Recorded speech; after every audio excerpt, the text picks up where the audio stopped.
can tell my damn office is cold when I can reach across... I can reach away from where I'm currently sitting, where my heater is going, and immediately feel like a 5 to 10 degree temperature dip.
Let's check the audio levels real quick.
Hello.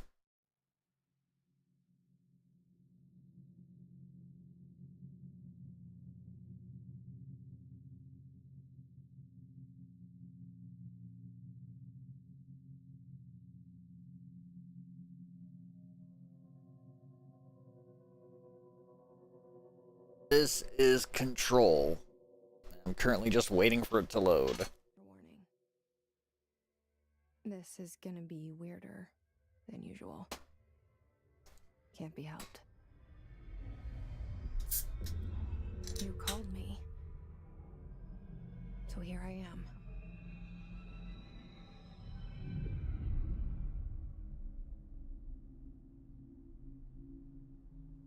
I know I shut you out sometimes. I'm always glad to hear from you. It's just that I get my hopes up. So many times it's led to nothing. It's basically it's a game that's effectively an SCP Foundation pastiche. It's like we live in a room and there's a poster on the wall. I wouldn't say scary. We stare at it and we think that's the whole world. The room and the poster.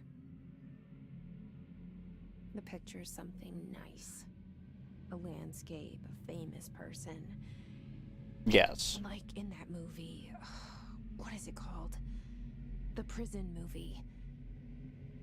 The room's a cell, and the picture, it's different for each of us. It can be beautiful or terrible, but we're all transfixed. But it's all a lie. Something to distract us from the truth. They're lying to us. We're lying to ourselves. The room's not the world. The world is much bigger and much stranger. There's a hole hidden behind that poster that leads to the real world. We all feel safe in that room. But sometimes something crawls out from behind the poster. And the ones that see it happen freak out and try to forget what they saw. I'm here. Why did you bring me here?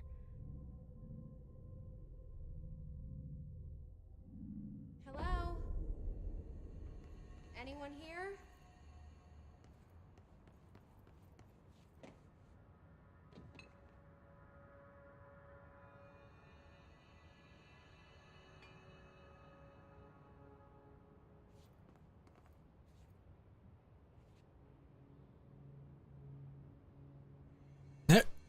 That's funny. There's a little notice on the desk. It's like, final warning, do not bring classified documents beyond the executive security desk or you will be terminated.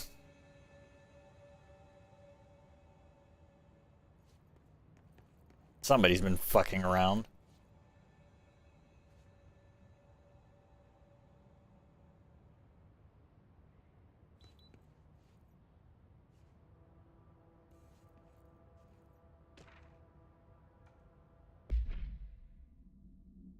Reminder, certain objects are not allowed inside the Bureau. Recent incidents have necessitated an issued reminder on prohibited materials.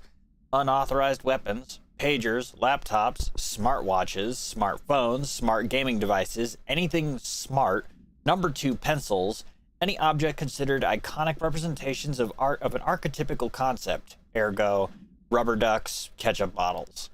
All material under Bureau investigation is to be brought in through the private entrances. If you see any lobby personnel in breach of these policies, please notify your supervisor immediately.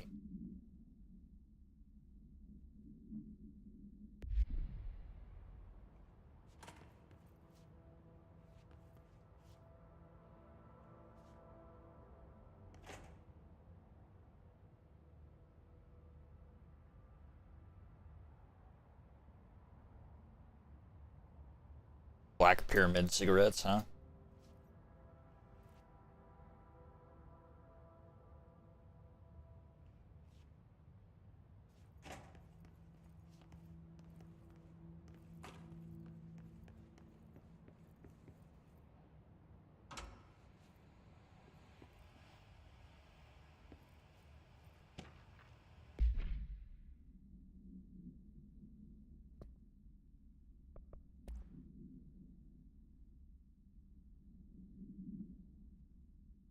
Let's see. Expenditure summary, executive sector Q2 staffing, surveillance, redacted, data center initiative, construction, redacted, office equipment, janitorial costs, redacted, mold removal, HQ livability costs. For cost breakdown spreadsheet, see page 5 for 5-year comparison, blah, blah, blah.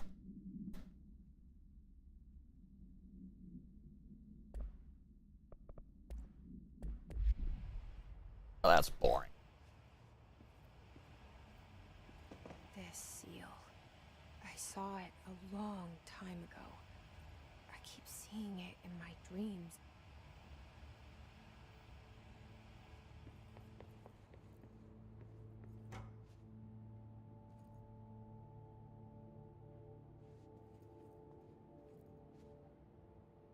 Head of research, Dr. Casper Darling.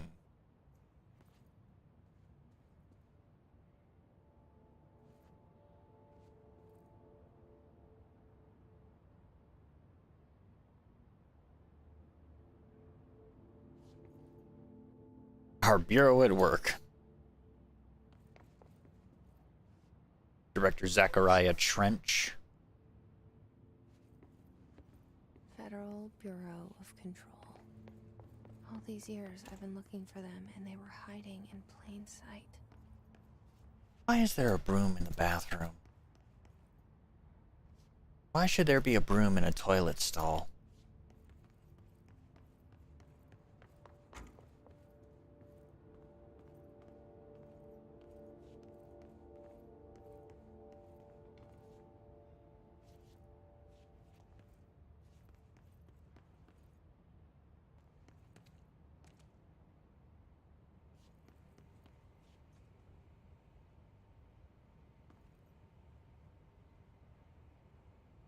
Very, very super saturated generic snacks.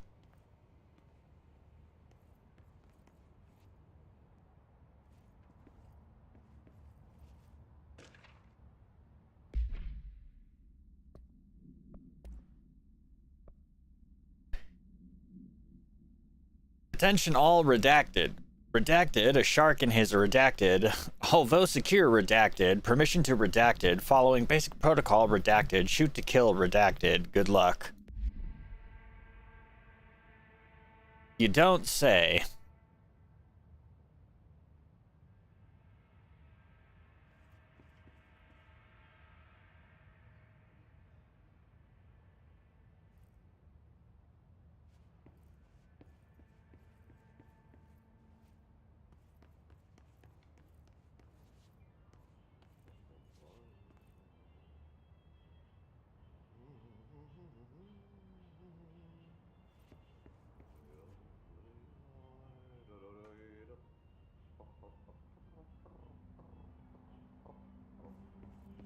Oh, somebody is feeling jolly. Let's see. Hello, as you all should know by now, the R4 reports are due by the end of the week. We're still waiting on them for a number of people. If you need an extension, please request from R4 or form R4E from your supervisor. If you think you're exempt from filing an R4, then you'll need to get written permission from your department chief saying so. Remember, R4s are mandatory under section 75.2 of the employee manual. If your R4 requires interdepartmental claims, please contact the appropriate department head, Dr. Darling, Miss Marshall, Miss Salvador, or Mr. Kirkland. As needed. They'll be busy on Thursday in their annual policy review, so please schedule accordingly. Best, your admin team.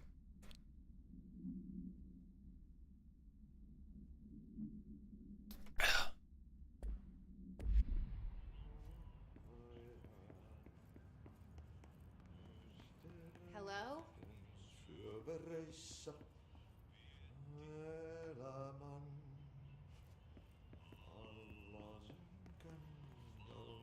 Hey, excuse me.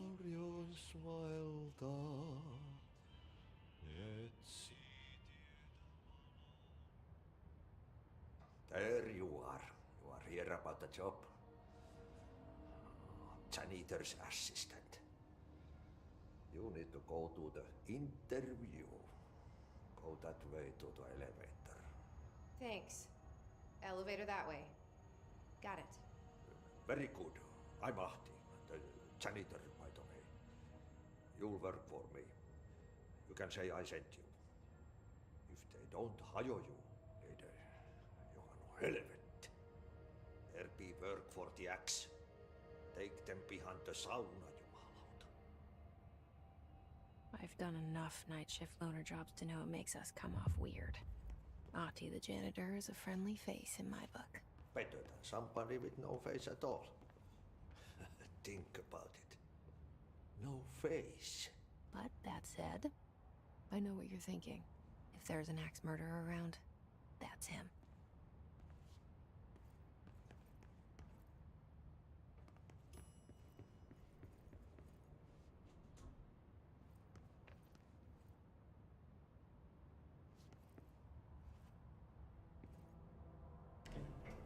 The cell and the poster. I was 11 years old the first time I saw behind the poster. They told me I imagined it. I've been trying to pull it down ever since. Will you help?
Did I lose you there for a moment?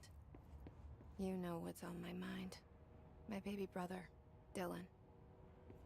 17 years since the men of this bureau took him.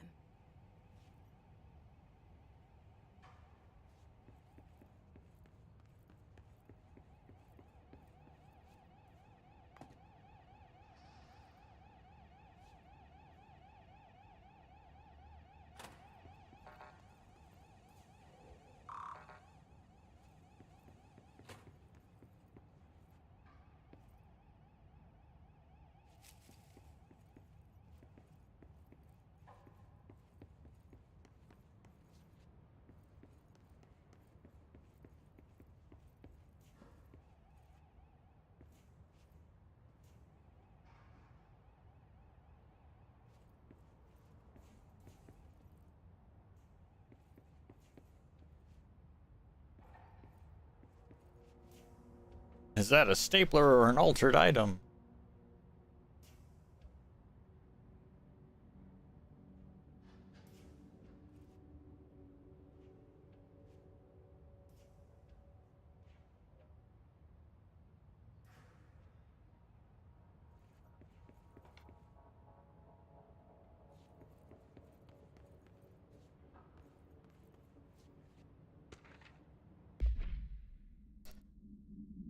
Barbara, I'm not to be disturbed. Cancel all my appointments for the day for the rest of the week. I can't trust them, Barbara. Not a single one.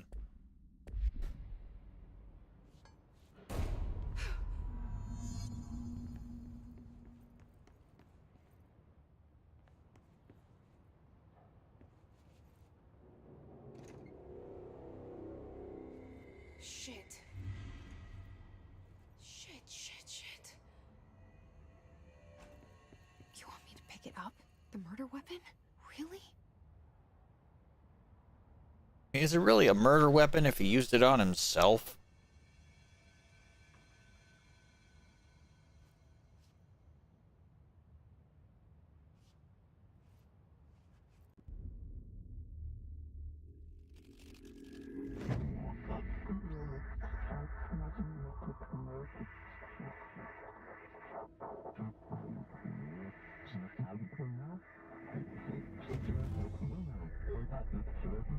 And there goes the poster. Objects of power can cause or be results of AWE's altered world events, intrusions upon the perceived reality. Now, the service weapon is, of course, a prime example of an OOP, a very powerful one. Ingrained in the Bureau's DNA, a key component in our prime candidate program. Come out of that Russian roulette a winner and you're it.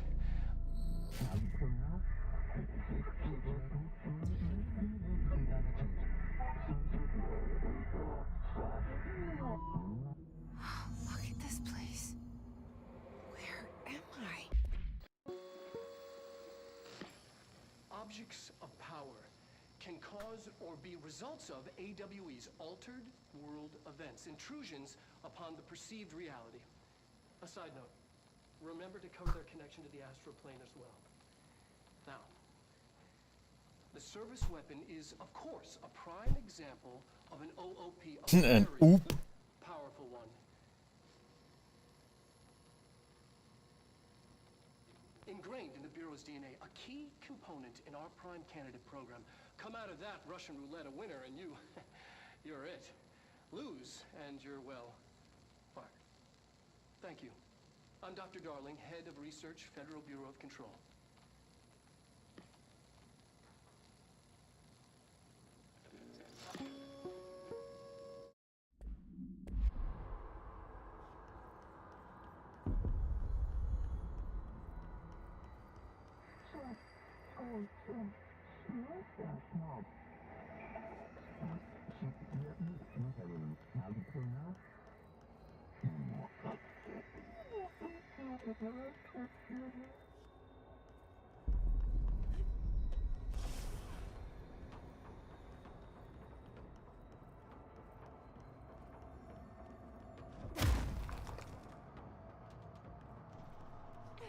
The same gun.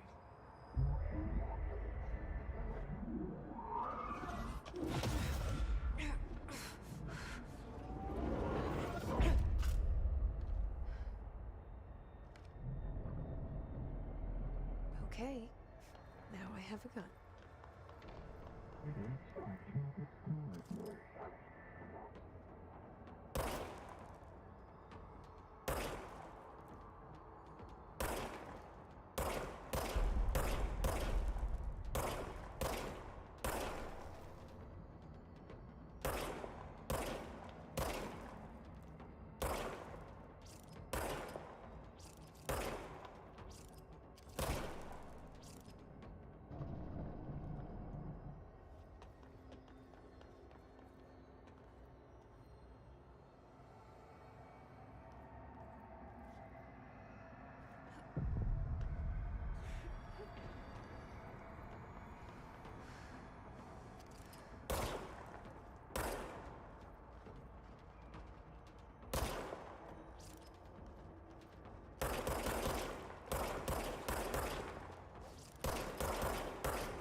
Something's coming. This threat. An attack. Duty as director. Keep the Bureau safe. Did you hear that? It's the dead man. Right after the pyramid spoke to me, and it was just noise, and I understood every word. And this gun's alive. You know what? I'm happy. Happy to be here.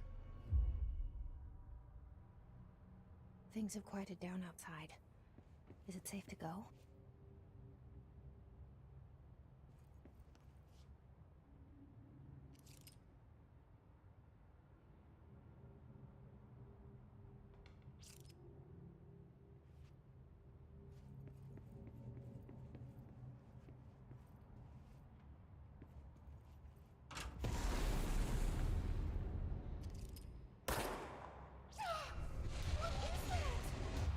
You can't let this happen. You can't let this happen. You can't let this happen. You can't let this happen. You can't let this happen. You can't let this happen. You can't let this happen.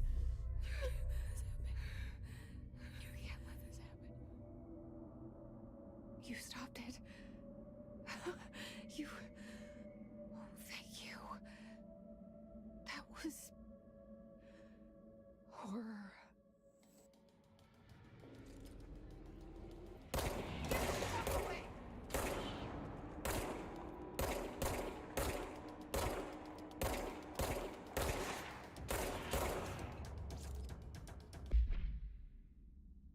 Hiss Guard.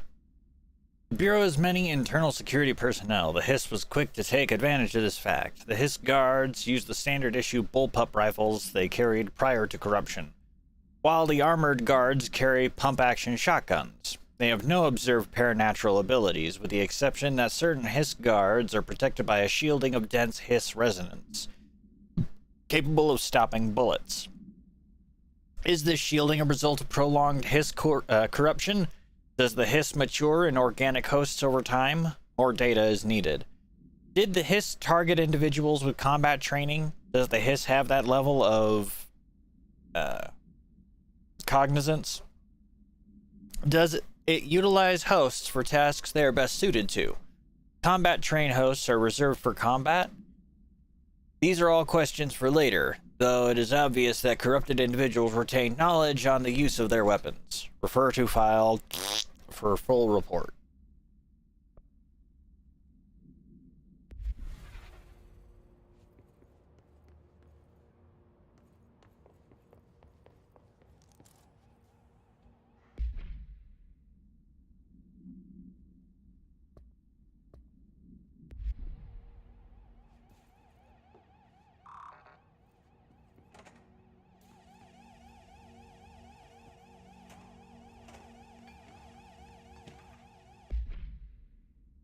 Let's see. Reminder, drafting any public-facing material. While penning any notifications of death related to the Willow AWE, please adhere to the following guidelines. Words, phrases to use. In the service of his or her country, regret, proud, or pride will be remembered. Words and phrases to avoid. Alaska, scissors, blood or bleed, loss, apologies, and sorry.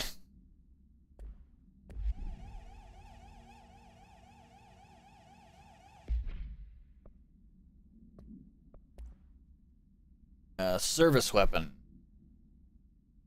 OOP-1KE. Containment procedures, no unique procedures required. Description, para-utility. The object's form is variable. When bound, the object follows para-utilitarians to redacted. This object must only be bound by individuals seeking the role of redacted. The object will determine whether redacted. If rejected, the applicant is terminated. This process is dictated by the redacted, though their criteria is unknown. Background. The object was discovered inside the oldest house, in the room that is now used as the director's office.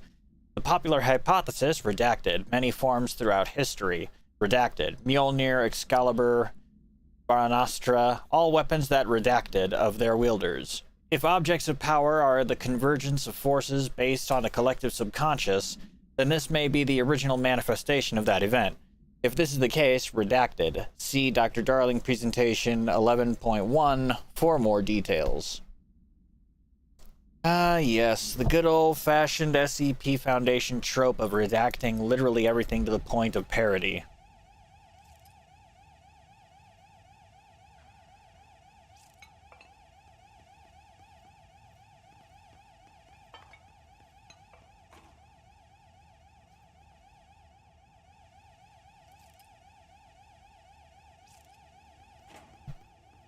Well, it seems the place has already recognized her as the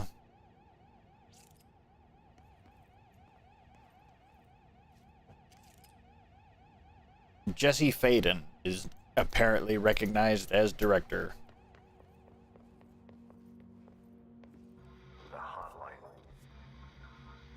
Secure line of communication. Guide us. Reach the hotline.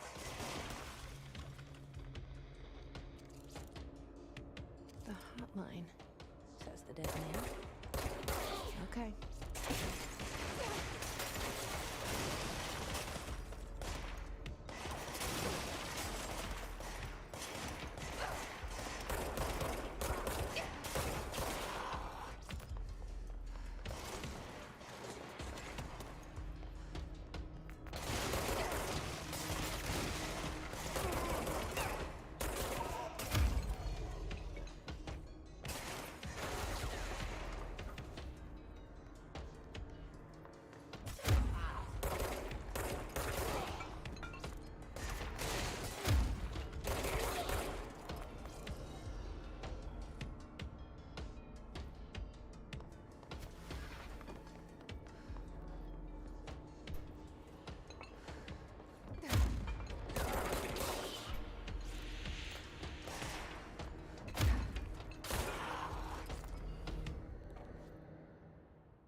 I got my shit figured out.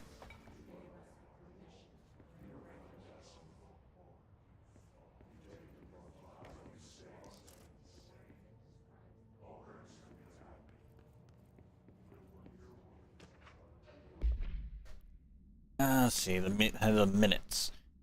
Agenda items for next meeting. Rising costs of AWE response, update on mold eradication efforts, upcoming annual salary review, new supplier of coffee filters to be found and vetted. Please come prepared. Thank you for your time.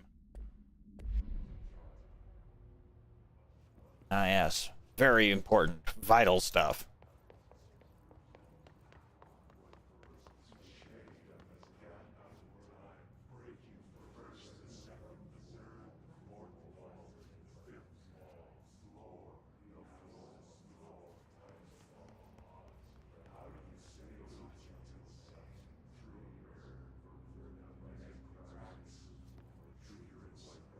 Hey, wait a minute. What the fuck? So how would I get up there, I wonder?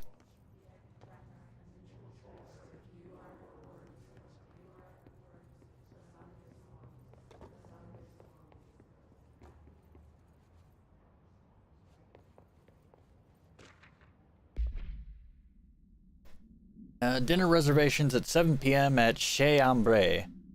Wife will be there. Don't be late. Flowers are ready for you at lobby reception. Remember, she's turning 46.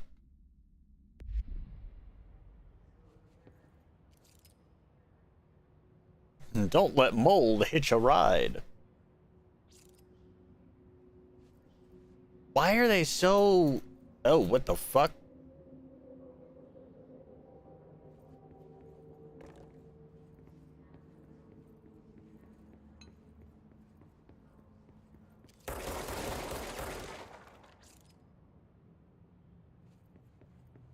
It moved funny and you saw it.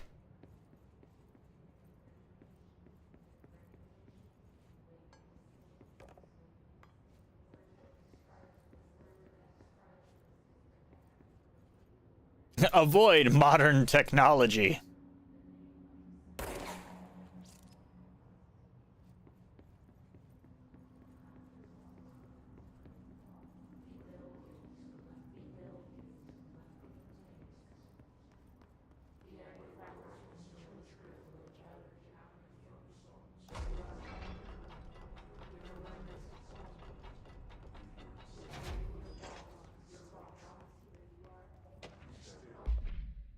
Let's see, for Marshall's eyes only.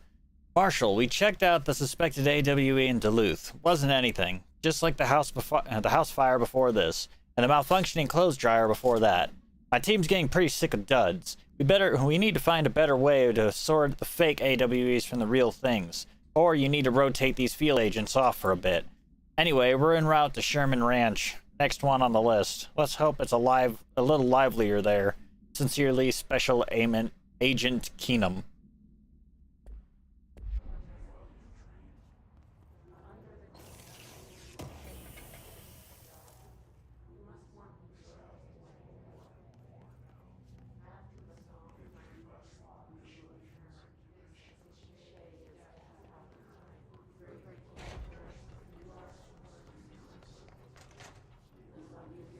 The hissing sound that tried to invade me earlier. The hiss. Burrowing into everything in this place. Is the hiss your enemy? Alright, it's our enemy. That babbles. Examination of paranatural topics. Urban legends.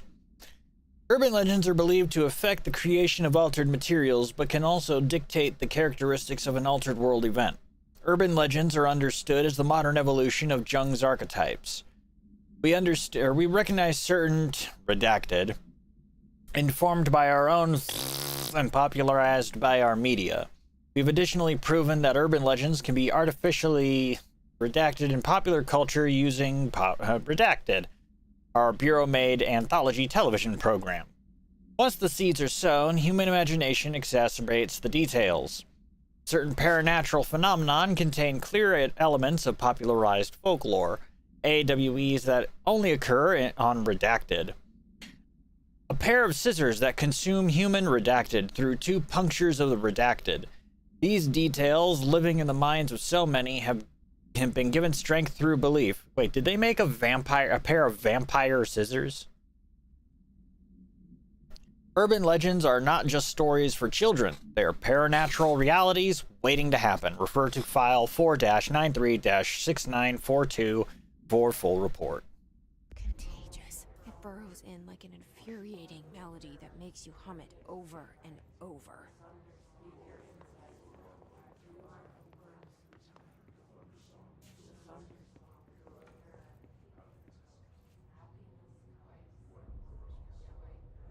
Oh, right. Those radios aren't going to work because I disabled copyrighted music.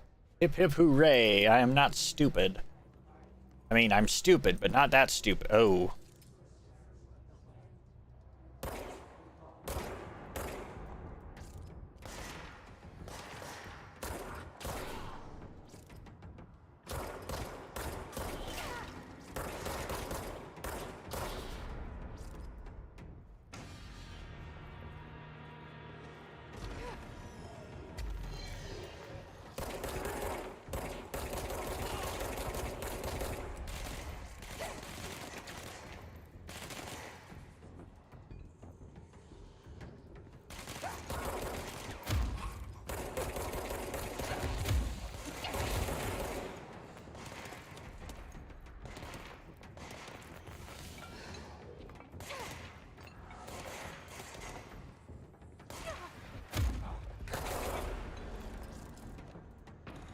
Must cleanse control points.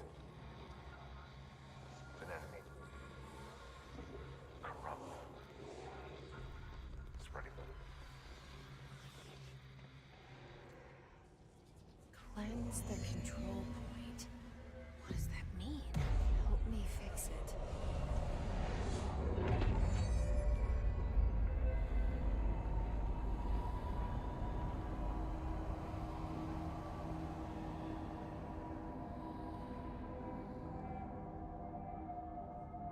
Holy shit.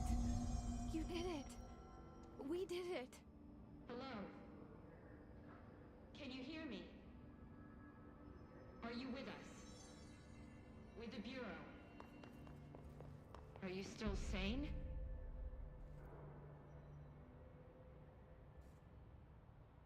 I can't tell you how happy I am to talk to somebody sane. The feeling's mutual. Yeah, I'm Pope, Emily Pope, Dr. Darling's assistant. My turn. Should I lie? Jesse Faden. I'm just visiting. I should have lied. Oh, shit. You're the new director. Hold on. We're coming out. I guess news travels fast.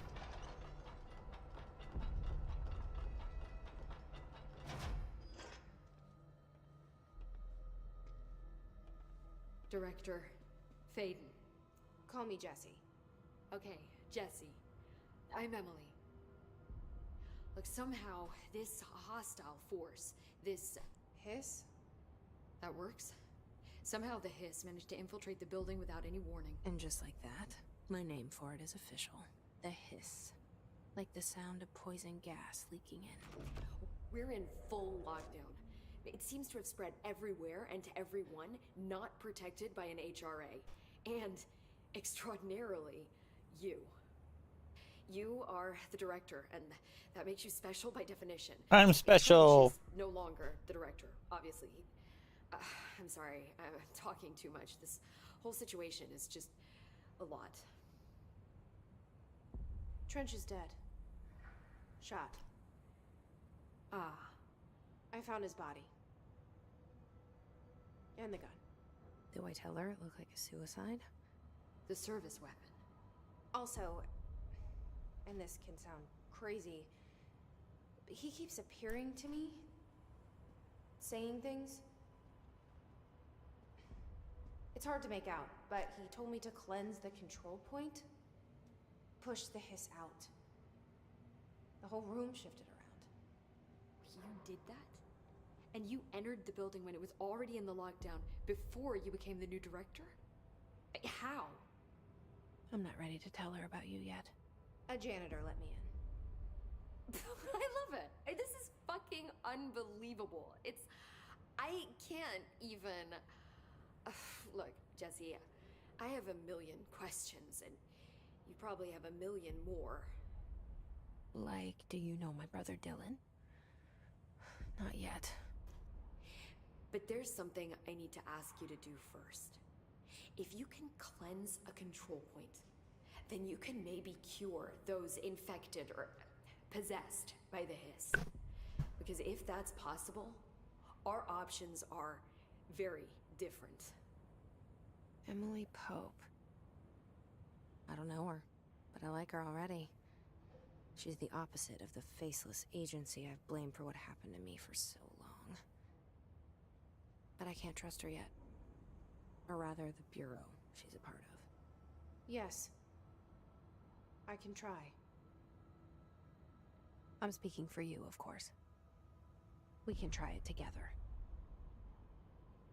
This weird refractory lens. You with me? We did it before. Push the hiss out.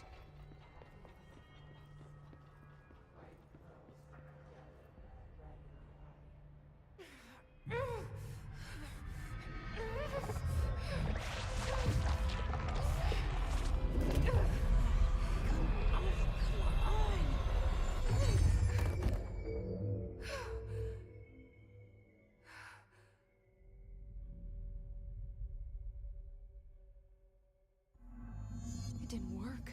The hiss has burrowed. Let's see here. Hiss corrupted agents. The hiss manifests in human hosts in numerous ways. The most common and least intense form is seen in the many corrupted agents floating throughout the Bureau. The hiss agents have maintained their human appearance, undergoing no obvious physical transformation. The most notable distinction from an unaffected human is the fact that they levitate. These hiss have displayed no aggressive behavior. They only seem interested in vocalizing the strange incantation ad infinitum. Perhaps these vessels are only meant to propagate the hiss corruption, like spores or Wi-Fi boosters. Or are they cocoons, preparing to enter their next stage of evolution? When attacked, hiss agents disappear, perhaps entering a state of invisibility or undergoing a transformation into a purely resonant form. Research is ongoing. Refer to file redacted for full report. Deep. Ripping it out rips them apart. Jesse, over here. We need to make a plan, Jesse. In pneumatic tubes. I can't cleanse them. I saw. It was worth a shot. Thank you, Director. Jesse. I'm gonna tell her why I'm here. I'll risk it. Listen. The Bureau was involved in an incident in my hometown, Ordinary, 17 years ago. The Bureau came in and covered the whole thing up. I've been looking for this place for a long time. That's enough. Maybe that's too much already. I can't tell her about Dylan and the rest yet. I've seen mentions of an Altered World event case dealing with Ordinary. You were at Ground Zero as a child? It was one of the big ones, and before my time. And very classified. I can try to dig out some old files for you. My boss, Casper Darling, would know, but he's missing. I think he knew this was coming, or suspected. He came up with the HRAs, the Hadron Resonance Amplifiers. I think they're what saved us. Or a few of us. And Director Trench would know. Trench. The ghost, or whatever he is. He mentioned something called the hotline. Said I should find it. It's another object of power, like the gun, an old Bakelite telephone. A direct line of communication between the director and the board. Maybe he can talk to you more clearly through that. I mean, Trench has years and years of experience. He might know how to destroy the hiss. Where is the hotline? It's kept in the communications department through the mailroom. It's part of this sector, so we can access it even with the lockdown in place. We'll get the door open for you. Okay, that's my next stop. That's Tomasi's department. He's the head of communications. I don't think he had an HRA. He kind of made a point about not wearing one earlier. Keep an eye out. And when you use the hotline, be careful. Director. But that's not me. I'm not a director type. I'm not a leader.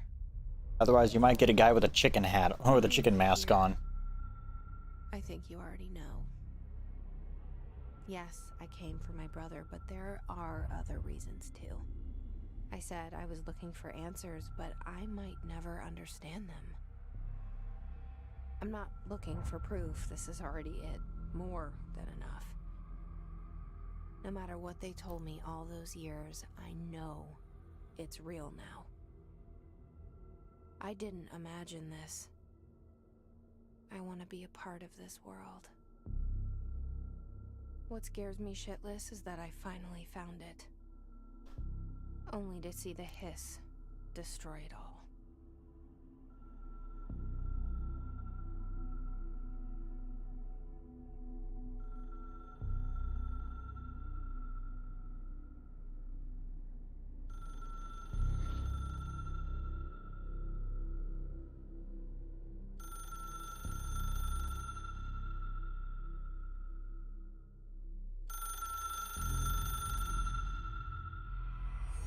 I know this is all new to you, so don't hesitate to ask me anything you want to know. There are no stupid questions. The door to the comms department is just outside the boardroom back in the lobby. They should have gotten it open by now.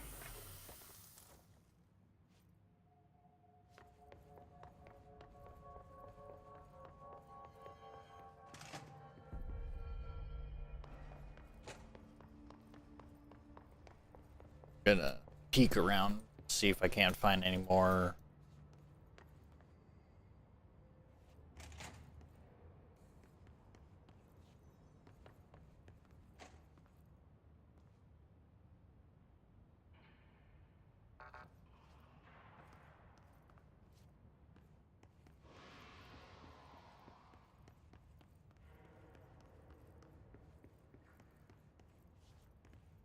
Why is a jukebox in a contained cell?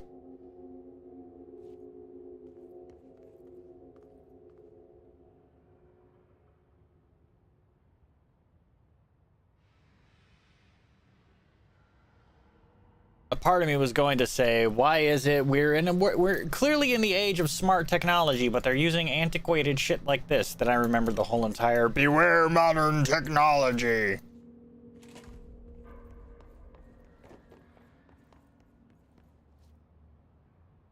Delays caused by house shifts do not count towards overtime.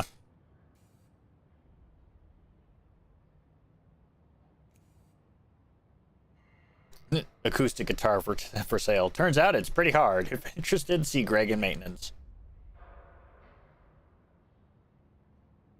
Food left in the refrigerator in containment break room 3B has been known to vanish. Plan accordingly.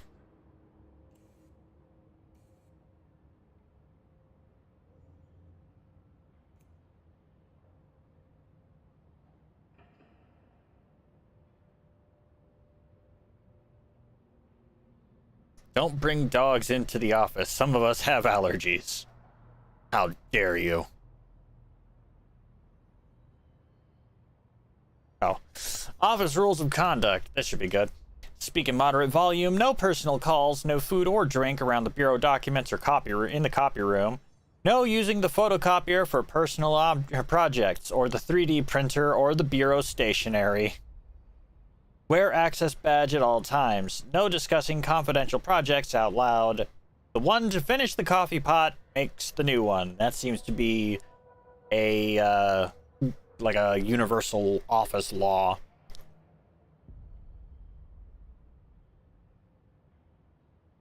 And yet so many people refuse to follow it.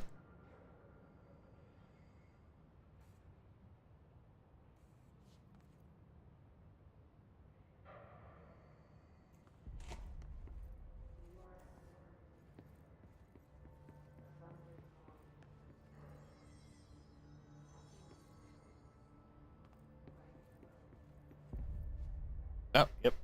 Those cameras are following me.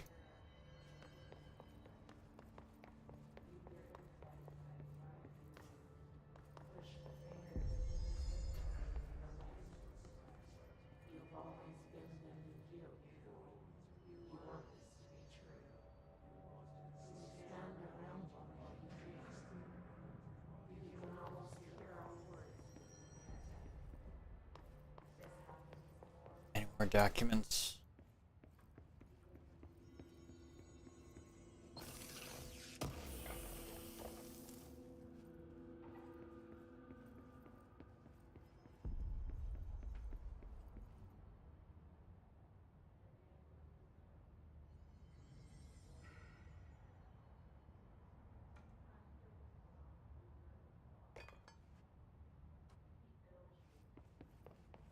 Whoa. Oh. For a second I thought that shit was floating, and then I saw the strings. Too damn dark in here.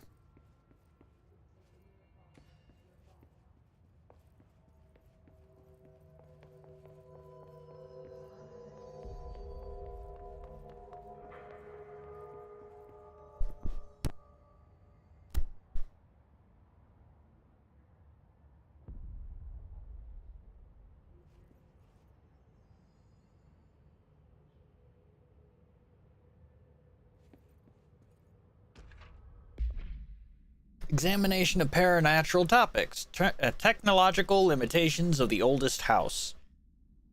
The oldest house imposes certain limitations on our bureau, but by far the most restrictive is the inability to use certain technological instruments. The oldest house does not allow devices that receive or emit any redacted signal. Radio waves are the only transmittable signals in the oldest house, and even those are often unreliable. If the power of collective unconsciousness is taken into account, it could be that certain pieces of technology are too new in the cultural... I'm willing to bet that the term, like they want to say cultural zeitgeist, for the oldest house to redacted them. Similarly, these items have not been known to become receptacles for the altered status. Technology may be moving at too fast a pace for the redacted to occur. Modern technology tends to disappear and break here, sometimes quite violently. Redacted agents have been injured by cell phones exploding in their pockets while entering the oldest house.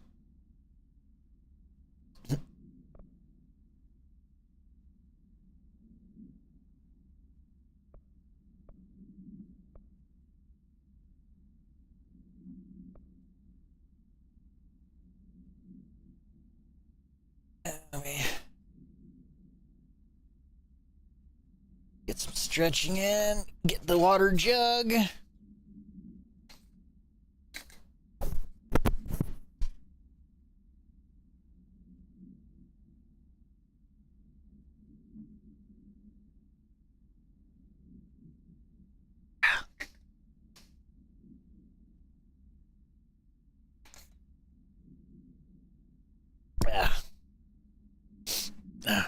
Oh, what's on red here?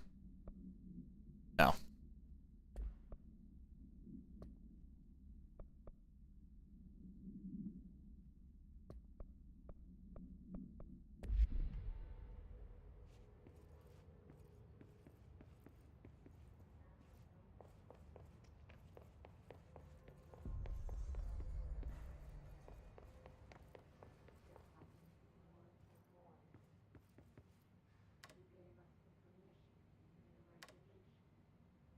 Don't read confidential correspondence. It's not just rude, it's illegal. You can't find your office? Watch your step.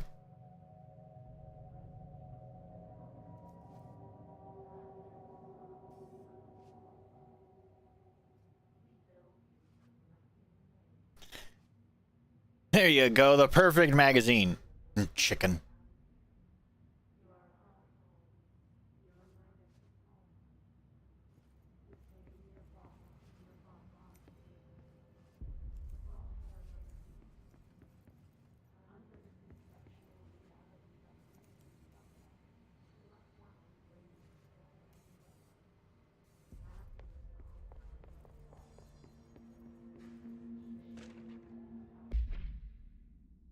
Shifted bathroom complaint. Listen, I know you can't control building shifts, but the executive level restroom has been missing for weeks now. I worked my ass off in the Islamabad station for 3 years. I've earned the right to a nice workplace shitter. If you can't bring it back, at least find out where it went.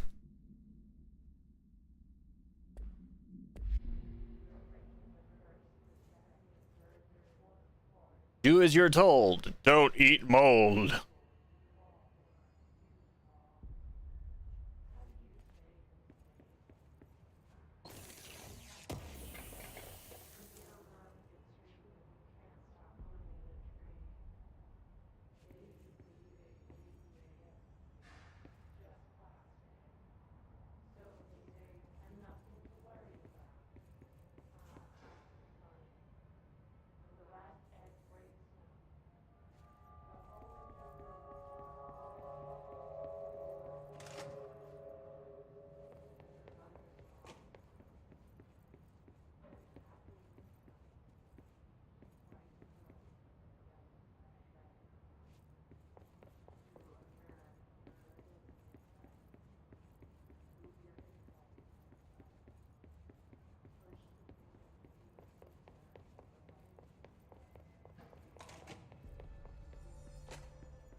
There it is again.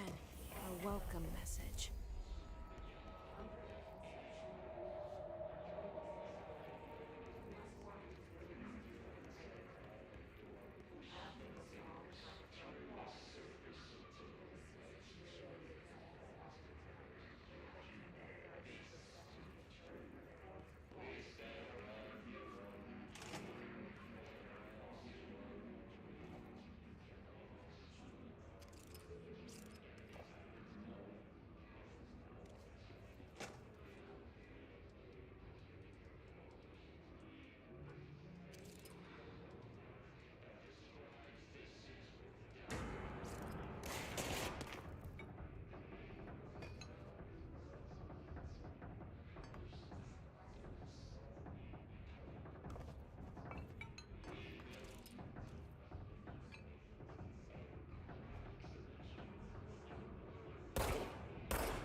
And travel costs.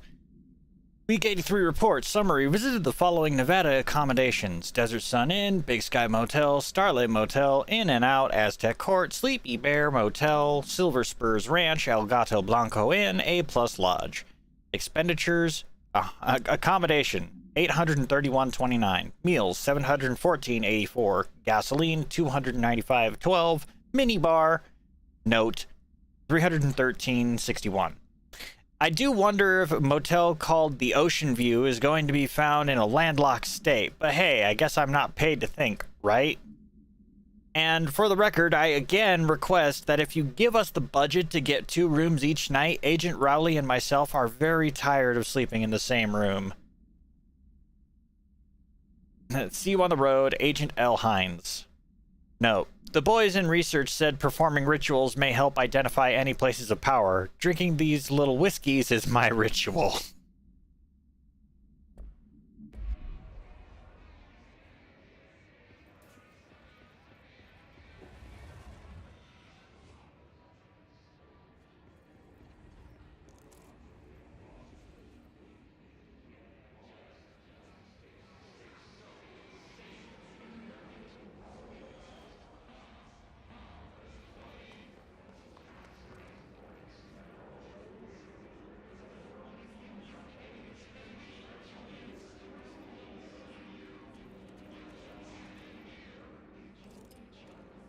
Oh, good Christ.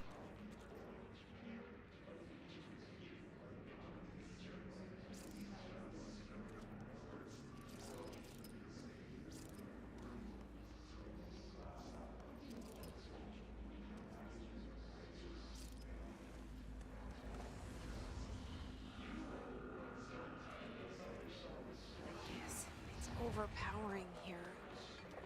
You don't want me anywhere near it. With you on that.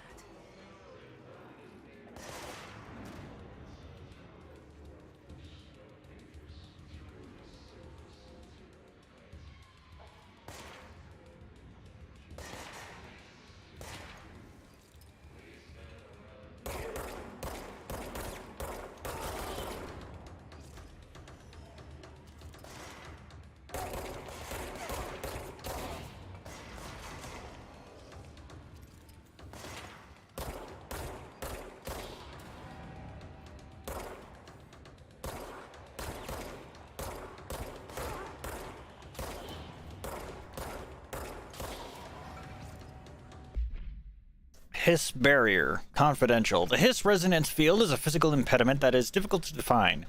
Hiss barriers appear as ways to impede escape or access by Bureau personnel. Two methods have been discovered for lowering them. One, destroy the multiple concentrated resonance sources found in the vicinity. Two, destroy the Hiss entities in the area. The resonance fields seem to require support for their size and density from other non-connected sources of Hiss resonance. Without the ability to draw from these sources, the Hiss barrier will fail. Or fall. Does an inactive structure made of Hiss resonance qualify as a conscious being? Does the distinction make any difference when considering the Hiss? What does the very act of building walls to prevent our movement tell us about the Hiss? To what degree is it watching and planning? Refer to file redacted for full report.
Come on, buddy, where are you?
Mr. Governor, I've called the police, but they never come to my house. I got a problem, and you gotta send folk to fix it. I got my wife one of them singing fish on the walls. It's not a real fish. It sings when you hit a button. But it's got the devil in it. It flies around at night and sings devil songs. It says a lot of cuss words. The devil got in my house 'cause of the fish you got. Come handle it. My wife is real upset. When can you come? Sincerely, Dwayne Barr. That right there, that there's the devil.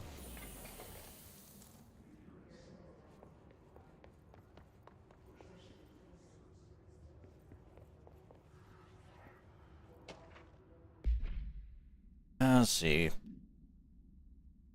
Greetings, Director Trench. I'd like to thank you for approving my request for the Dead Letters Archive. Cataloging the Bureau's collection of delinquent mail will provide an extremely handy database that research teams can use to search for any connections or related topics found among the letters. Aside from the more functional purposes, the archive will allow us to preserve these windows into authentic human encounters with the paranatural world. The letters came to us from various places and times, gathered by the Postal Service as undeliverable.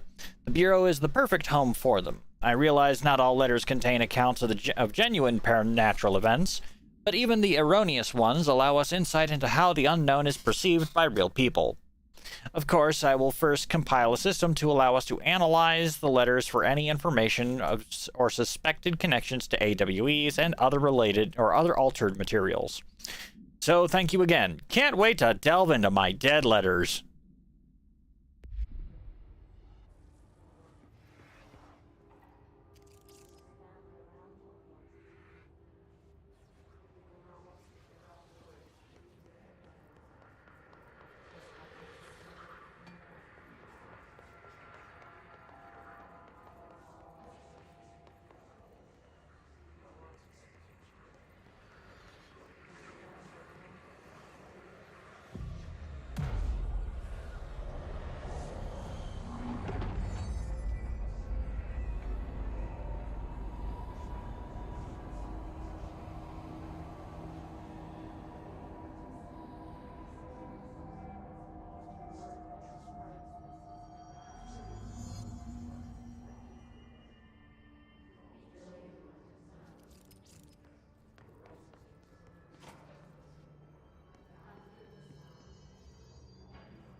Just look at it.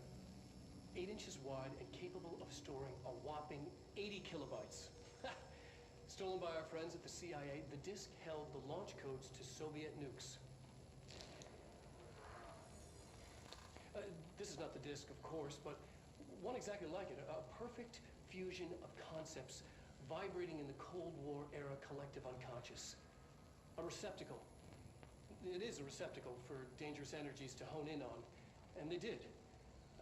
We don't have the details, but when things started flying around the disk, it was transferred to us. It's an object of power. OOP. Oops. Oh, and it can launch things telekinetically through the air. To date, we've launched maybe 3 dozen pencils. And once, we even launched a cup.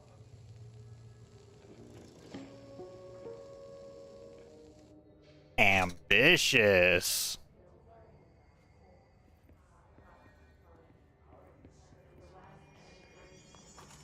Communications. We're on the right track.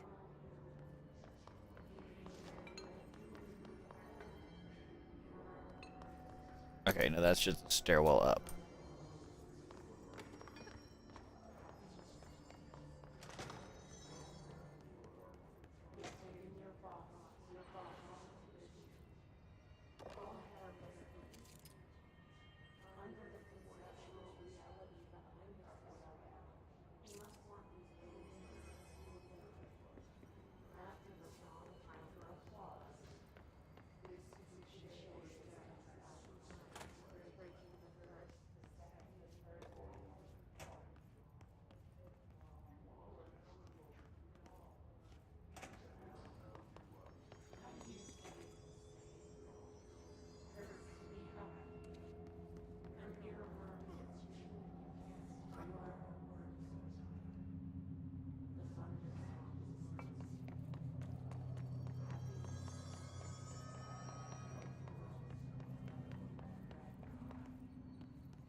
Internet usage rules.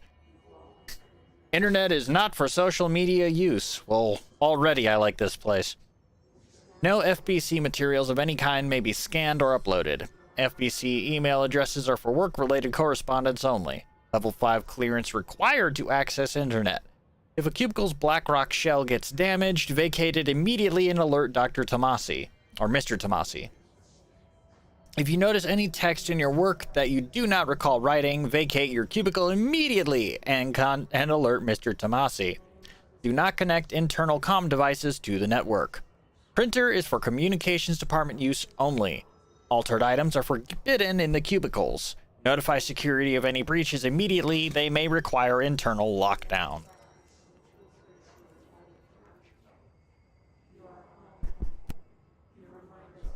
Oh, I had to sneeze.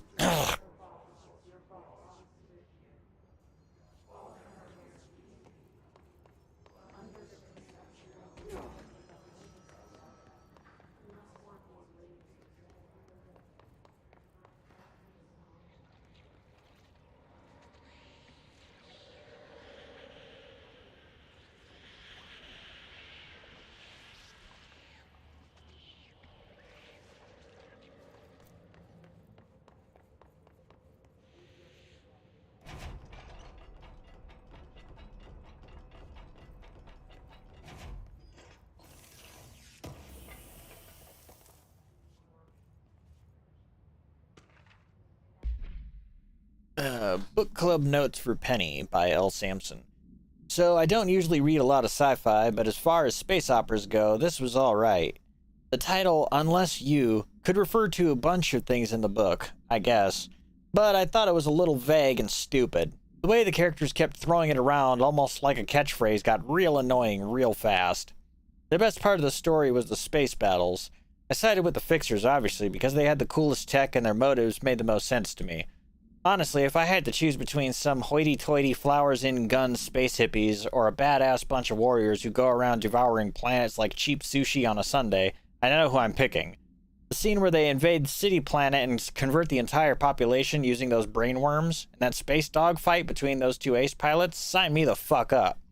What kind of ruined the whole thing for me was when my favorite character got killed not even halfway through the story by getting a battery cylinder launched into his face by a gravitational anomaly.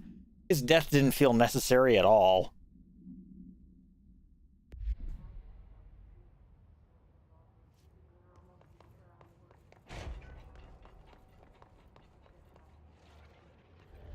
An object of power. Looks like the place has latched onto it. We need to cleanse it.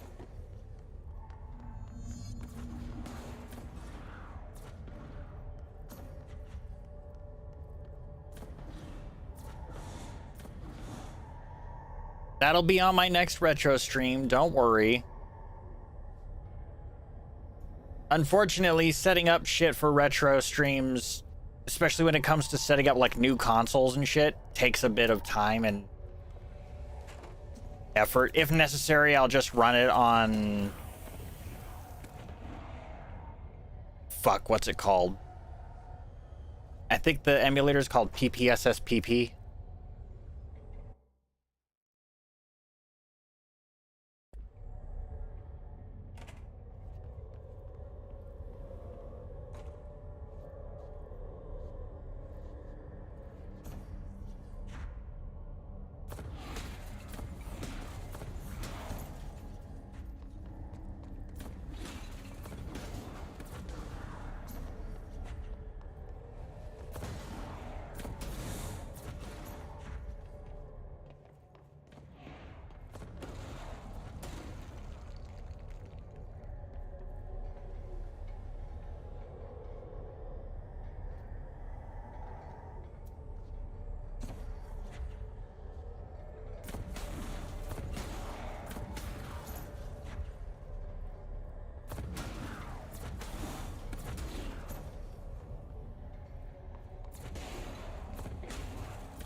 It's harder to hear you when I'm here.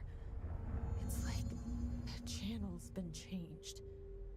The board's in charge here. They're pyramids in the Bureau seal. Are they really the ones pulling the strings? I'm not their director. I'm no one's director.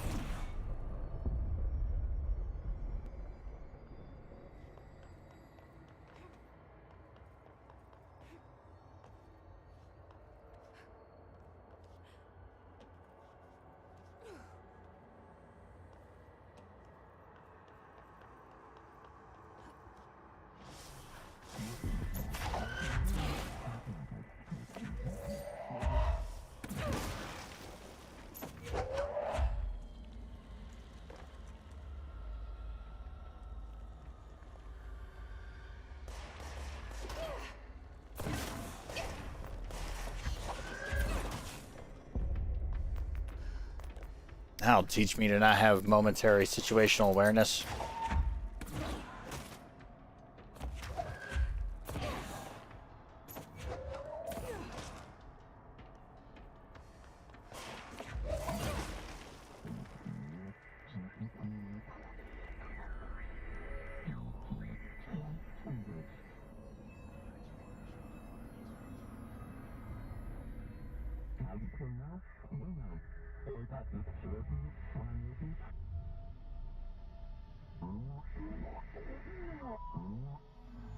There you are. You were gone. Cut off. Okay, let's see here.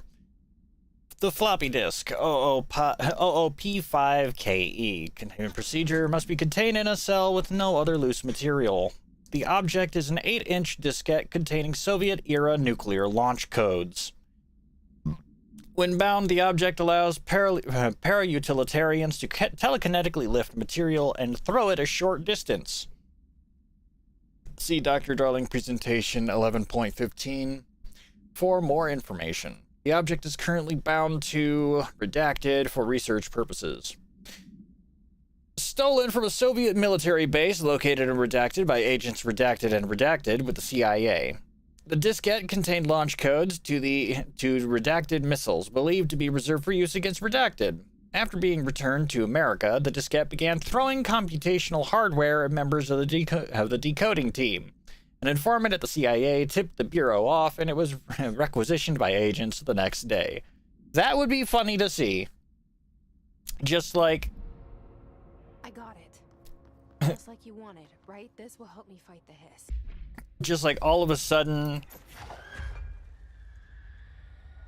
a bunch of goobers are sitting there trying to decode this thing, and all of a sudden, just like a disk drive goes flying across the room.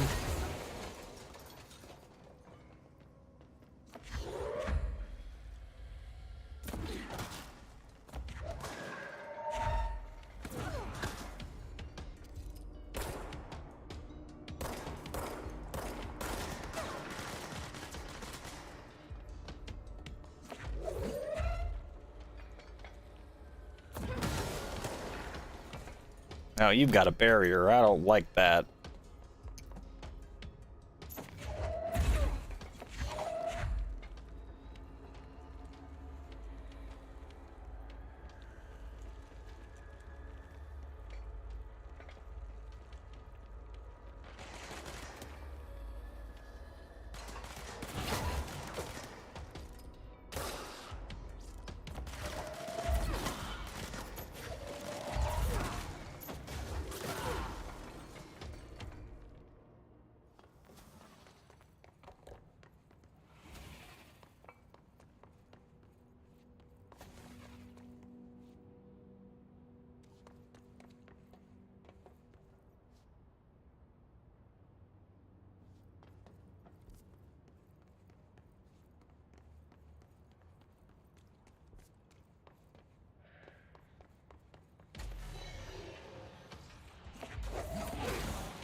look Oh, at it. no.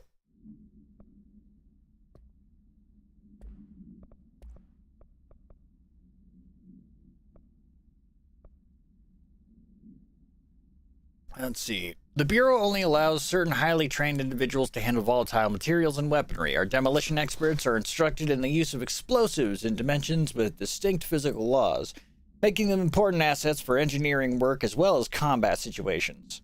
Hiss demolition experts are the only observed Hiss variations to wield a specially built rocket-propelled grenade that is designed to identify and track redacted entities once fired, making them a threat whose termination should be prioritized in combat scenarios. I find it remarkable that the Hiss restrict usage of this weapon to the Bureau personnel who trained specifically for its use. What does this tell us about its behavior? Can it not pass along new information to corrupted entities? Still too many unknowns. Refer to file redacted for full report.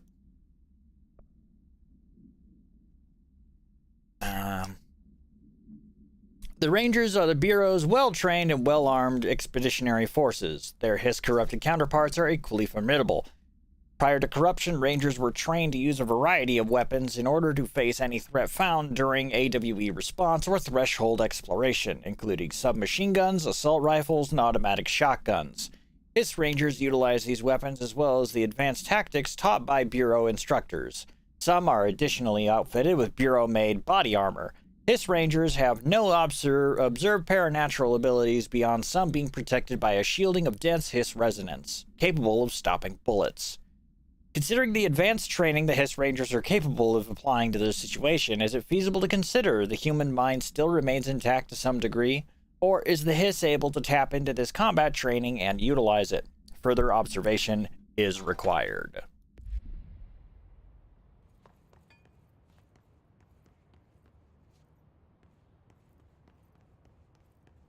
Emily said that the hotline can be reached through the mailroom.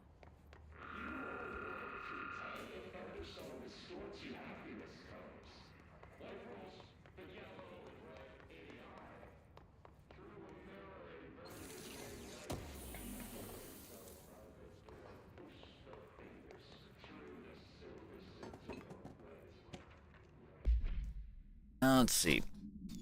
Reinformation campaign summary of Willow AWE. National news sites have begun publishing the story of the polar bear attack on the Alaskan town. You all know I don't like to boast, but claiming that the family was killed by migrating polar bears desperate for food because their ecosystem is being ruined by global warming was a stroke of genius.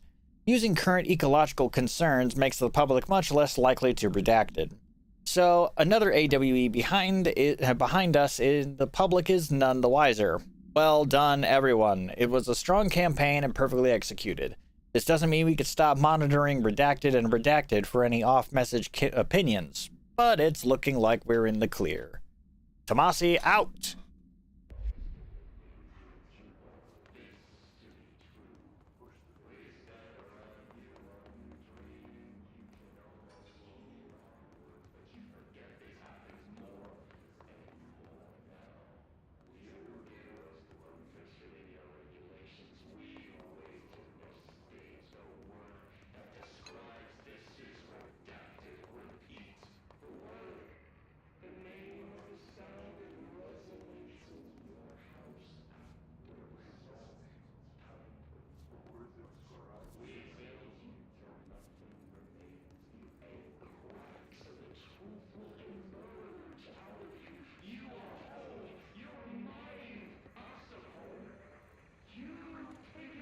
This must open the door.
listening to America Overnight, mystifying the airwaves for more than 29 years. Thank you for staying up with us. Ghosts. We've had many callers over the years tell us of hauntings, voices, and other phantasmagorical phenomena. Today, friend of the show, Dr. Quincy Reagan tells his story. Quincy, thanks. This is something I experienced recently while staying at the Chili Pines Motel in Macon for last year's Suspicion Con. I was in room 47. The night manager, an avid listener of the program, insisted I take this particular room. Now, the manager explained that years back, the body of a man was discovered under the bed.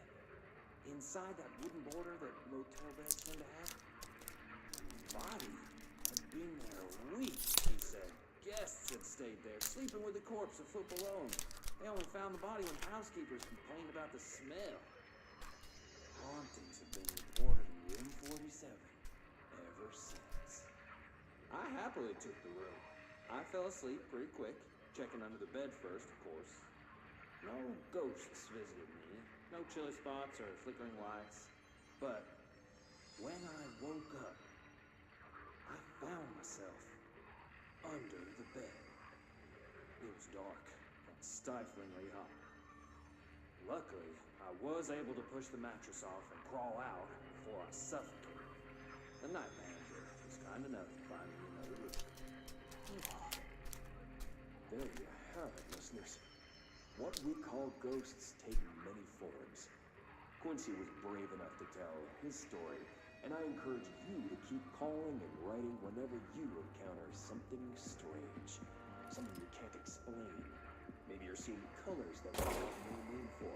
Maybe your toaster is possessed.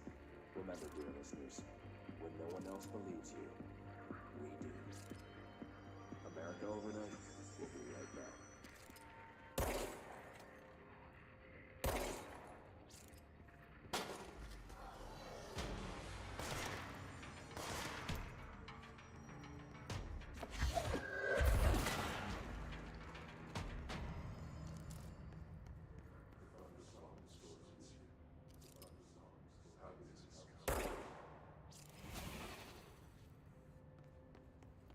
Well, that was resolved quickly.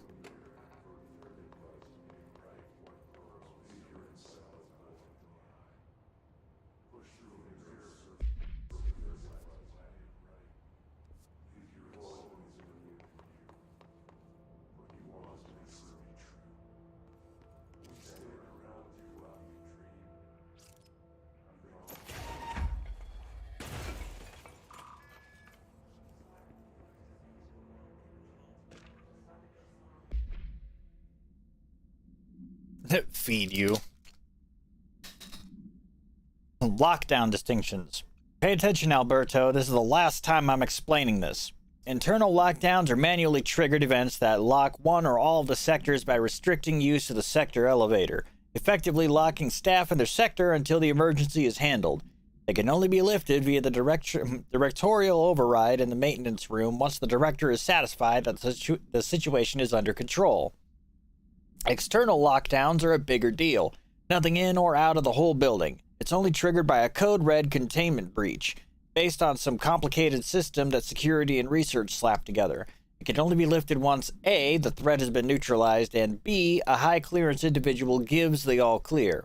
This process is not the same as the directorial override, so stop saying so in documentation.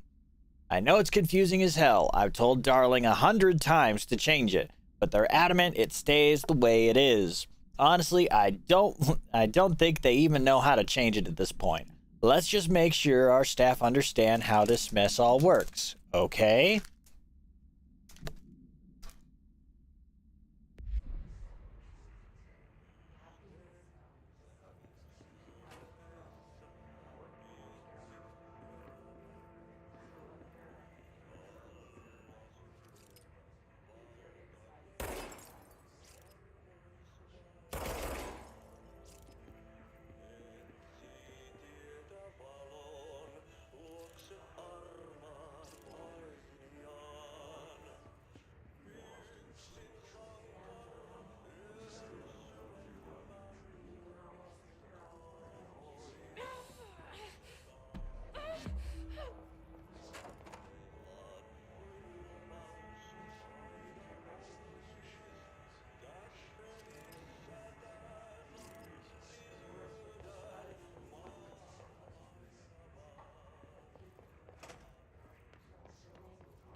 Okay, I need to restore my health and do a quick back and forth.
Jesus Christ.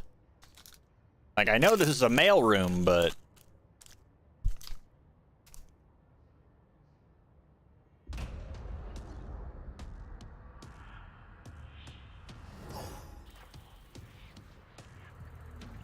They can fly now. Great.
Oh.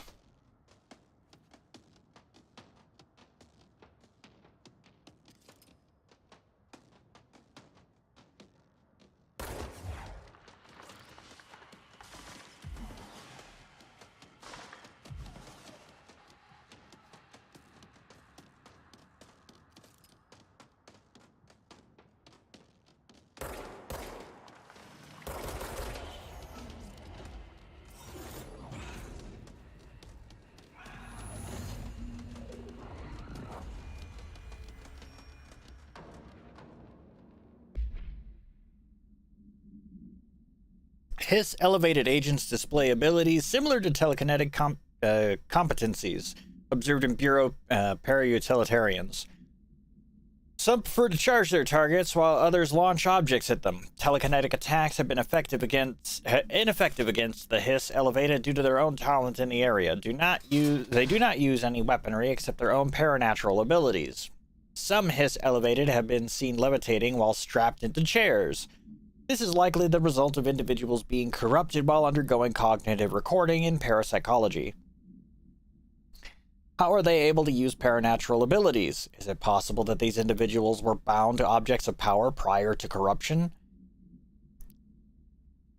Or it is possible. It is also worth considering that the Hiss resonance can identify and express latent paranatural ability in the individuals it corrupts.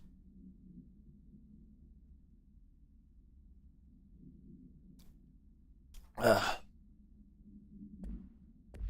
have a feeling he'll be back. Let's stay focused. The hotline should be past the mailroom.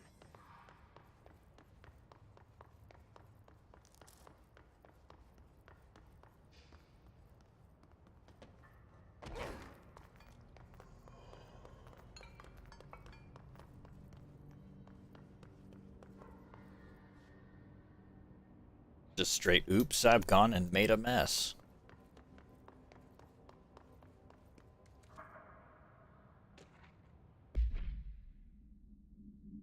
Hey, Malcolm.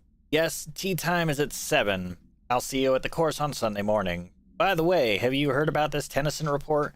Apparently there's a bunch of copies drifting around the office. Trench is looking to get his hands on any information about who wrote it. You wouldn't happen to have heard anything about that, would you? See you Sunday, Jim.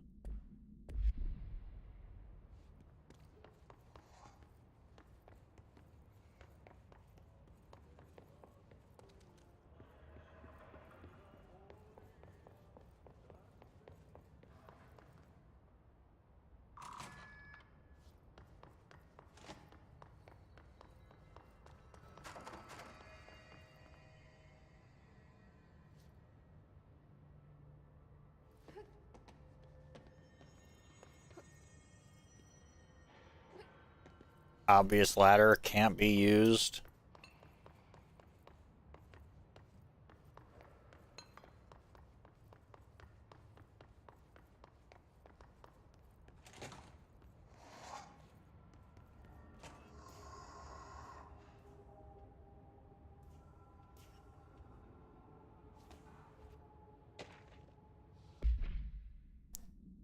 Butte.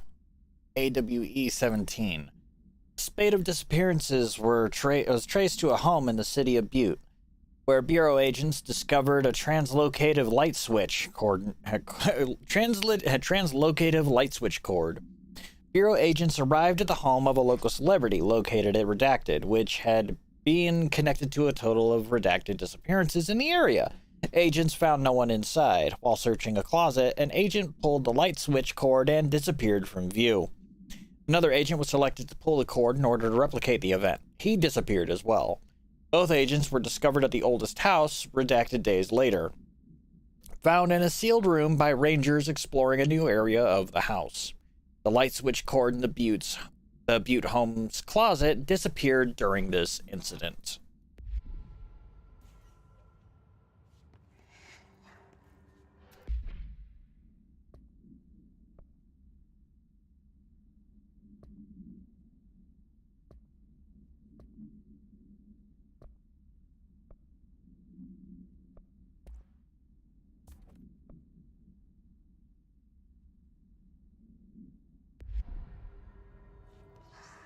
Roberto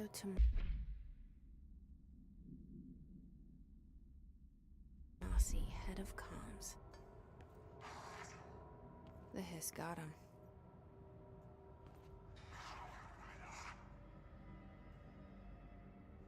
Alright, take this down. The situation in Cuba has been evaluated by the relevant authorities. The mysterious illness affecting the staff at the U.S. Embassy in Havana was caused by sonic weaponry in the hands of a foreign power. Numerous personnel have damage to the inner ear, but most are expected to make a full recovery. Of course, the event also damaged their cellular walls, but we can't blame that on some stupid noise gun. Thank God no local doctors examined him first. Honestly, what are the odds an altered item would show up inside a U.S. embassy? Talk about good luck, huh? So much easier to... Hey, are you still recording this?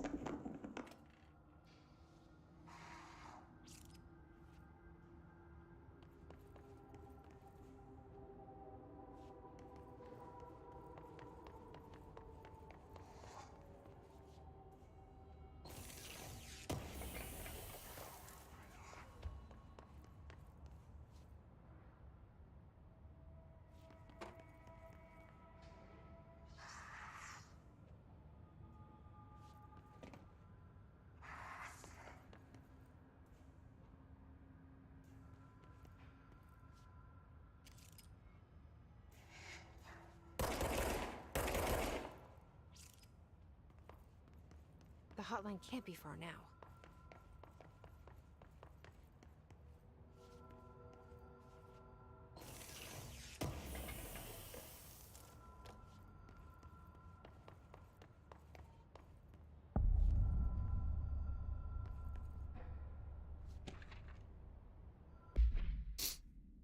Butte supplement.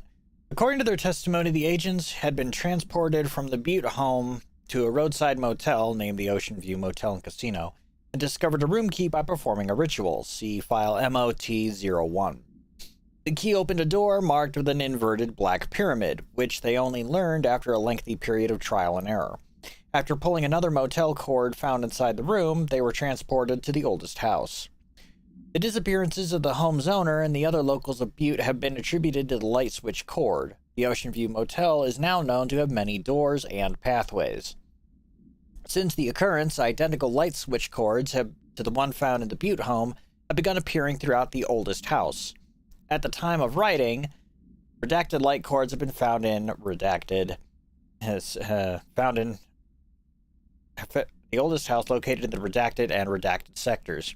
All access the Ocean View Motel, though how exactly this link operates is redacted, but initial hypotheses center on the Butte AWE as a redacted.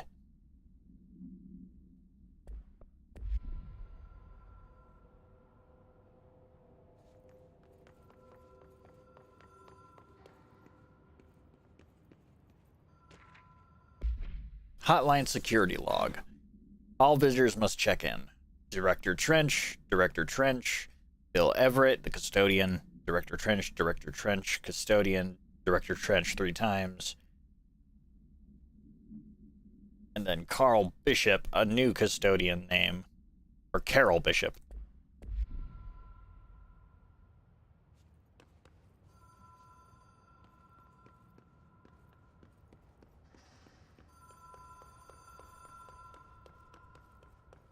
The Ocean View Motel and Casino. Dream logic. The light switch cord. Door marked with the black pyramid.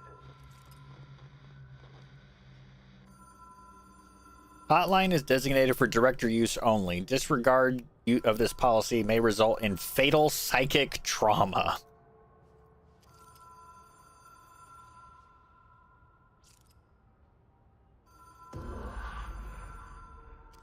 Notice, Ocean View Motel and Casino entry point. Catalyst light switch. Law of 3 applies. Ritual attunement required. Agent must orient and anchor motel to their personal frequencies.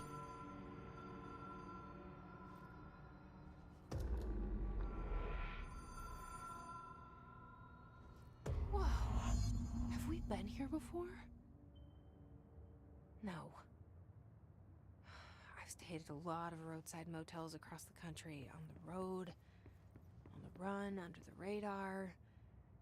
This feels like all of them, like something recognized from a dream.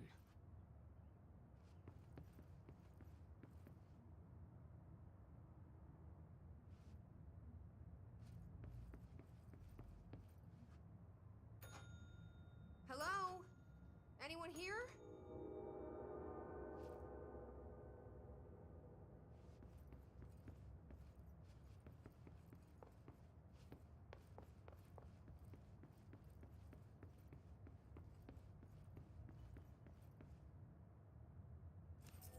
key has a black pyramid on it.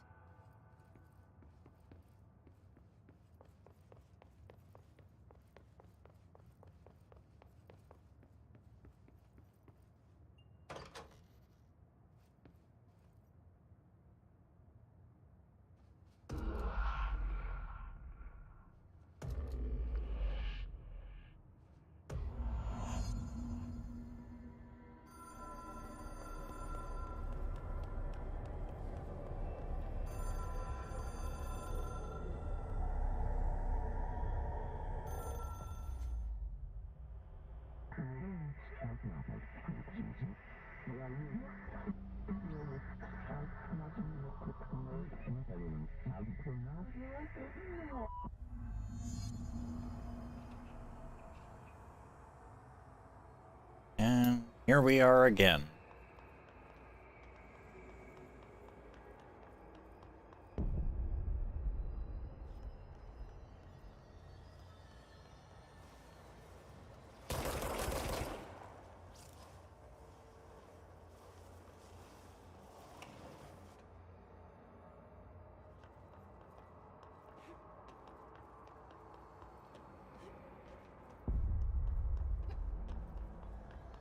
We're gonna pretend that didn't just happen.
It is a phone.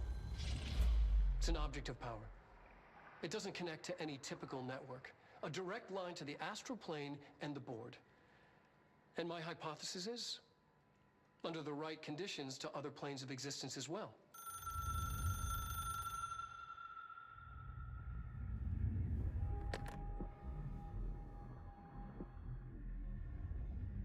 A director needs a team. My management team. These people know the secrets of the Bureau as well as I do. Some even better.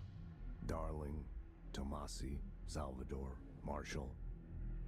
Marshall especially, my head of operations. She sees right through me. She knows I don't like relying on people. The only person you should fail is yourself. But things change when you become director.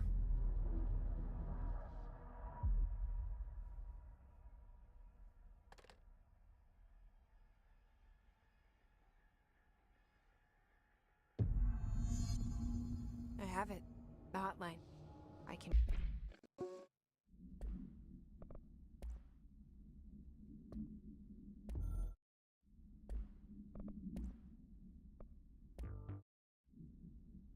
All right. Ah, here it is. So it should be inaccessible for use except to the director. Object is a 1960s era red bakelite telephone. The rotary dial has been replaced with a black knob of unknown purpose. The phone weighs redacted. The object allows the director to communicate with the board. If used by anyone other than the director, the object will cause lethal redacted. The object is currently bound to Dr. Trent, or Director Trench. The object spontaneously manifested in the director's office, placed on the desk. Director Northmore was the first known Bureau agent to use it. A battery of tests were run on that object, including redacted and redacted, but its origin remains unknown. Reach Trench. Well, listen to him. He feels more like an echo with important info.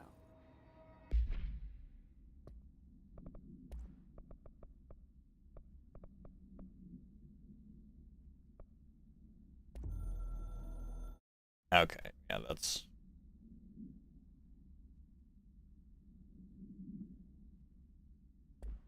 I need to get back to Emily. People react strongly when I tell them about you. Is it too soon to tell Emily? She might be able to help.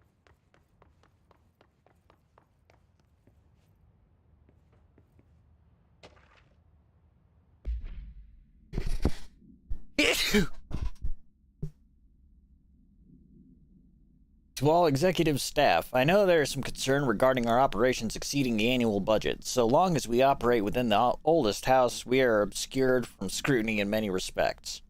If our budget demands are not exorbitant to the point of drawing attention, then they will be granted by the U.S. Treasury without question.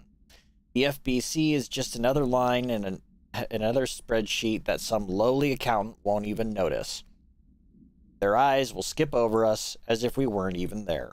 The nature of the oldest house allows us certain freedoms in how we operate. Our being here is no accident. Regards, Zachariah Trench, Director of the Federal Bureau of Control.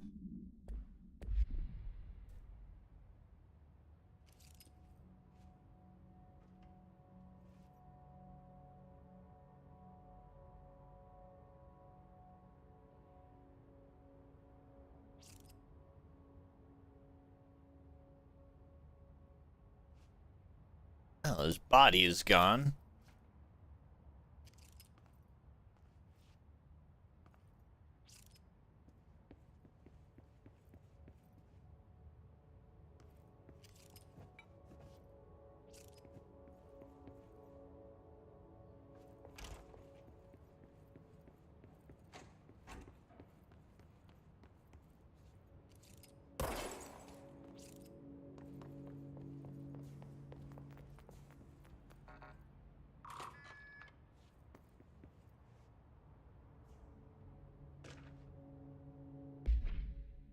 Dear Mr. and Mrs. Potts, I regret to inform you that your son, Graham Potts, was killed in active duty this past week.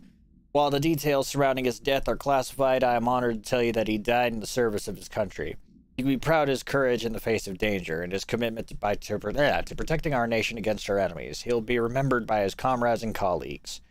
I sincerely regret the pain this message will bring you. Take some solace in knowing that his sacrifice helped protect the country he loved so much. His effects will be returned to you with all speed.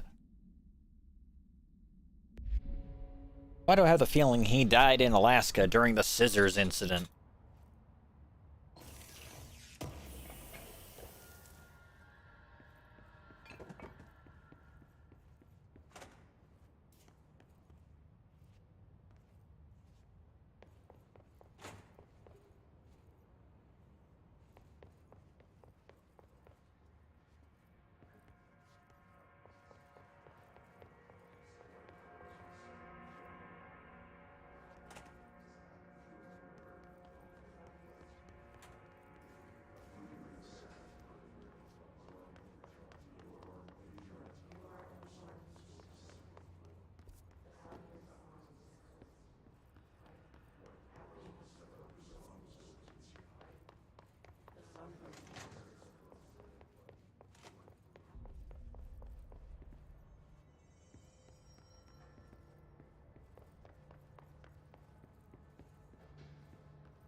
Jesse, did you get the hotline? I mean, how is it out there? The comms, the hiss?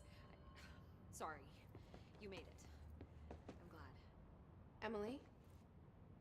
Let's talk. Of course. Initial impressions. Initial encounters with the entity known as the Hiss have revealed various behavioral facts. Most notably, the Hiss is able to invade or corrupt control points, altered items, and even humans, radically by changing their behavior. Curiously, any person wearing one of the wearable HRA devices that Dr. Darling has been distributing over the past weeks was not affected by this corruption. The only known exception to this fact is the new director, Jesse Faden, who possesses an inherent immunity to the Hiss. This could indicate that she has already been corrupted, but her behavior is so in contrast to that of the other Hiss that I've dismissed that theory. My final observation comes from Miss Faden herself. She's able to cleanse material and organisms of the Hiss corruption. We tested this ability on a Hiss-corrupted entity, but unfortunately the process seems to kill the host. Perhaps the host's physiology becomes reliant on the Hiss, but more work to be done.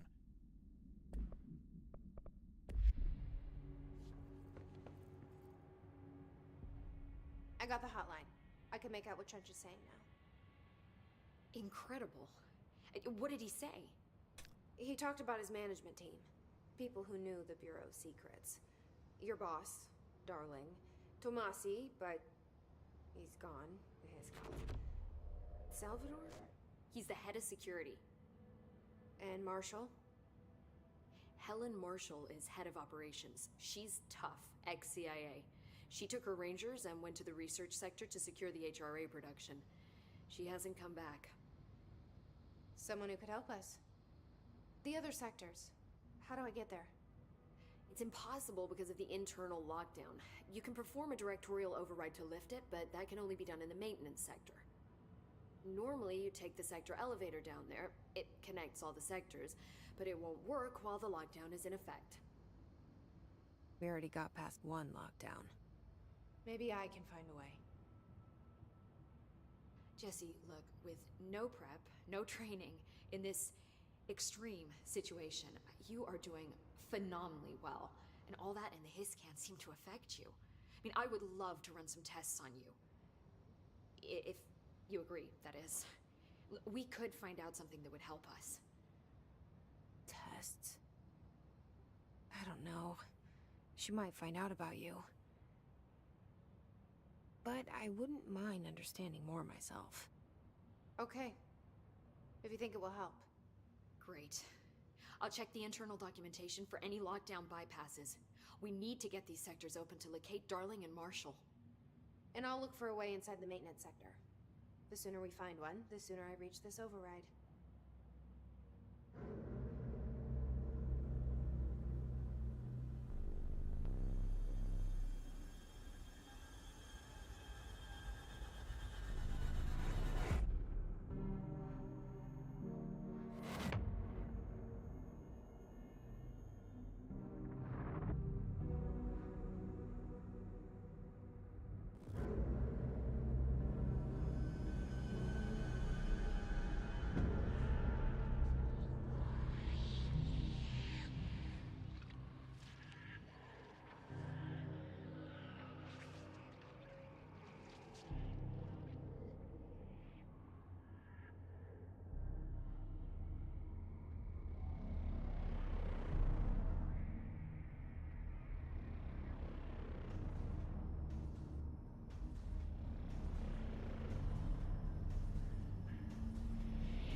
Hi, Jesse.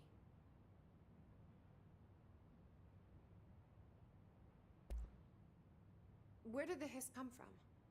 I'm not sure. You said the Hiss was here when you entered. Did you see anything like that outside before you came in? No. No, just inside. The source is internal, then. See, the oldest house is a sprawling complex with openings to other places as well. I don't even know where to start looking. But in the context, it's good news. The lockdown holds. The hiss escaping the building would be the end. Pretty shitty world out there if you ask me, but I wouldn't want the hiss to destroy it. With you on that, Emily. You mentioned the oldest house. What is it? This building, the Bureau headquarters, the oldest house, is a shifting place. You've seen it. It transcends its physical limits. I've been to New York a few times. How didn't I notice this place? It's an attribute of the building. This is a place of power. The oldest house doesn't like attention, so unless you're purposely trying to find it, you don't, which is perfect for us. The work we do here is essential, but unstable. The Bureau prefers not to be noticed. And we need strong walls to make sure nothing gets out. So without you, I never would have found the front door. Okay. This Trench guy. I keep hearing him in my head. Is he a ghost? Haunting me? I doubt we're talking about a ghost in the traditional sense, but an echo maybe. See, if he was killed by the service weapon, your gun, maybe it's his final thoughts recorded by the bullet in his brain, like a deep space probe sending back data. But that's just a hypothesis on my part. I need the gun to research it. But you better hold on to that given the circumstances. I think I will. Yeah. Can you tell me what an object of power is exactly? This is all, well, new to me. Don't worry, I love going over the basics. So objects of power are mundane objects that house paranatural energies and have developed a link to the astral plane and can thus be controlled, which is what differentiates them from altered items, which are still housings of paranatural forces, but are more volatile and cannot be bound in the peri-utilitarian sense. Got it? Did she memorize this? Got it. Thanks. So HRA stop you from becoming Hiss? It seems that way. I mean, I hadn't even heard of an HRA until a few weeks ago when Dr. Darling started handing them out. Well, I began analyzing mine as soon as I got it. I mean, each one seems to emit a powerful short-range frequency way beyond anything I've ever seen. Doesn't the timing seem suspicious? I thought that too. Dr. Darling usually likes to unveil his latest breakthrough in big presentations. With these, he just passed them out. Yeah, his behavior makes me wonder what exactly he knew.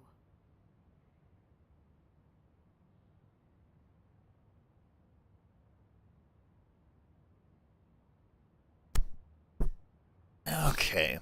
At the very least, I'm gonna stretch out my legs. Oh, my knees. Oh, my old knees.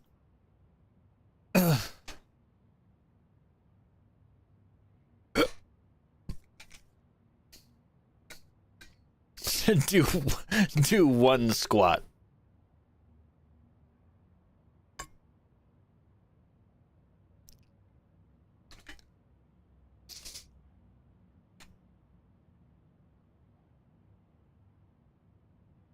Just have like the world's most jacked fucking thighs, and it's just like, oh my god, why are your thighs so thick? Every time I get angry on stream, I do one squat. Thanks, Emily. I'm sure I'll have more questions soon. Just let me know.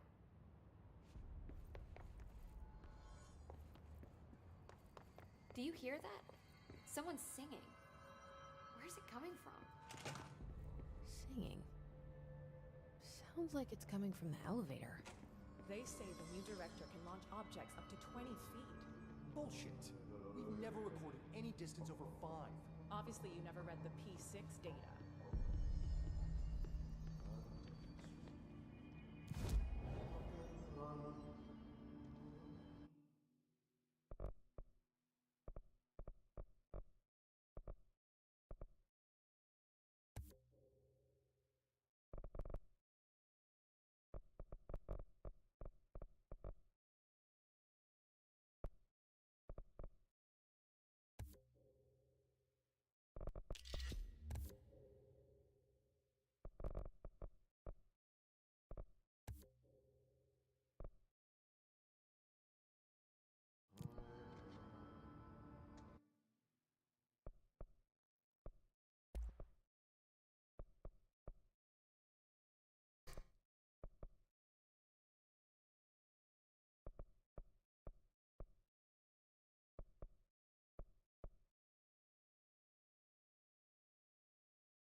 Time to work. Meet me in the maintenance.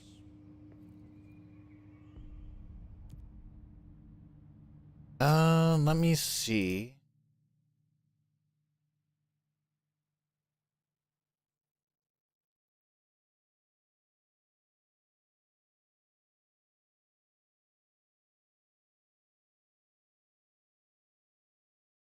Currently, it is $40.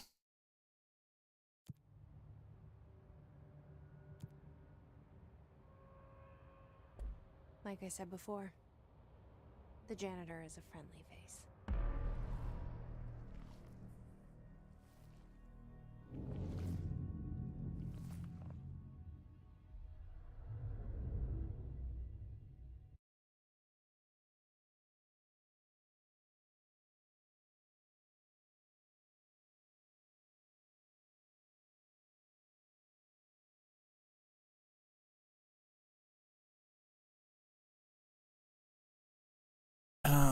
I haven't really thought about that, but I can check.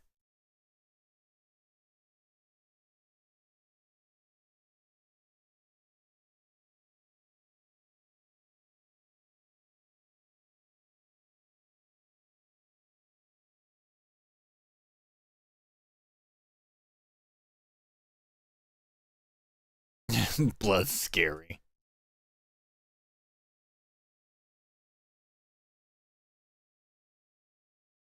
The day of all the blood.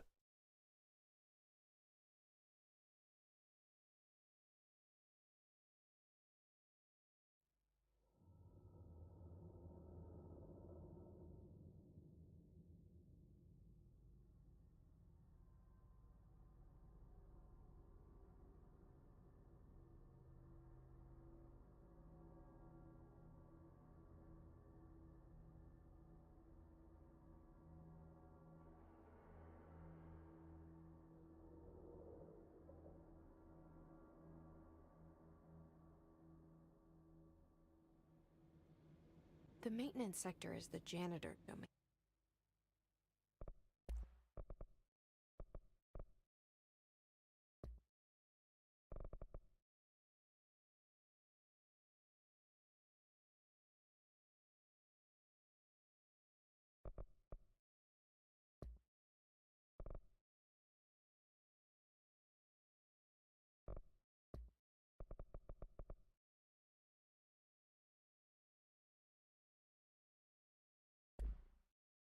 So, from what I can see, there is no way to toggle the blood. Here. He can help me reach the override. Maybe it was you who got me into the oldest house with the lockdown on. Maybe it was Ahti. It felt like he made the elevator appear that took me to Trench's office. Is Ahti guiding me too?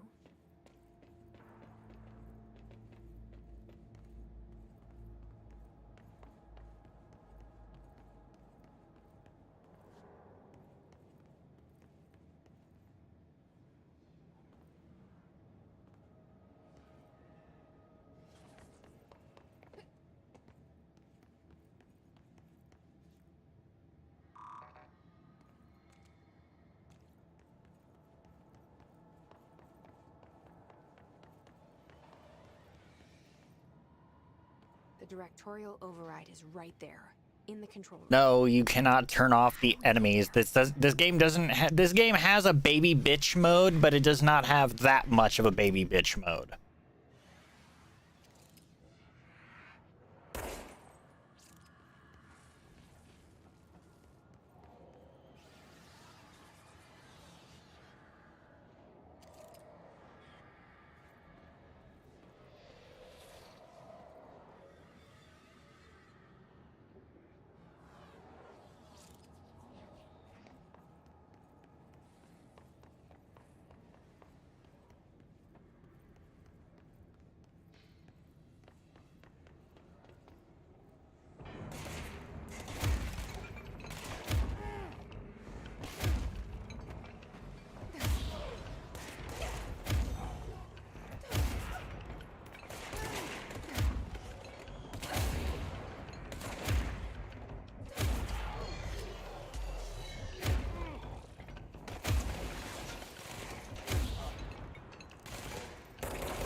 Because I had a challenge that I had to complete, and that was to kill 5 enemies with melee.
What's down that way?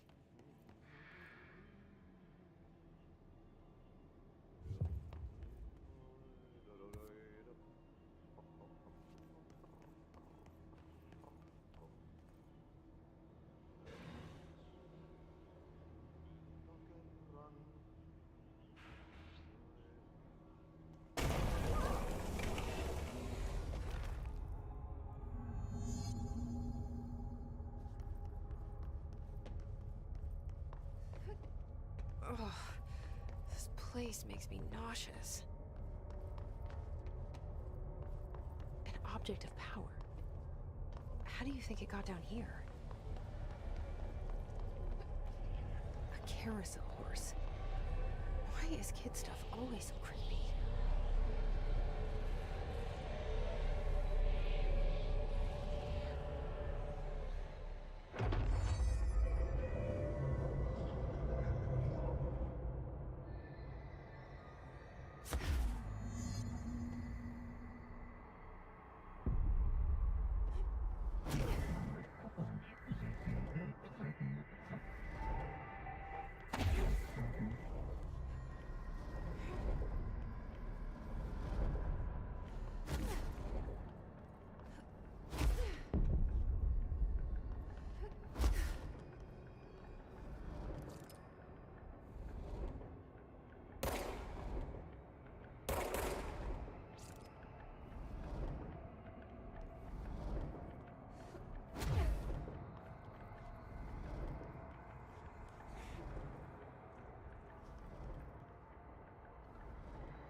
Let's see the hiss keep up with me now.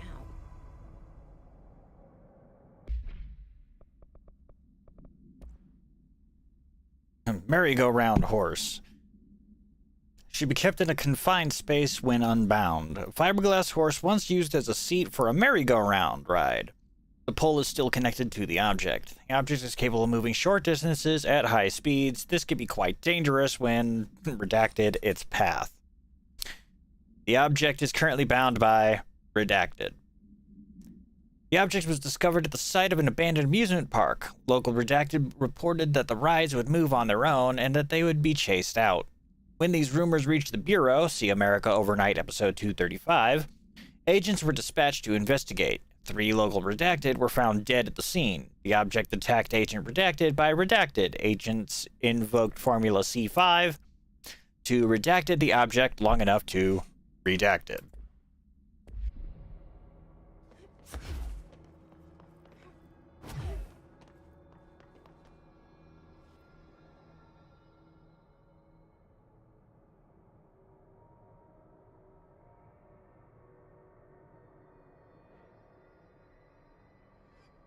God, talk about fucked up architecture.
Drank the last pot of coffee. Refused to make another one.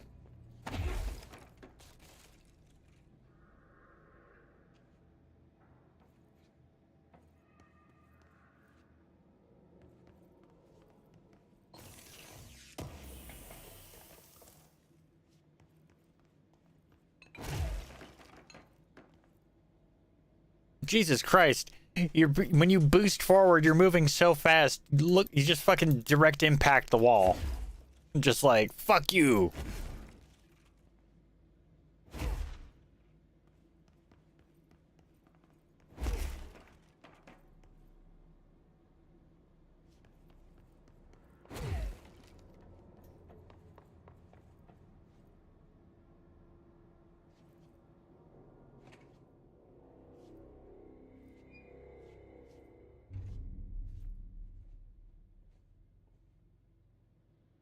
Well done. You got the job.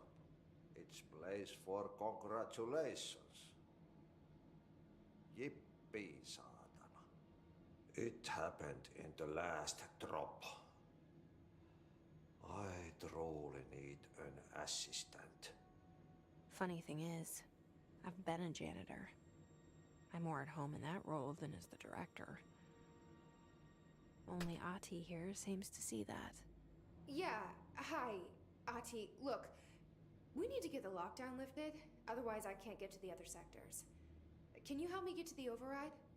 Yes, easy peasy. It's just around the corner. But first, we need to get you working. Very small, couple of hours job. Something tells me it's gonna be more than that. Yeah. You think there's a dog buried in this? I can tell you are not yesterday's Krause's son. That's why you'll make a great assistant. Very well. I'll hit the facts on the table. Mä kyllä sanon perkele suoraan, that this house has a vermin problem. A bad one. They've already messed up the cooling pumps. And the power generators of a power plant, perkele. And the pensioner inside is starting to feel the band around his head tighten. The situation needs to be fixed before the plant blows up. And we all disappear like a fart in Sahara. Trying my best to keep up with this. Fix the coolant pumps and the power generators, otherwise the power plant will blow. But don't you worry. I've left you clear instructions. You'll catch the end of the thread before I go to my vacation. The work's on the task board here. You can do later, when you have time. Vacation? Right. Yes, no one's gonna cancel my holiday or seat's gonna rattle. But don't worry at all. You'll take care of it and soon this crisis gonna be last winter's snow. You better go now, so you don't have to run with your head as your third leg. The door in the back leads to the plant. The door in the back. That's great. Thank you, Ati.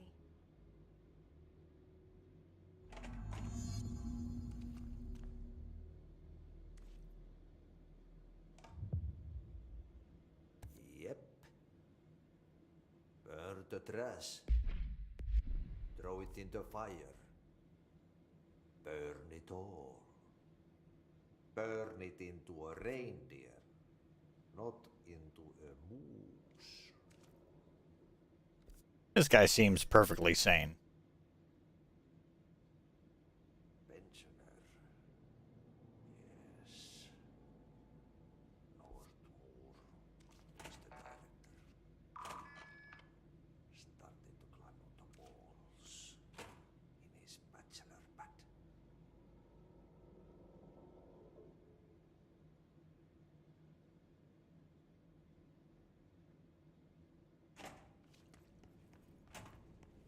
Kind of hoping he had more to say, but oh well.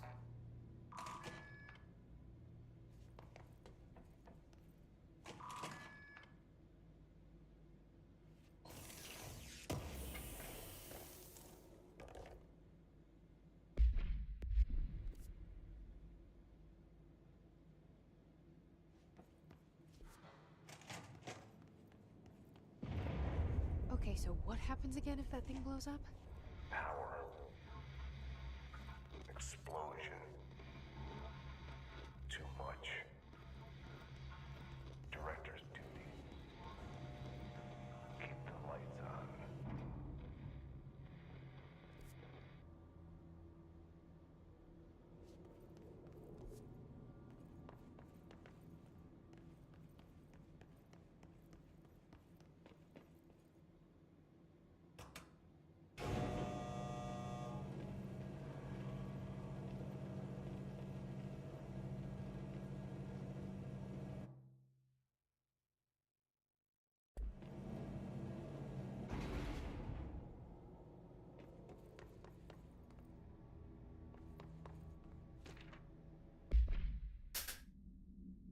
Error. Escaped OP. An object of power escaped the Panopticon. That's a word. A couple weeks ago, and they want everyone to keep an eye out for it. So if anyone sees a merry-go-round horse zipping around the sector, alert me immediately. Do not try to contain it on your own, and definitely do not bind it to yourself. But too late.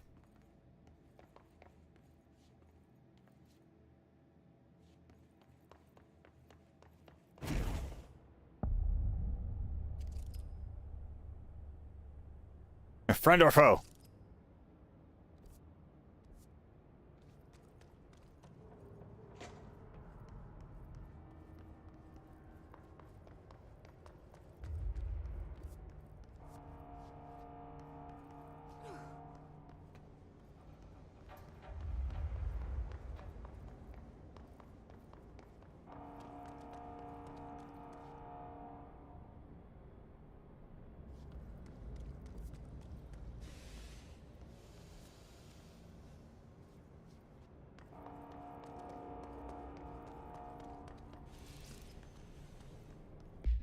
It's like I'm pretty sure.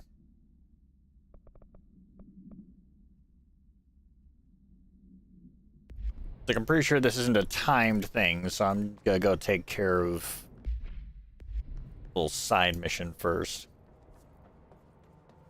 If I can.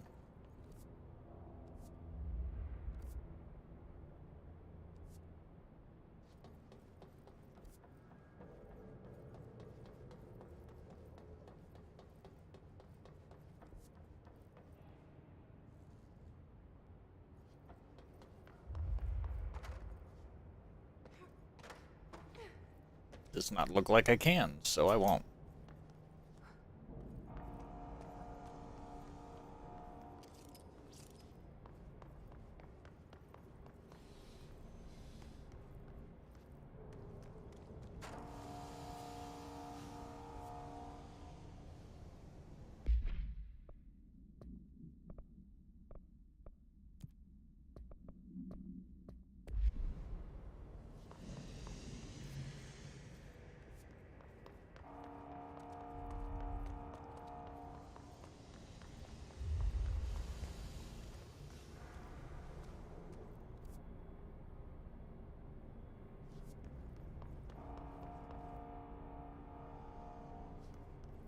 Do I have to talk to one of these NPCs or something?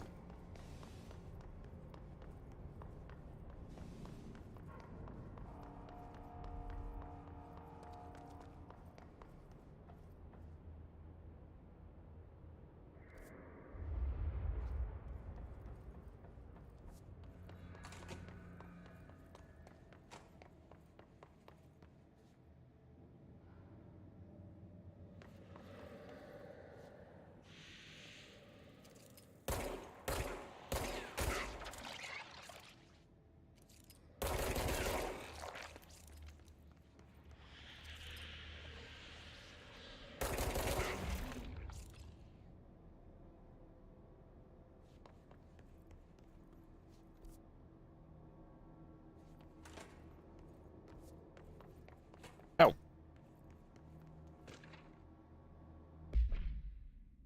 The oldest house is a place in flux. Thresholds appear with no warning. What the threshold will contain is a question we can only answer once it manifests. The widely accepted theory is that thresholds are dimensions vibrating on a redacted frequency different from our own. When these frequencies match, the threshold will manifest in the oldest house, which acts as a redacted. Others theorize thresholds are parallel universes or possibly our own reality at a different point in time. Some believe our collection of altered materials affects the house or attracts the thresholds. We do know for certain that thresholds are not permanent. Eventually, their frequency will shift. Some believe Earth itself is just another threshold connected to this oldest house, or to the oldest house, which is eventually rooted in some other reality, or was actually rooted in some other reality. This theory, while impossible to disprove, causes redacted in those who learn of it, so is actively denied. Gee, I wonder, could it be existential dread? Could it just be, flat out mental breakdowns?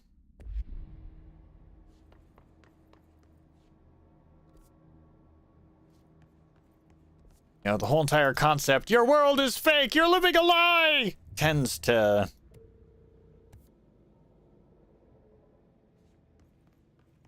investigate the training course, you say. I'd like to file a formal complaint. Response. The unauthorized use of my voice in a state of quality that I did not agree on. The fact that they were planning to use a material from which I thought was a rehearsal was not communicated to me at all. Had it been, I would have disallowed the use of those recordings. I want use of the Ranger Field Training course recorded messages to halt immediately. I will not stand for this humiliation among my peers. I will go to HR with this if necessary. Cue canned laughter. What are you gonna do? Go to HR?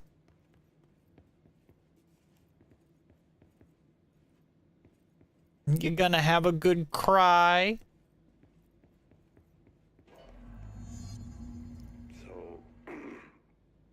So I just read this. Welcome to the Ranger Field Training course. The course must be completed in the specified amount of time. When you're ready to start, press the button. Is that all, or? I always did love obstacle courses. Get ready, Ranger. Course starting in 5, 4, 3, 2, 1. Go.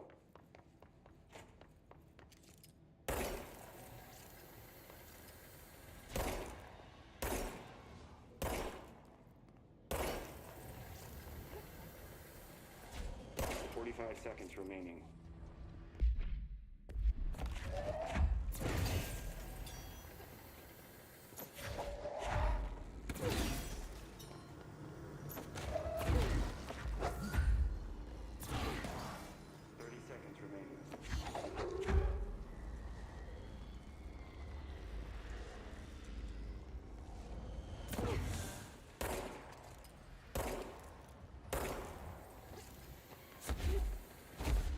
Seconds remaining. Damn it! 5 seconds remaining. Course failed. Try again, Ranger. Shit. Oh, fuck off. This is stupid.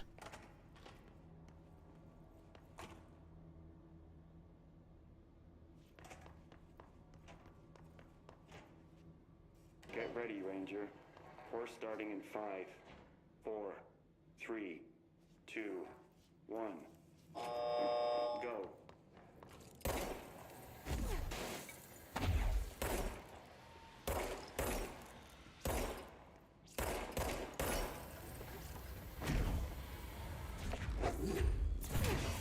Seconds remaining.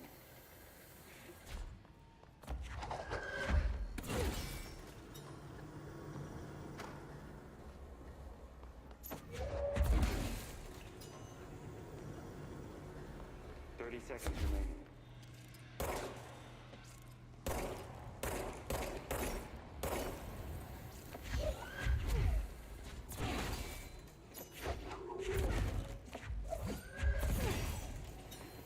Seconds remaining.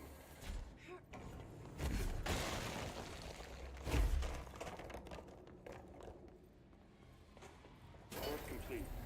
Congratulations, Rainer. Guessing this isn't usually part of the course. It's protecting itself.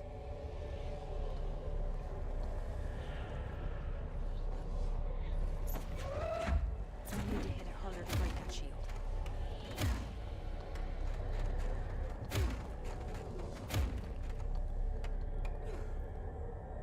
It's a safe.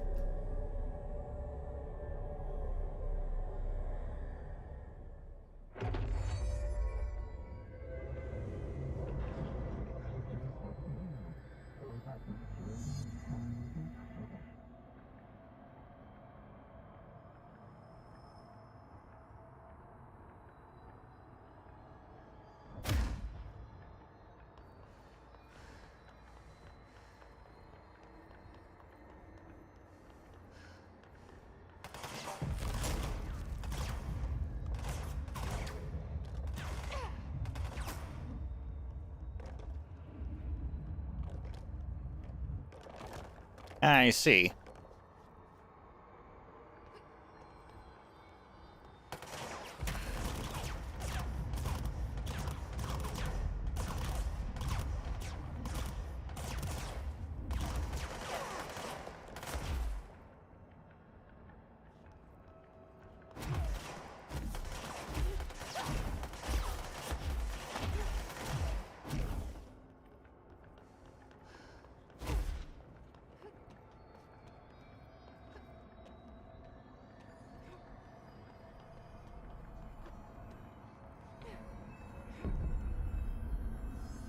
That's useful. Good time to have a shield.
What do we got here?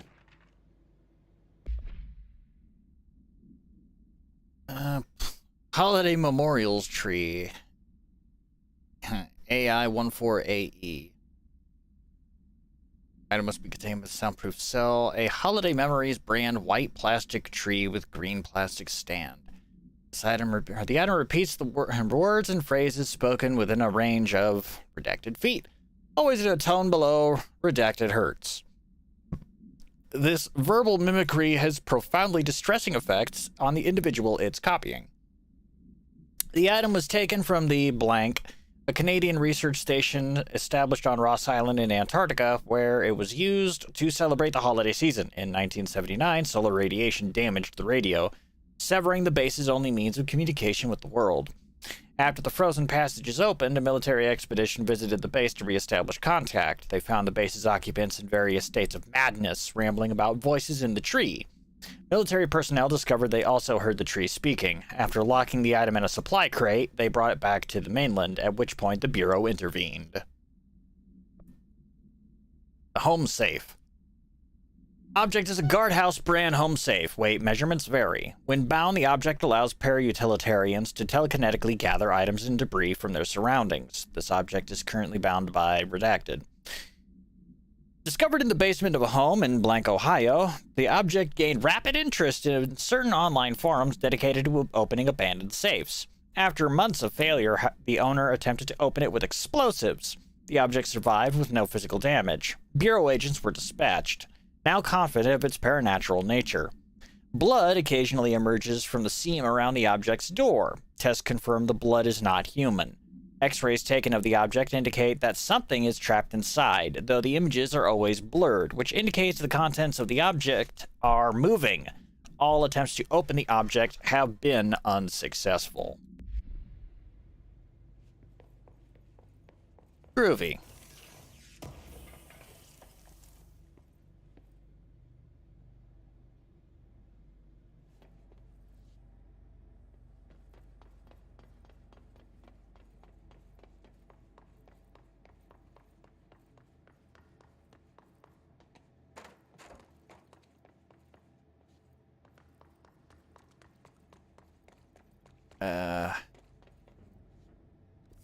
How do I leave?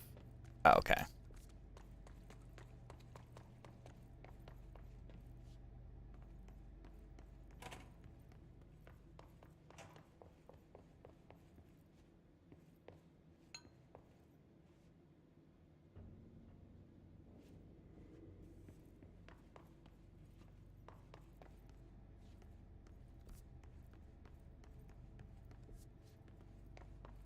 Is the elevator accessible or negative?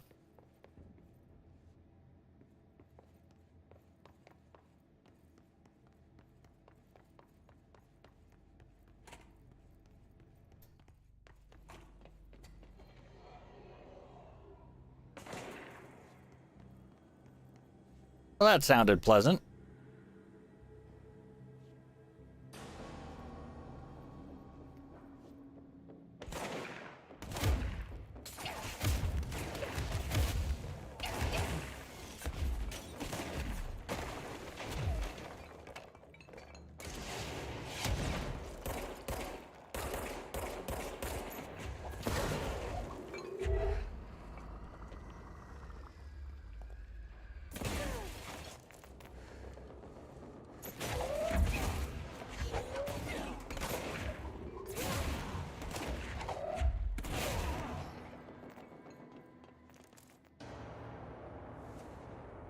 Who's panicking? Me? I think not.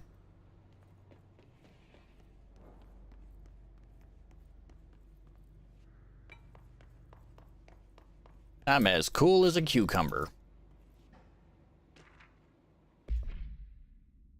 The safe object of power can produce a barrier using objects or material from its immediate vicinity. Bureau Rangers were given permission to employ heavy weaponry against a para-utilitarian bound to this object in order to gauge the barrier's durability. Blank and blank velocity ammunition were tested with blank results. Testing will continue after blank. The safe object of power is clearly a viable candidate for use in combat response scenarios. Allowing para-utilitarians to participate in altered engagements would be an advantage worth considering.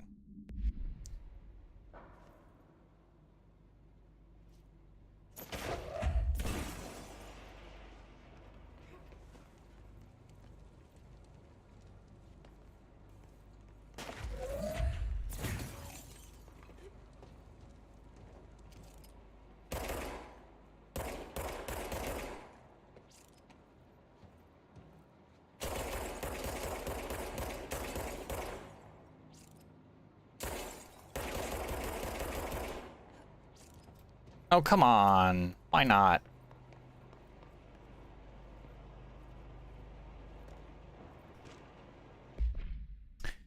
Listen, Trench is on the warpath about this Tennyson report thing. He wants to know who wrote it, and he wants to know yesterday. Whoever did is gonna get crucified. I don't know if it was one of you guys, and I don't want to know. I'm not super keen on leading a witch hunt, so tell everyone in the sector to keep their heads down. Best not to be on the radar right now, you know? I tell you, not even counting all the weird shit we deal with, this place can be a downright hostile work environment sometimes.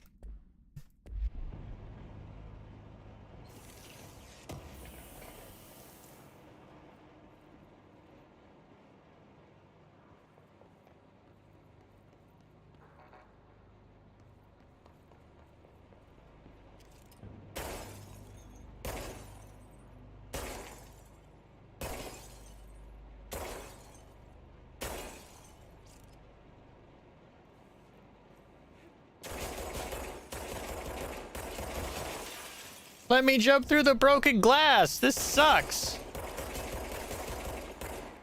How can I be expected to live my action movie hero dreams if I can't jump through broken glass?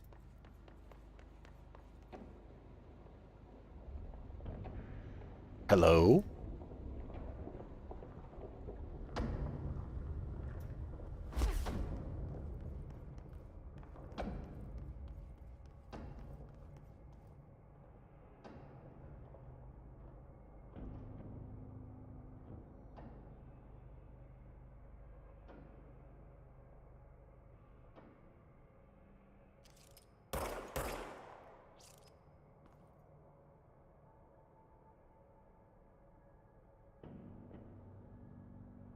Yeah, something tells me I'm not going through here yet.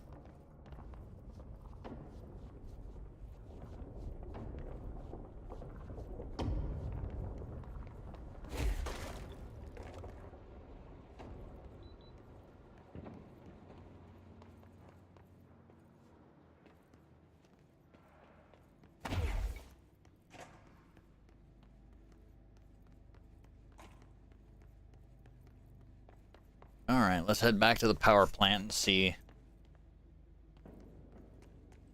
what's in the bathroom first.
Yeah, I could have sworn when I first came in here I saw people.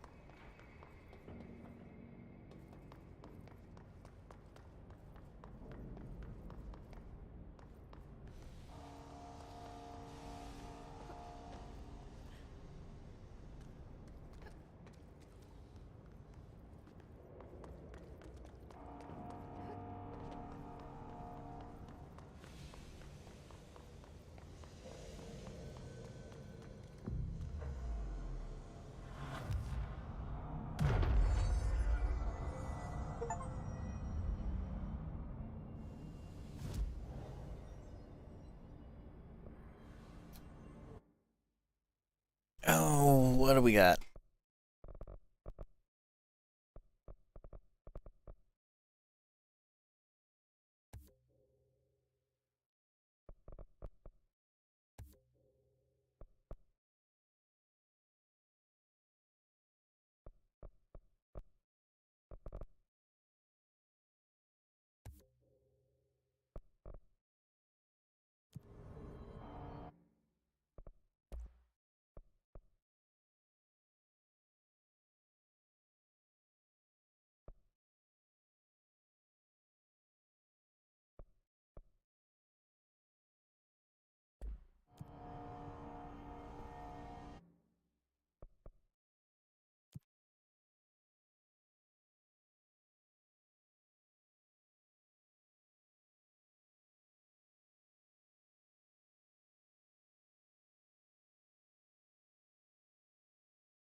Ah, so Dangerous out here, lady.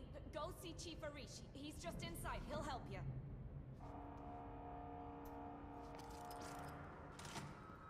Ma'am! Hey! Chief Arish, FBC Security. Shouldn't you be in a safe room?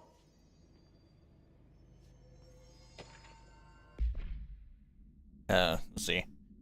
Hi, Simon. I got your message. Yeah, if someone in this sector is asking about Adi, just tell him you'll handle it and leave it at that. Under no circumstances should any personnel intervene with his day-to-day routine. I told you everything I know about him, so you could better deal with his odd habits, but yes, it's still very much a classified matter. Also, I saw your report about the quarry worker who wandered into the Foundation. Detaining him was the right move. We'll figure out what he saw before we decide on the next steps. Cheers, Lynn. P.S. If you hadn't noticed, something is up between Trench and Darling. I know this isn't your strong suit, but try your best to stay out of it.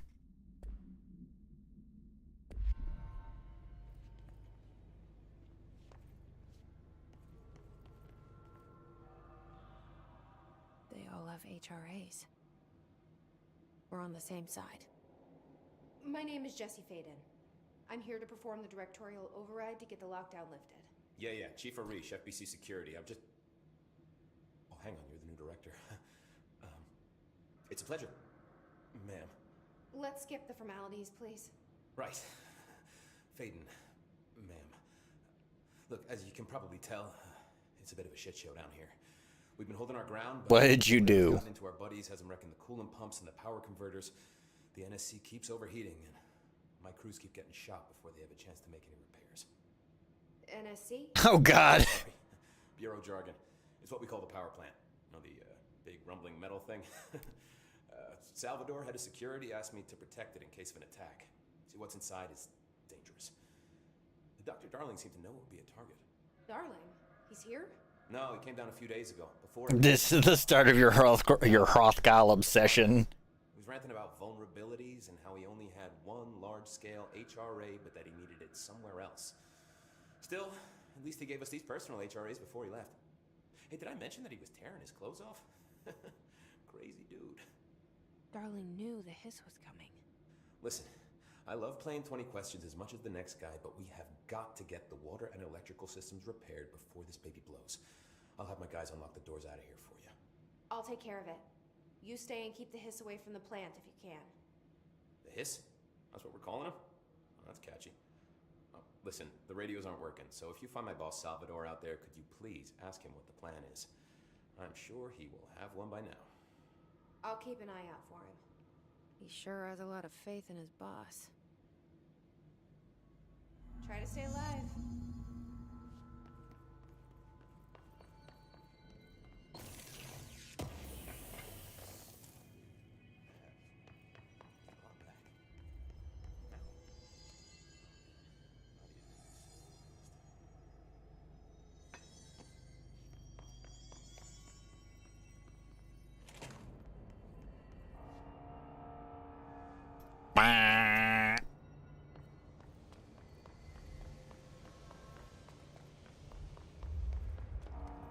wonder if I can get to the furnace now. I should be able to. You son of a bitch. What the fuck are you?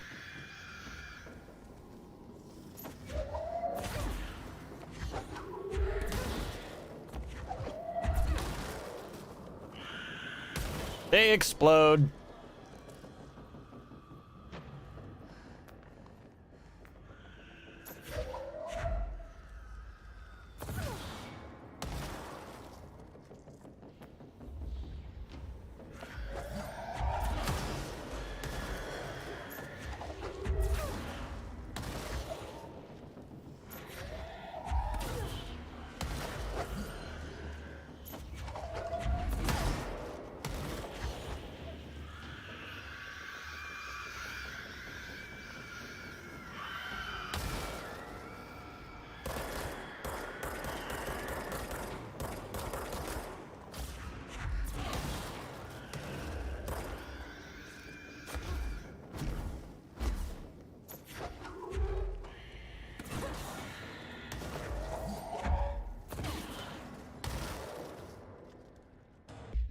Okay.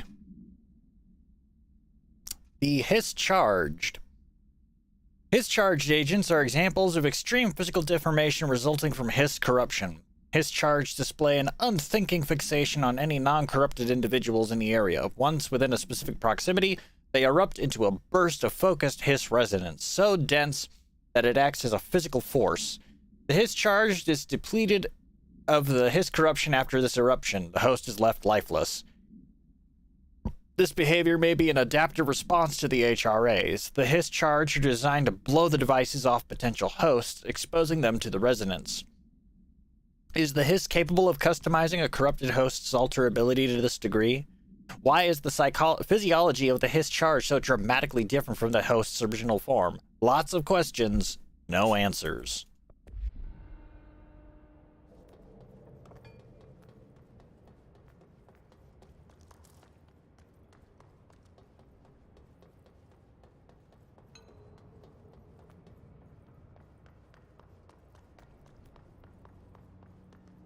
Great, so we got fucking kamikaze Hiss.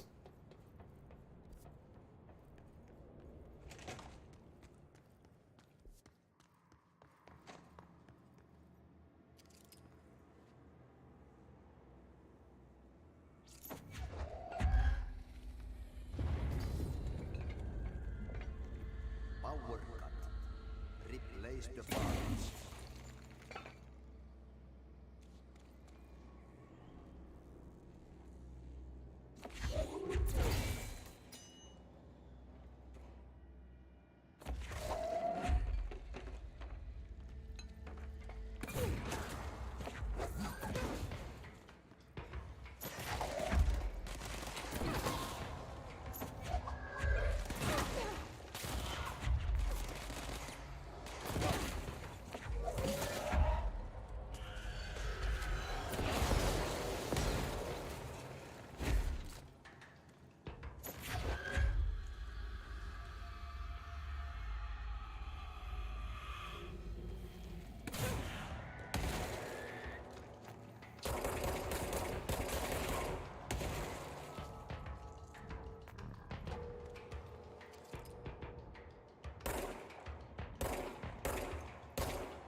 What on earth is...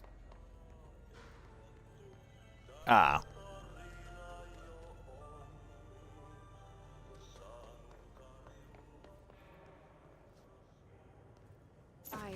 trash, did Ati mean barrels full of hazardous biological material?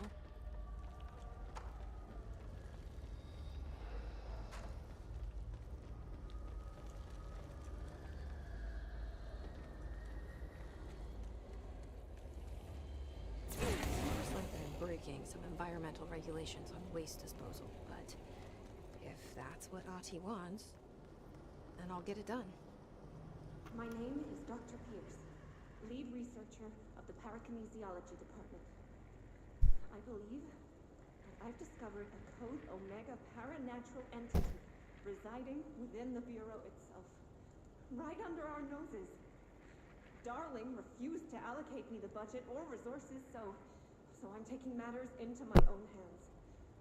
Let this recording be the proof I need to convince them. The furnace can speak. It's been talking to me for some time now. Listen.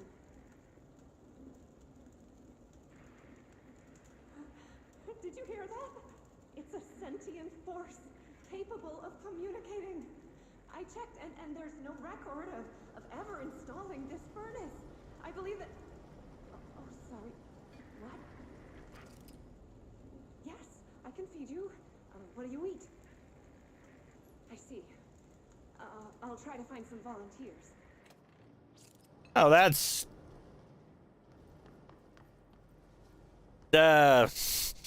concerning.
Makes me think there's a game I need to revisit one of these days. That's Prototype.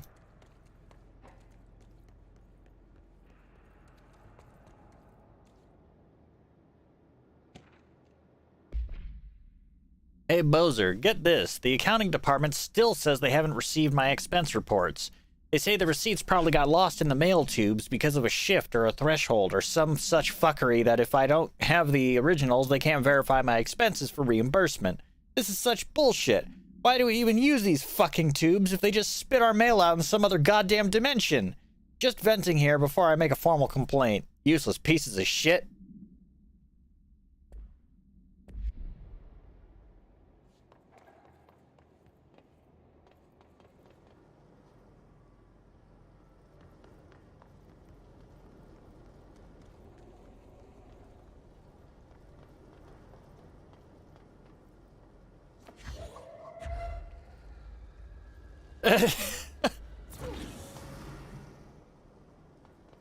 Really, you think?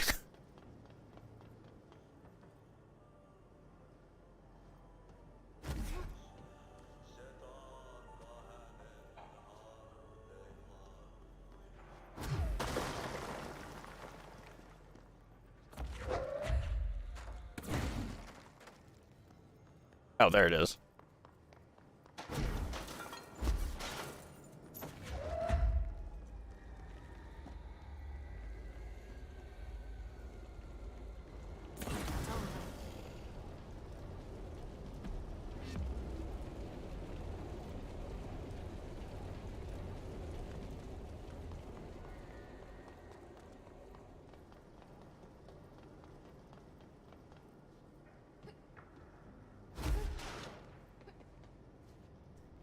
Wait, ew, what the fuck?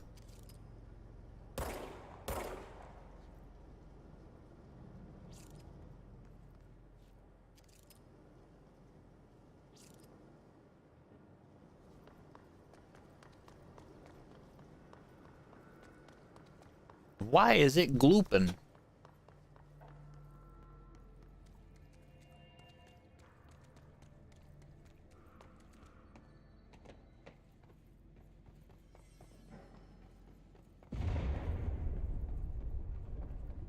Just hold together a little longer.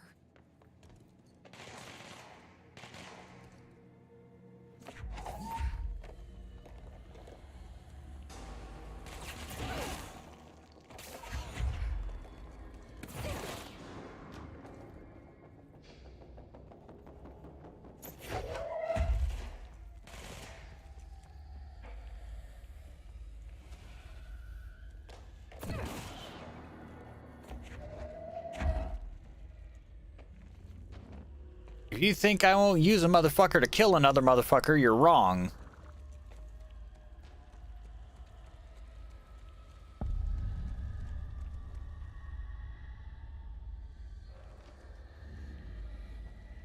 Bro, go to city. Fix it fast. If the plant goes boom, we can throw the spoon in the corner.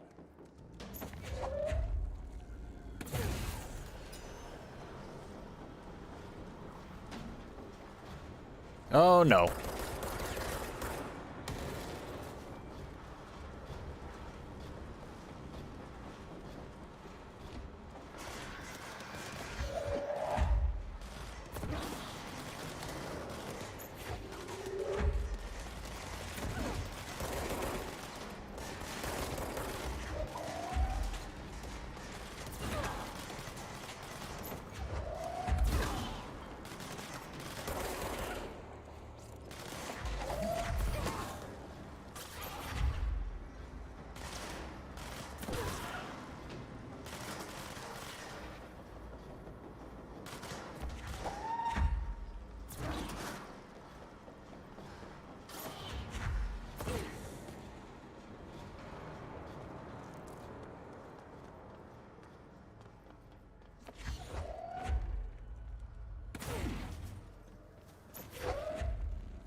I have the Mystic Cube.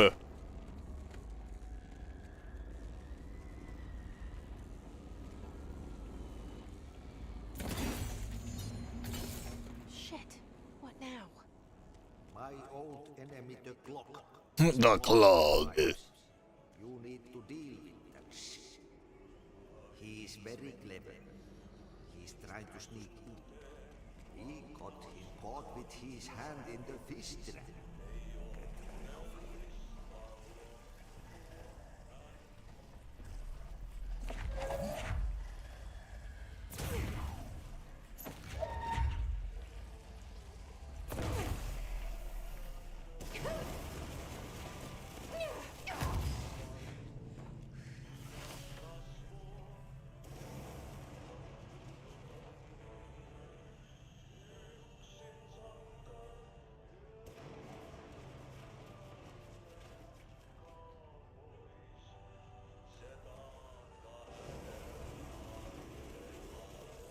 Okay, so it did not like that.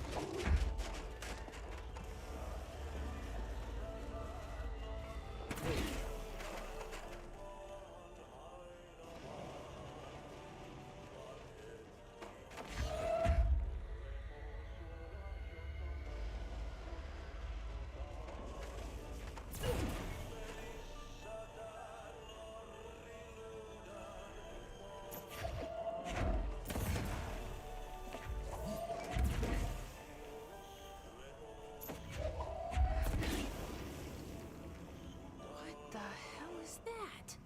Oh, that's the most disgusting thing I've ever seen.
A giant blob.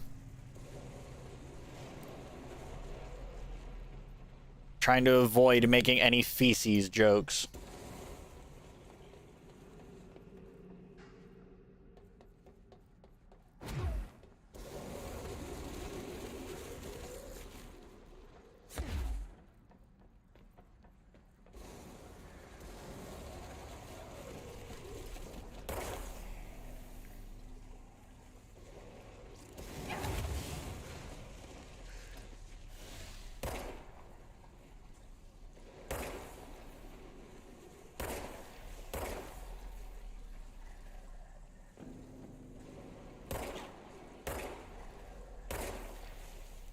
What am I doing in Taco Bell sewers?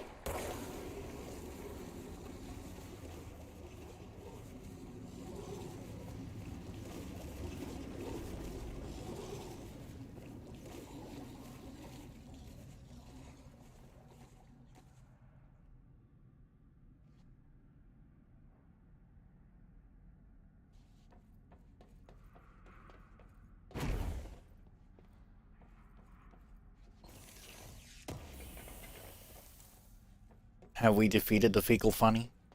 I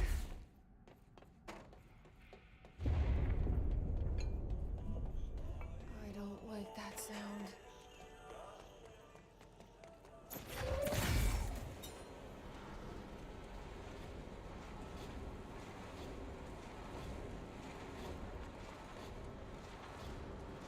The fecal fiend.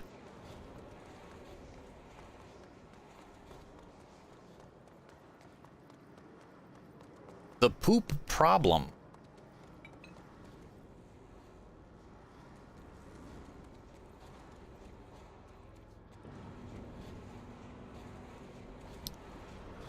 The stool situation.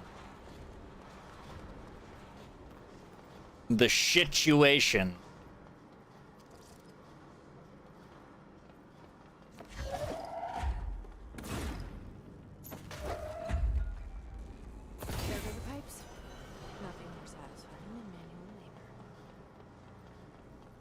It's a poo problem.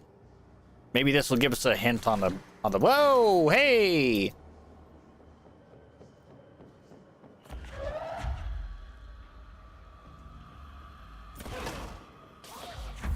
Listen here, ass butt.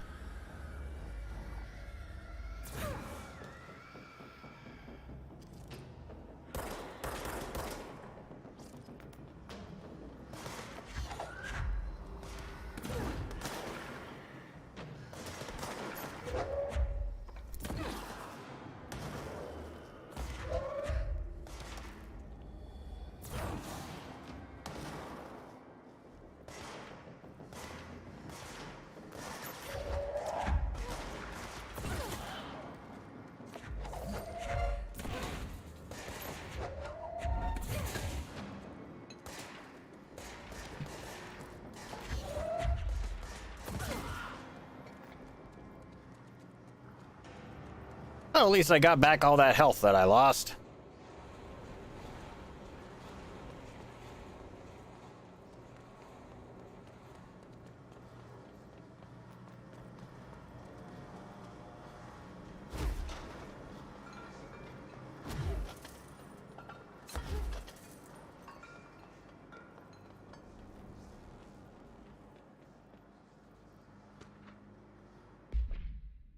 That gross blockage down in the water systems is back. What the fuck is it? And where does it keep coming from? And why the hell does Hati keep yelling nonsense at it? He acts like it can understand him. Of course he acts like it understands him, too. Guess this is just his brand of crazy. I'm gonna try out a new drain cleaner. Extreme strength.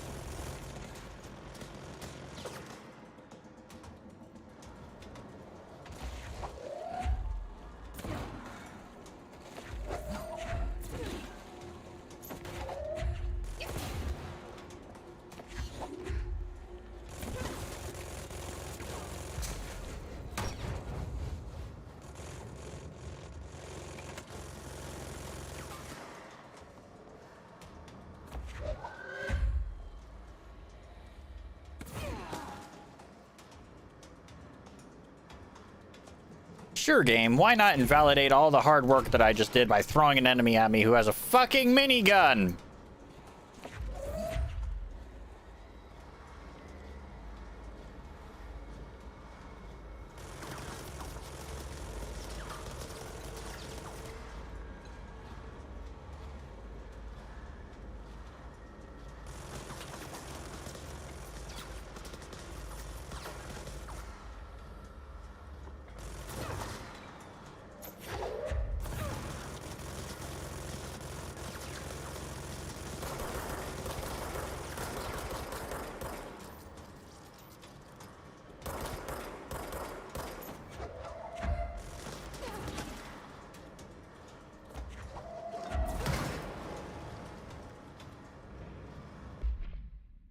Hiss Trooper. Troopers are meant to be the first agents to enter unknown AWEs, thresholds, or other paranaturally hazardous situations. They are heavily armored and heavily armed in preparation for the worst. As a result of their role, Hiss Troopers have access to the heaviest armor and weaponry from the Bureau's armory, including military-grade chain guns and grenade launchers. In addition to their already formidable FBC-issued armor, the Hiss resonance surrounding these entities is dense enough to stop bullets. If forced to engage one of these, be sure to make use of any available cover. Also note that to the telekinetically talented, enemy grenades can be a welcome source of ammunition.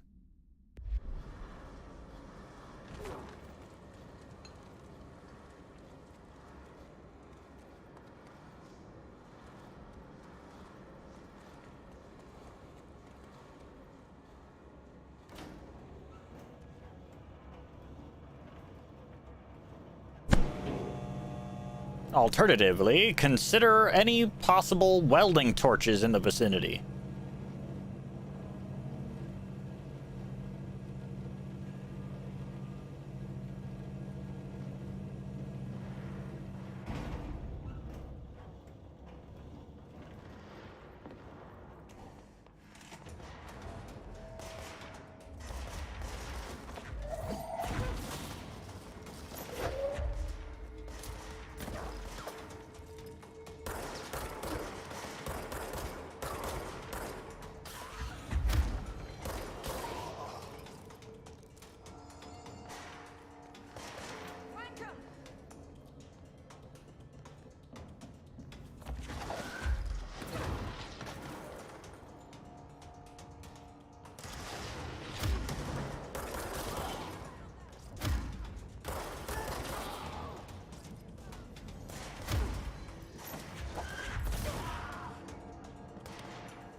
That was a bit much.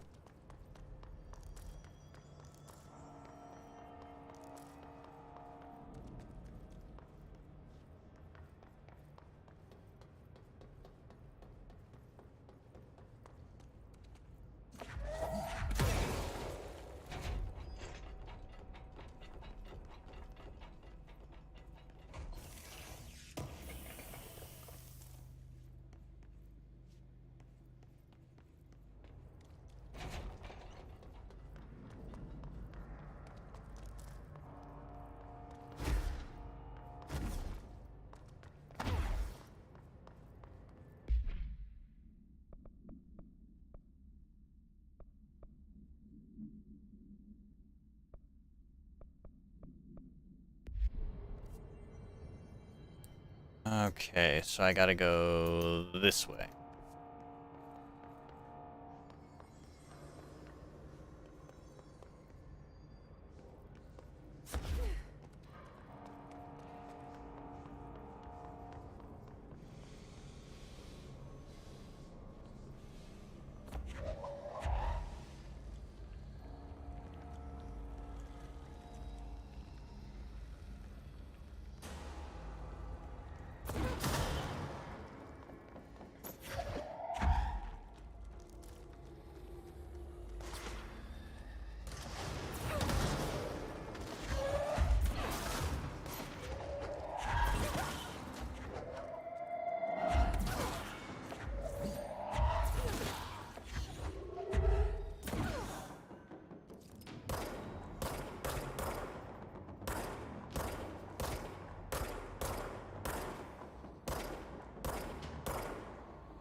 This'll learn you for flying around like a little shithead.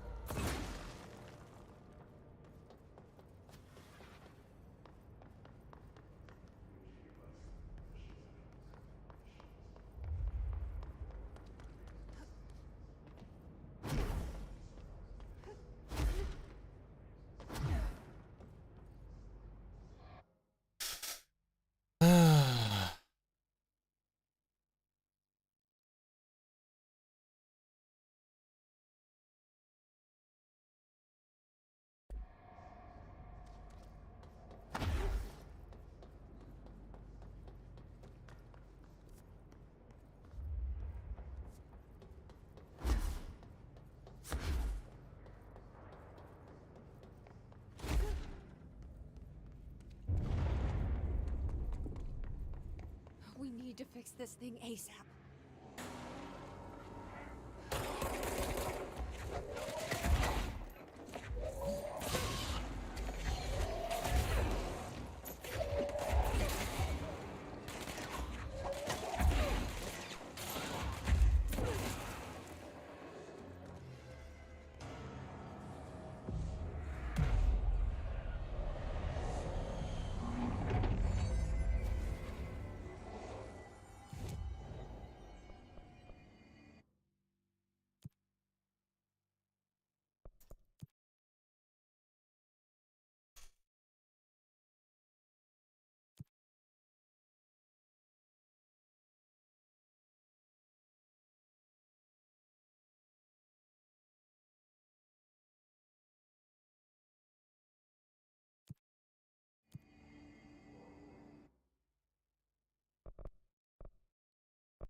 It's fried up.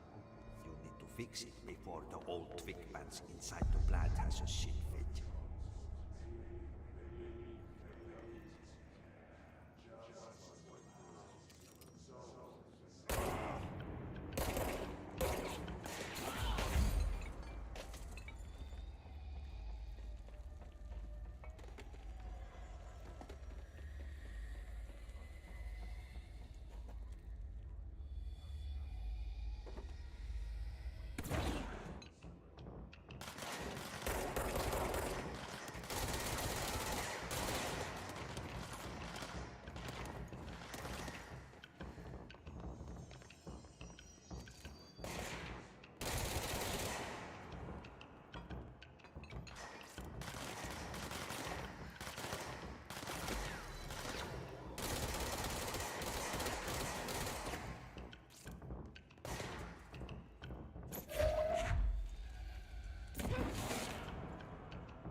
Open the door.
Go lift the lockdown.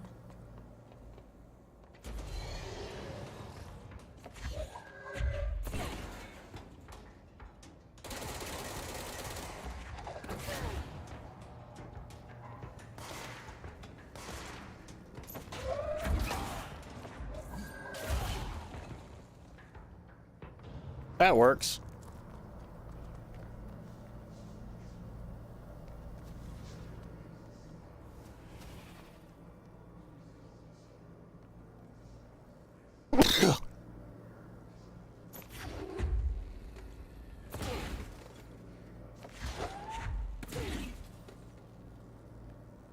Man, that is a strong fence.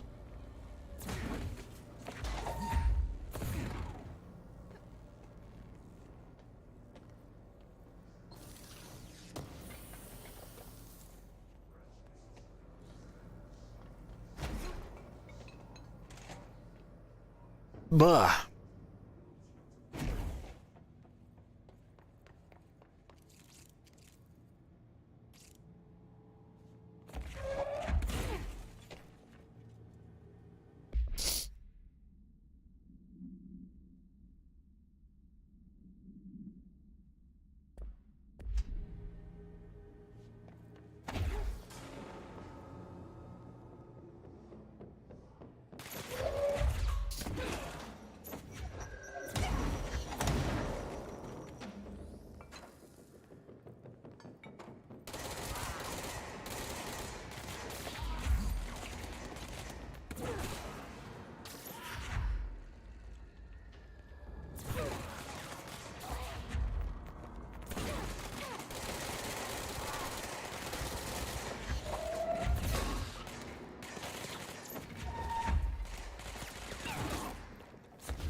Protect them. Forces contain a lockdown. Can only be lifted by a directorial override.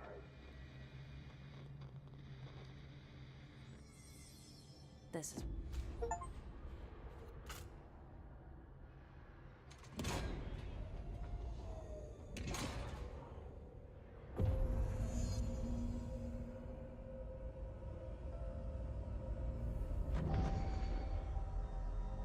Oh, hello.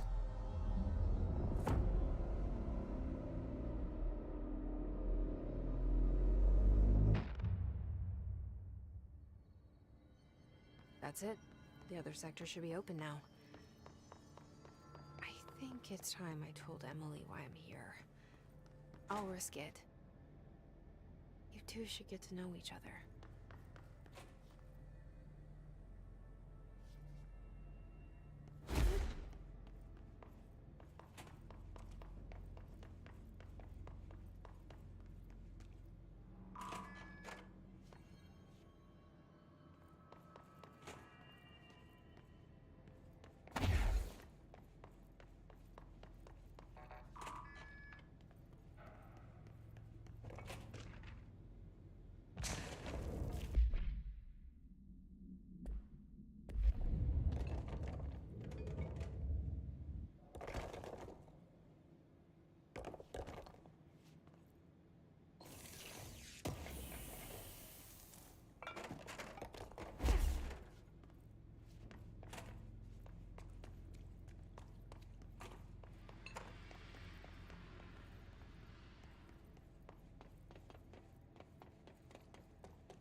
Hmm.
heard the Hiss attack the power plant.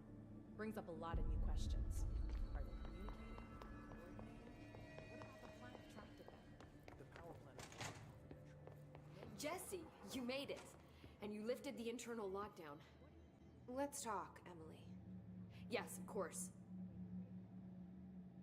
Listen, Emily. Screw it. Just tell her. I haven't been completely honest. I have a younger brother, Dylan. When we were kids, we found an old slide projector in Ordinary's landfill. The slides created doorways to other places. Bad things happened. Came through. That's all she gets. The rest stays locked inside. But we found help. Through one of the doorways, we met something. A being. A being? What kind of being? It's hard to describe, but she helped us. We managed to turn the projector off. The bad things that came through the doorways were gone. After that, your people came. Tried to grab us. I ran away. They got Dylan. I left him behind. Bureau agents took your brother? Yes. You covered it up. No one believed me.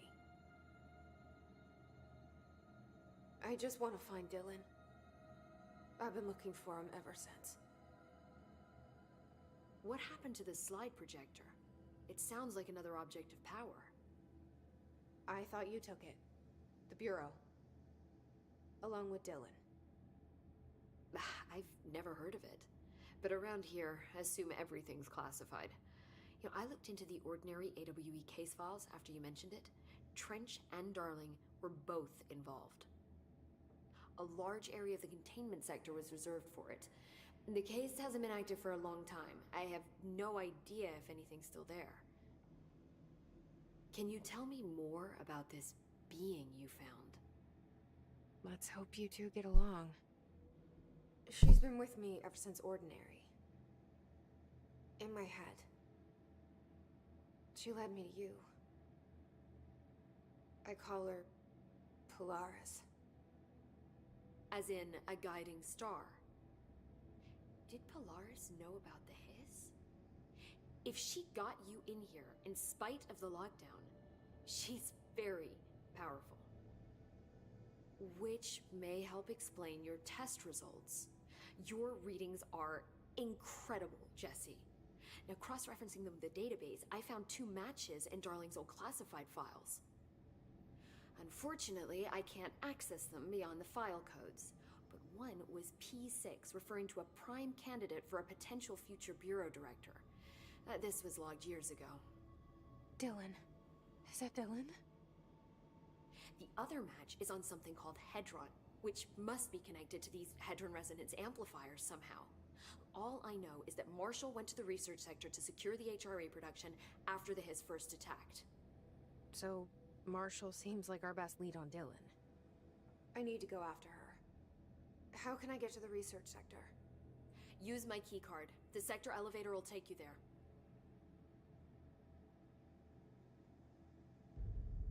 Marshall is the next step. What Emily told me about Ordinary, my powers being connected to things in the Bureau's past. I am so close to something. Do you feel it? Something's coming. We take turns to come for a visit. I helped you. You owe me now. And when time comes, I will come calling.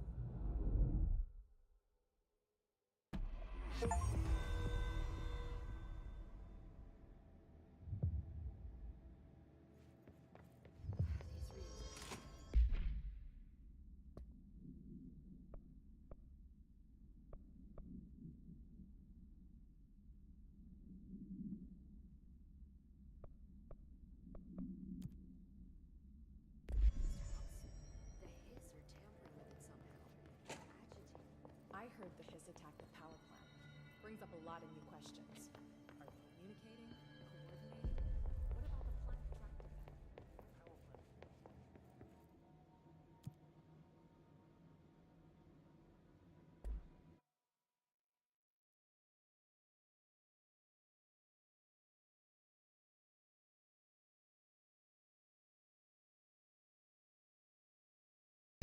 Power plant.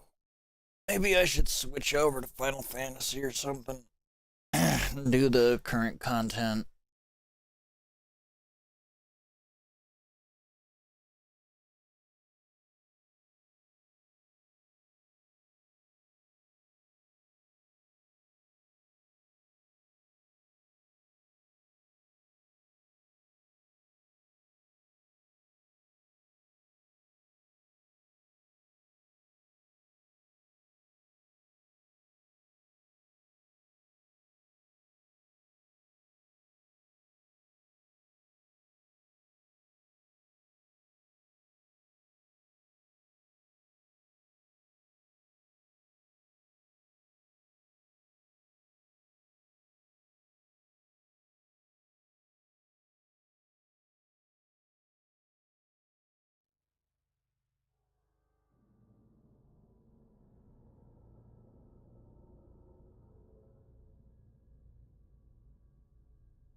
And there I go.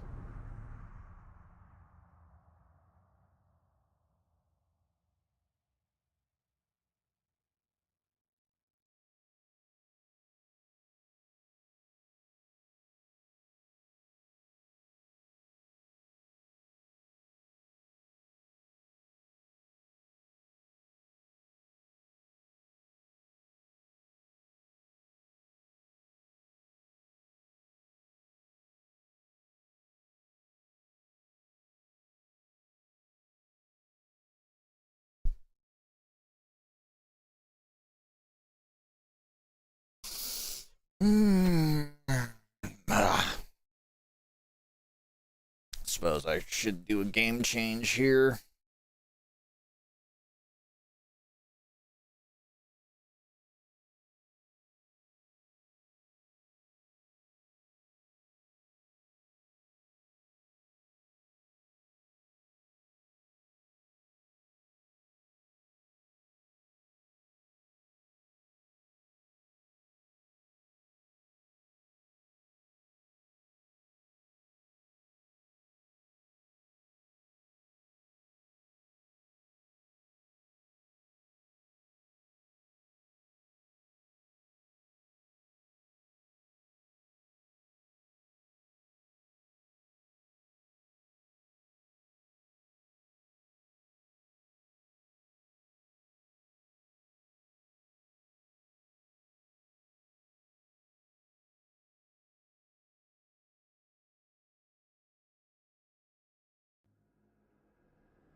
Okay, I'm gonna do a quick game change here, so...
Just launch this real quick.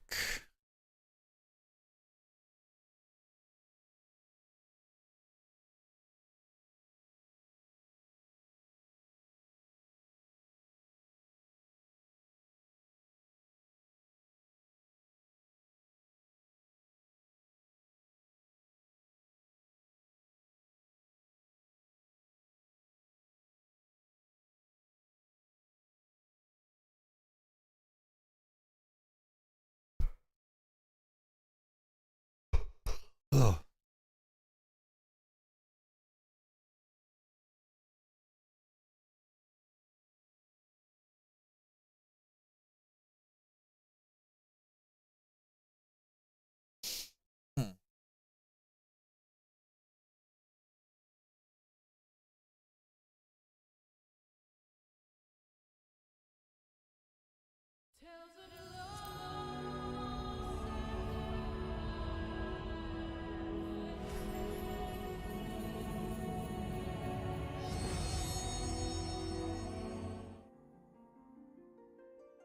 Just really quickly.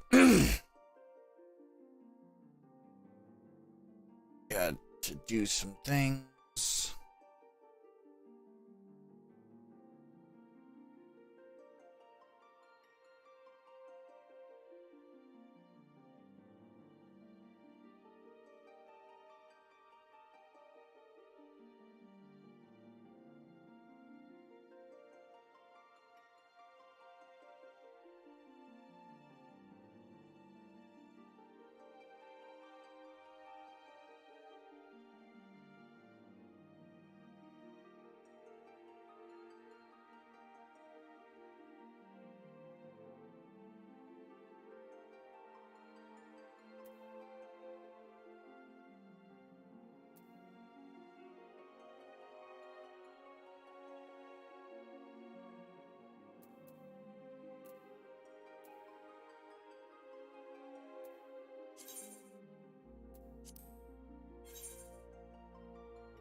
Oh, the things that I must do.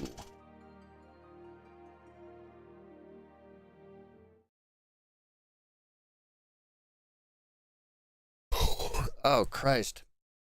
That was a yawn.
Oh, Christ.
Of course, our friend the creep over there in the bushes.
Asura.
How many times do we gotta teach you this lesson, old man?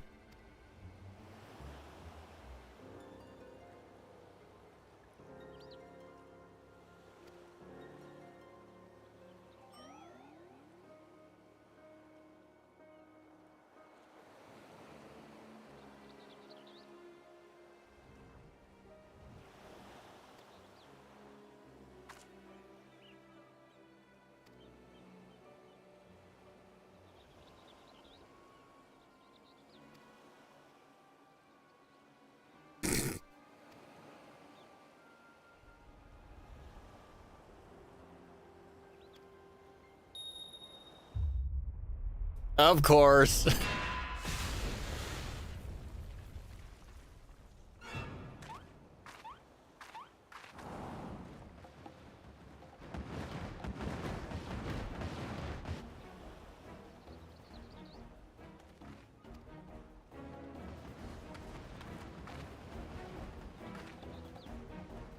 Oh no. 2 Mandervilles are bad enough, but all 3?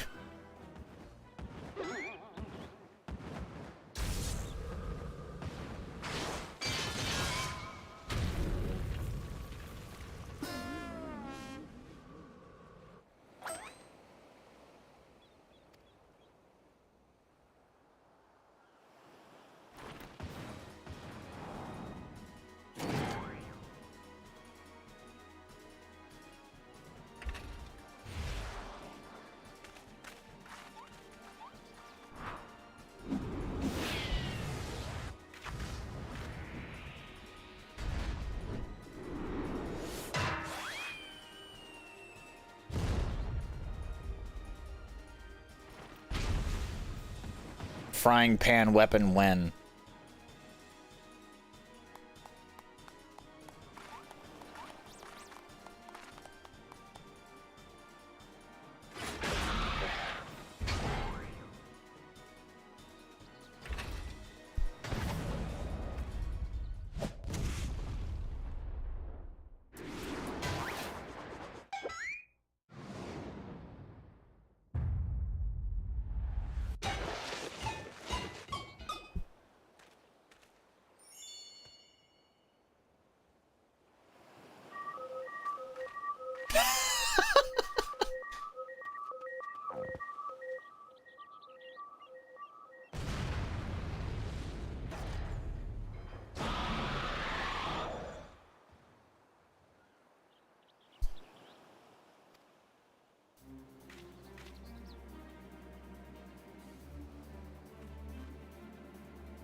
Either that or the alien is actually like down for it.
That's not suspicious at all.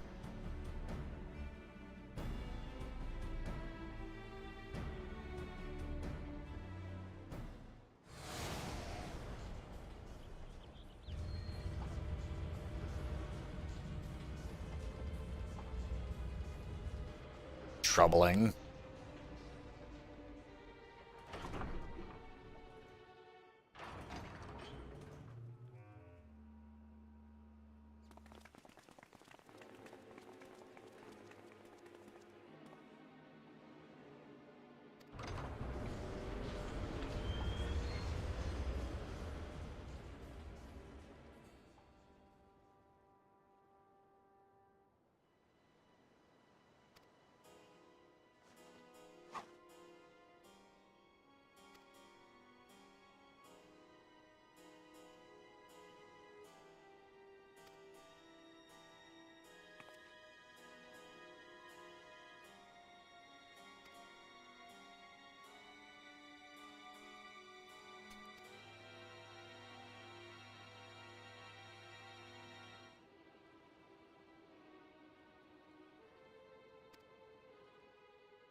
Right.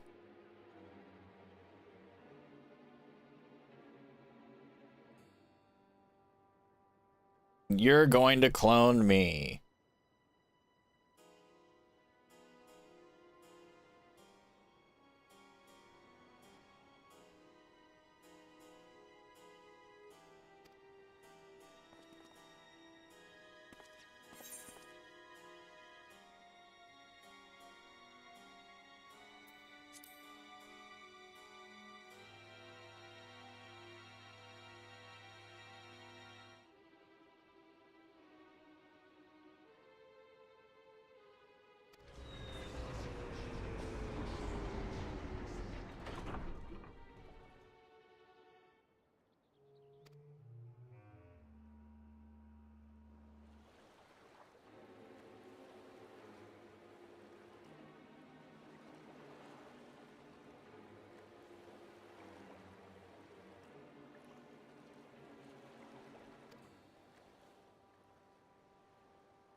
I'm wondering if the Asura that will be summoned is going to be the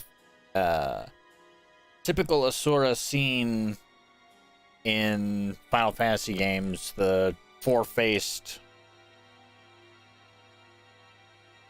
deity.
Sure enough.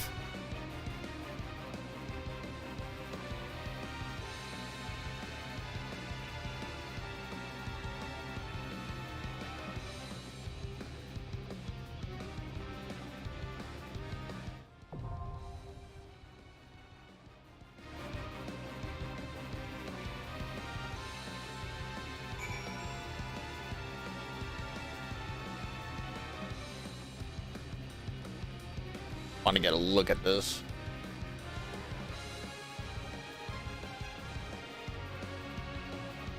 But no, don't disappear. I want to see got four faces.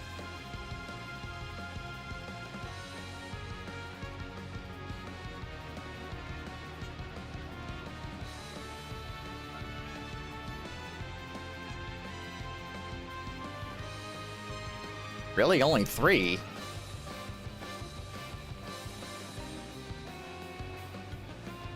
That's a little disappointing.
I am Asura, and on battle I thrive. Have you the courage and strength to face me?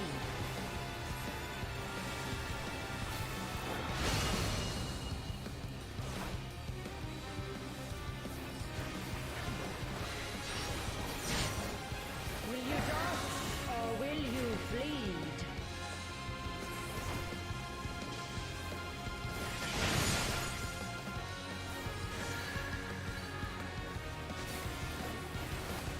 The frail shall fall.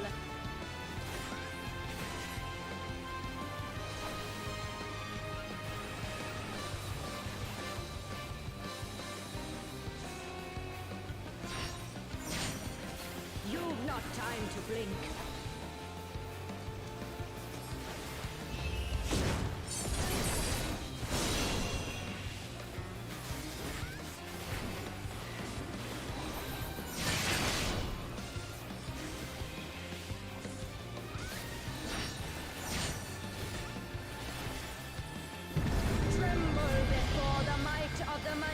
warrior.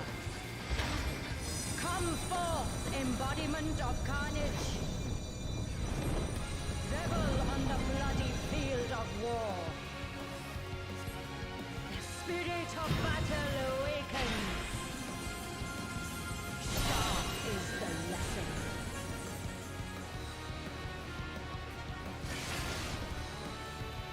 The weak shall perish.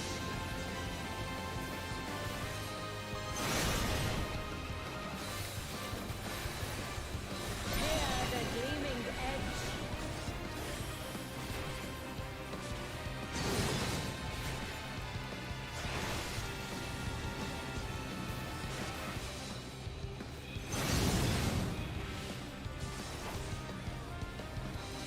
Unmerciful light shine upon you.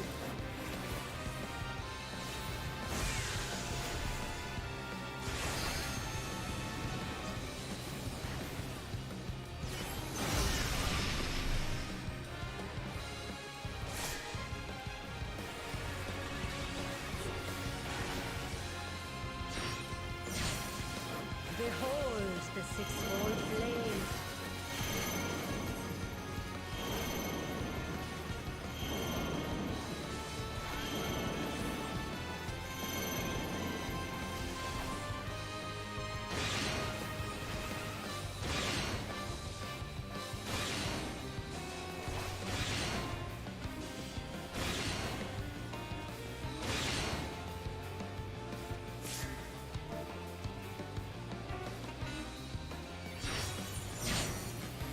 Fury be my strength.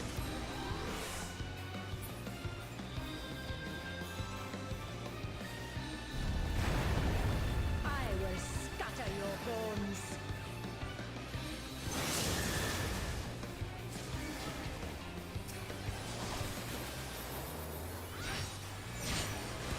Show me your steel.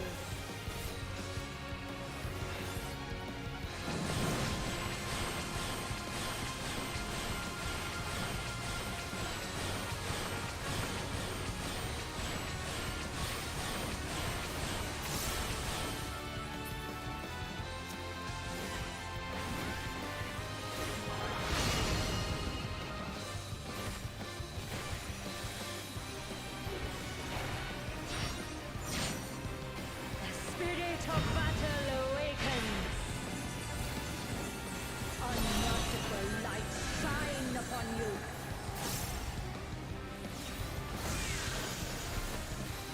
Show me your steel.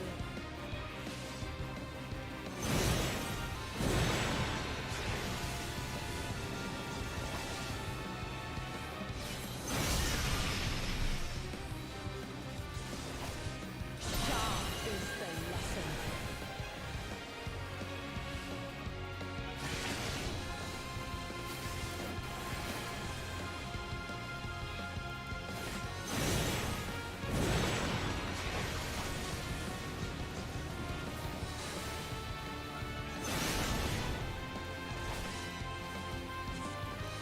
Hear the gleaming edge.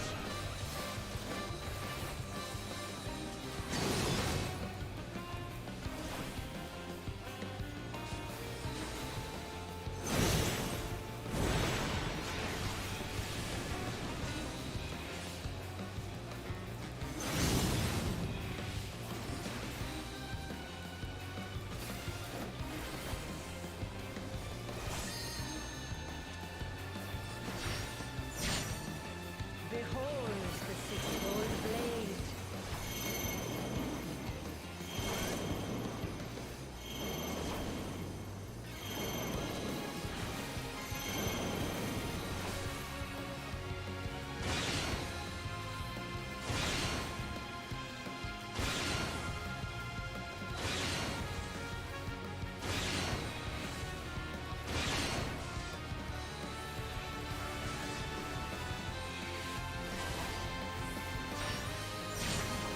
The face of battle is ever changing. Joyful is your downfall.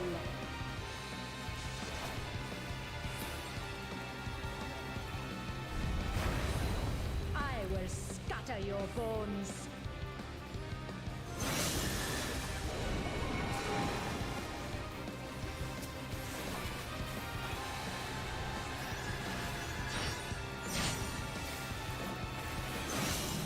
Will you dodge or will you bleed?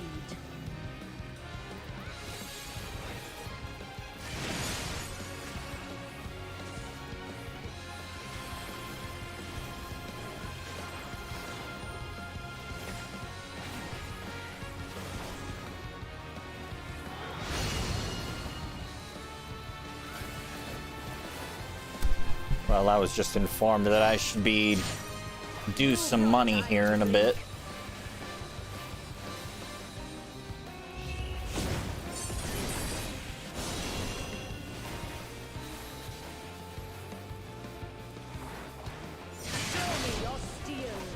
Granted, this person owes me a good deal of money.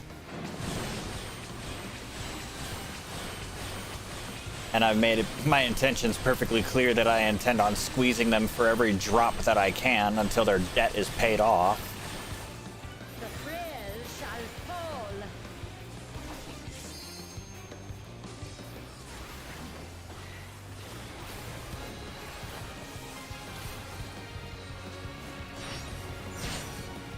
The spirit of battle awakens. Unmerciful light shine upon you.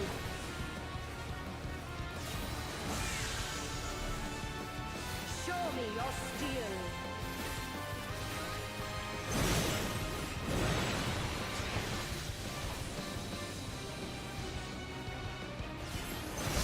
Every fucking time.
What a mess.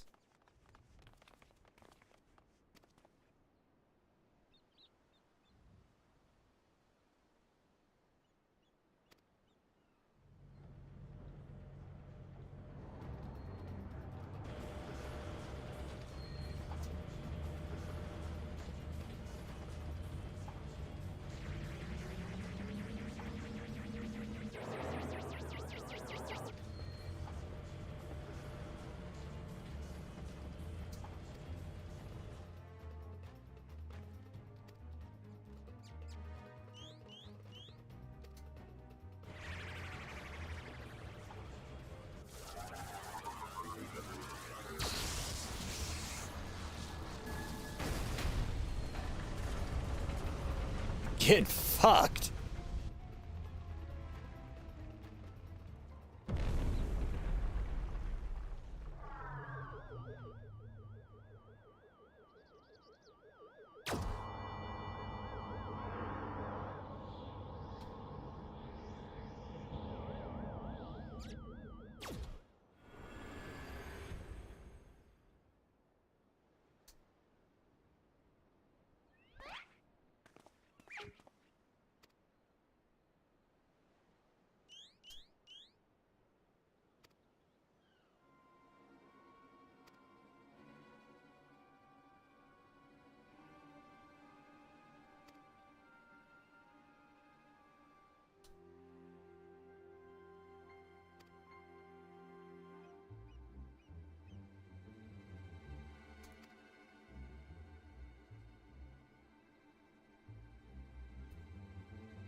Well, that escalated quickly.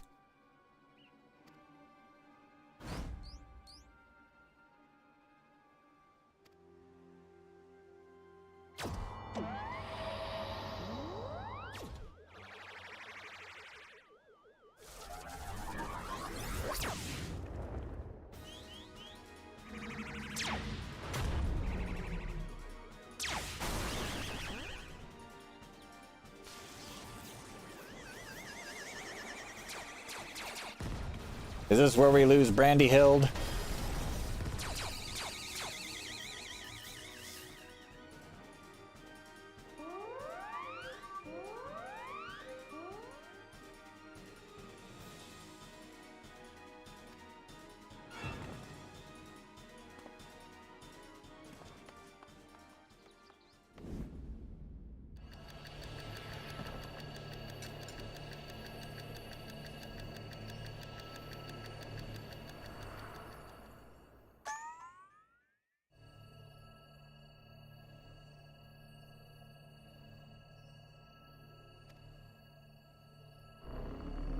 Don't think logically.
And of course he throws him in the wrong direction.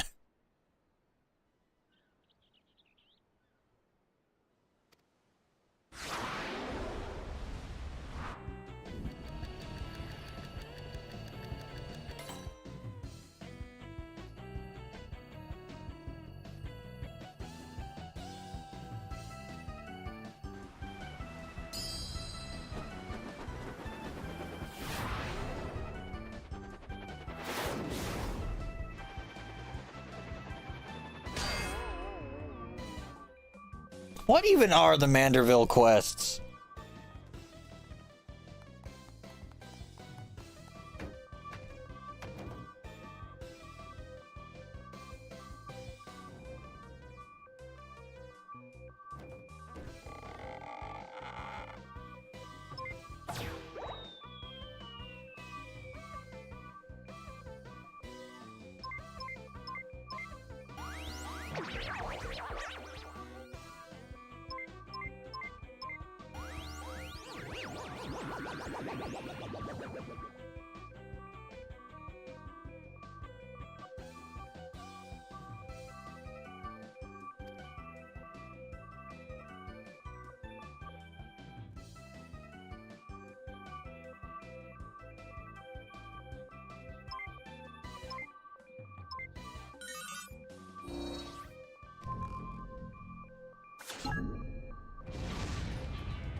There he goes.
Now you done it.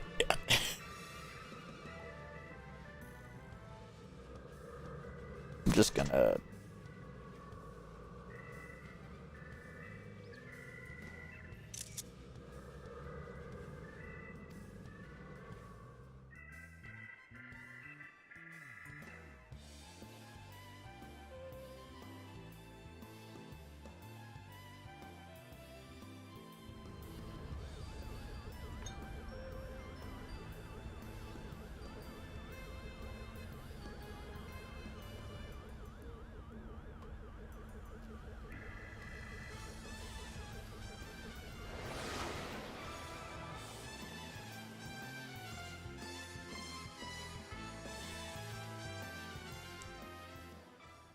Oh, good grief.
Weird fucking framing.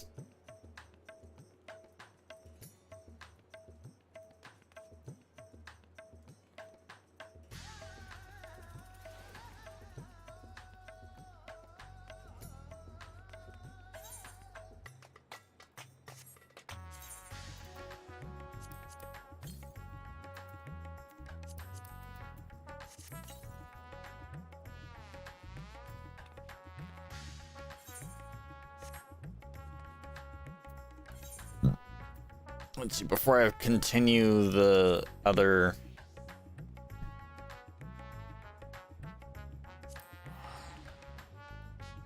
Before I continue the weapon quest, Lord knows there's gonna be a loud number of people out there bitching and whining about the weapon quest. Not me.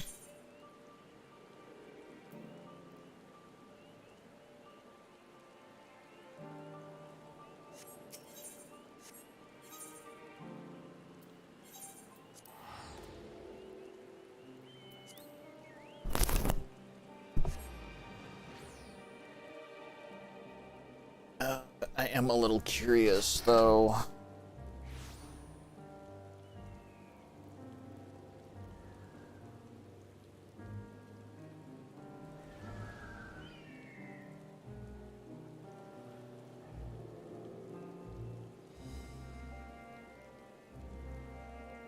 Let's see.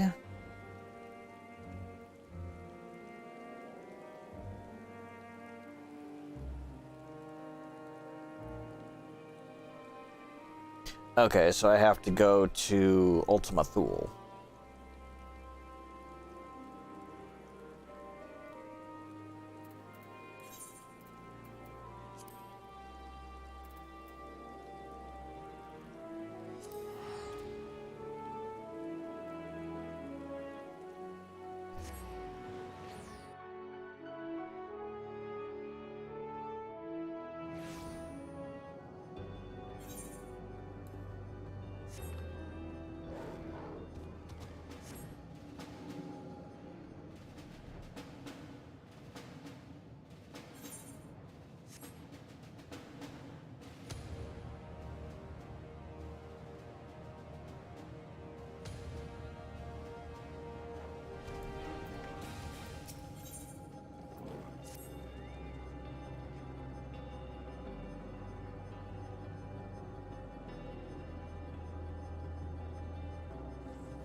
Soup scandals.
Ugh, is that a crypto joke? Fuck off.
Oh, nothing beats a stretch.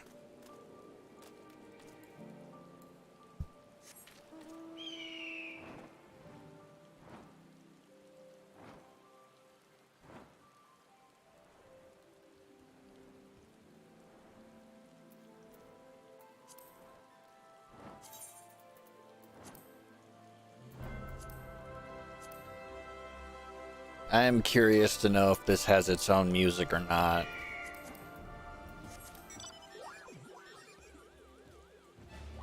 God damn it.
Rock!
Now to return to old Charlene.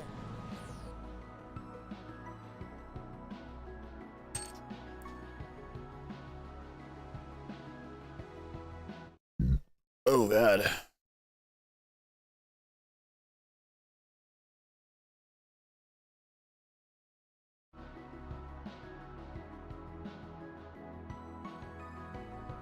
Ugh.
From here, we must walk.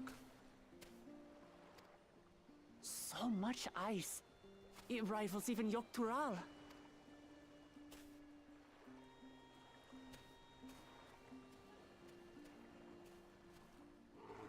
Oh, a white bear! I wonder what it tastes like. Remember, we're here to deal with creatures that have been deemed an unacceptable danger. Do not attack anything else unprovoked. I know. Why do they have sibling energy?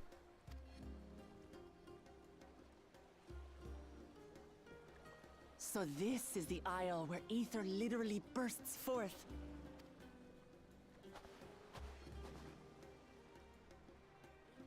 Aye, the Isle of Ham. The geysers lie deep inland, however. You really are knowledgeable. Kona told me nothing about this place. I doubt your brother managed to come out this way. He's like to have toured facilities like Labyrinthos, however. The great big cavern under the city. It's amazing that they could make a sky down there complete with a sun.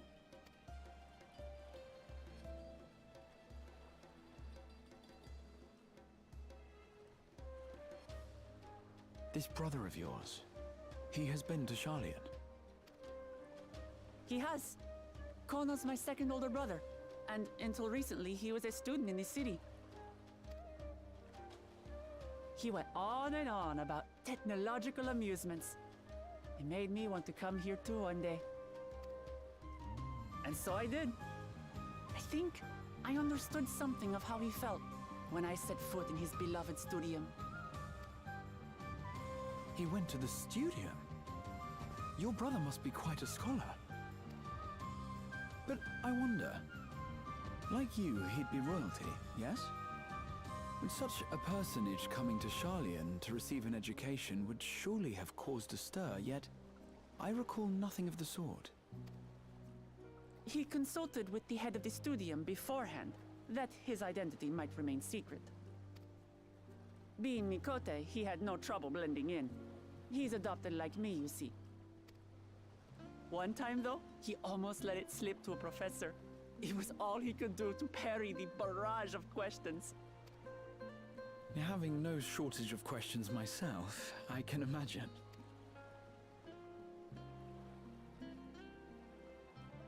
Ask whatever you like. I don't mind.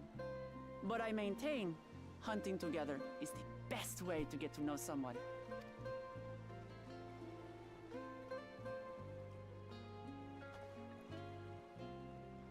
The researchers should be up ahead. Let's find them and learn what we can.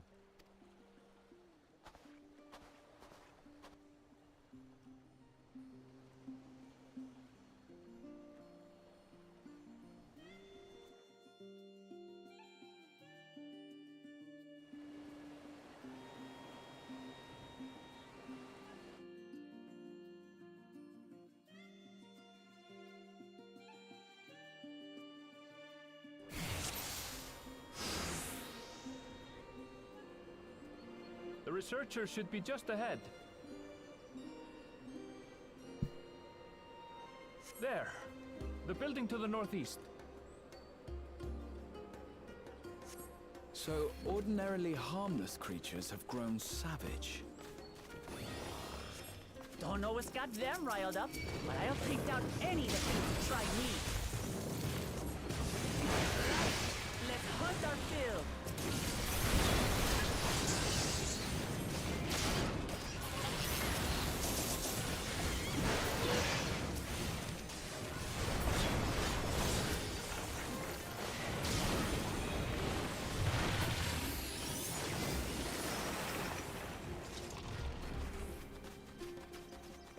Look! Someone's in trouble! Taste my ass! These animals are usually so docile.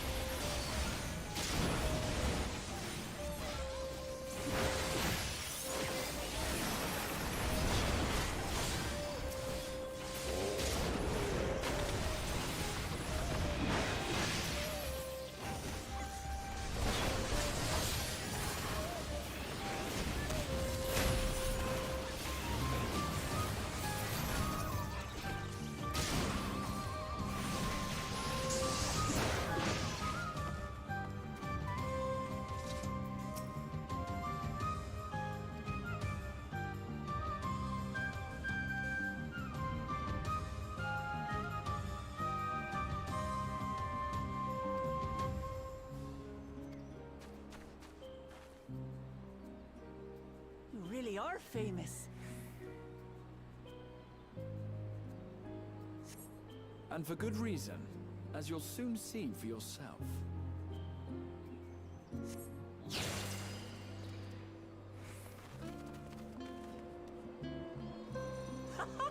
Quite an interesting contraption you've got here.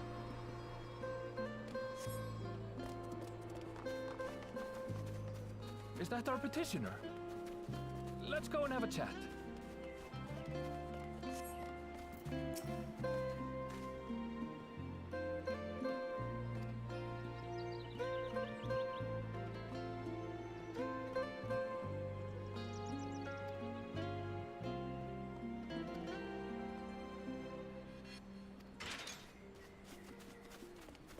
I'll handle this.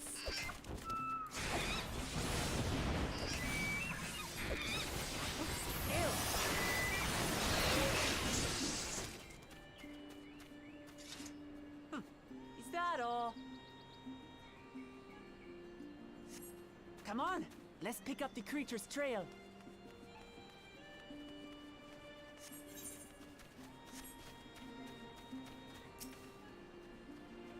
These claw marks, I've seen their like before.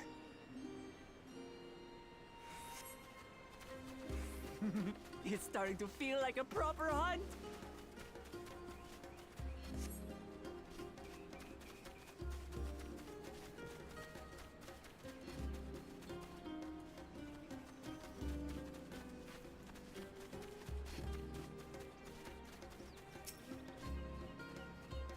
Feathers. But do they belong to the predator or the prey? So, how do you prefer our prey? Roasted or raw? You presume it's even safe to eat?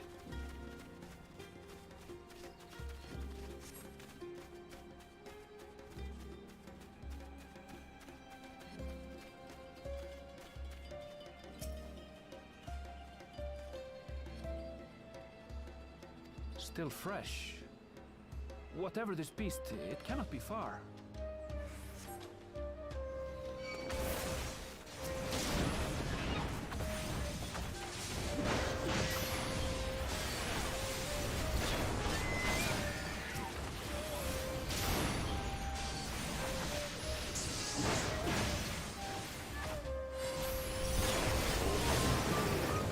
Do you suppose that insect we disturbed their home?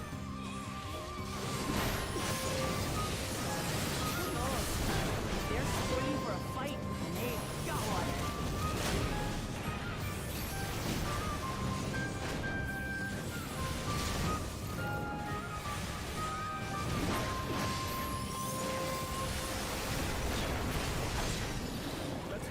can report what we found.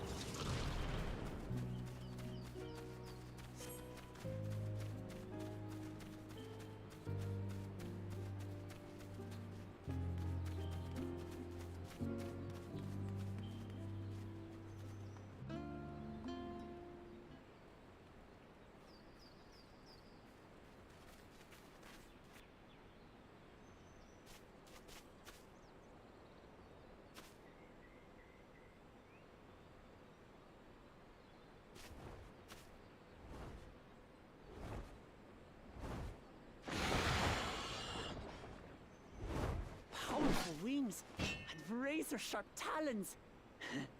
Worthy prey.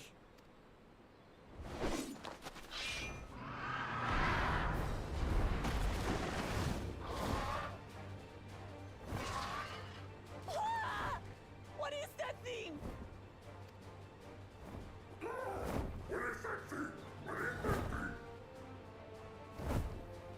It speaks?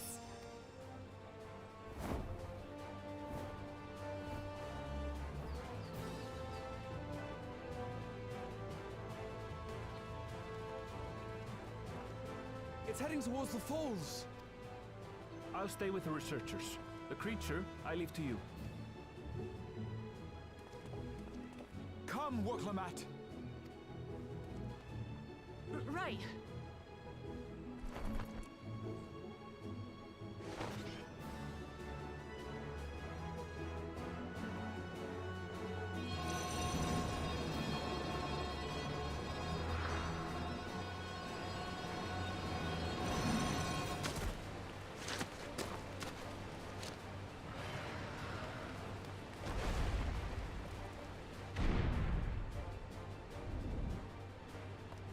Just so we're clear, I wasn't startled by the beast earlier.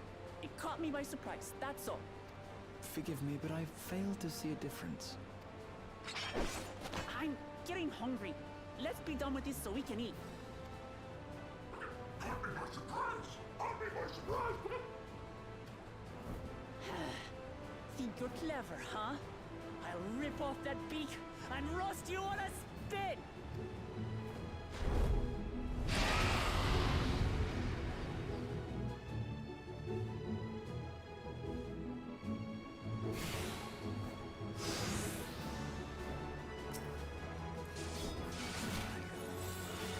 Also you like, bird, I'm going to have the last laugh. Oh, I'm going to enjoy sinking my teeth into you.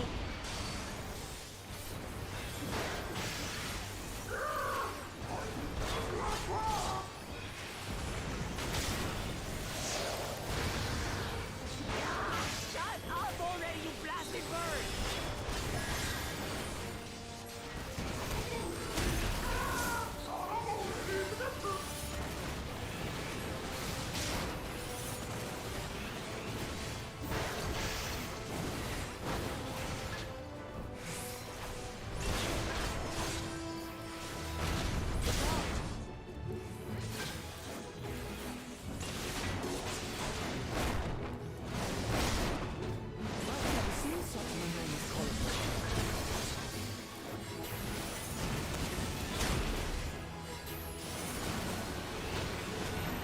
Not good.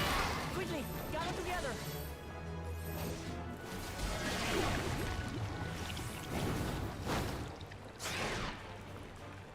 I've got you.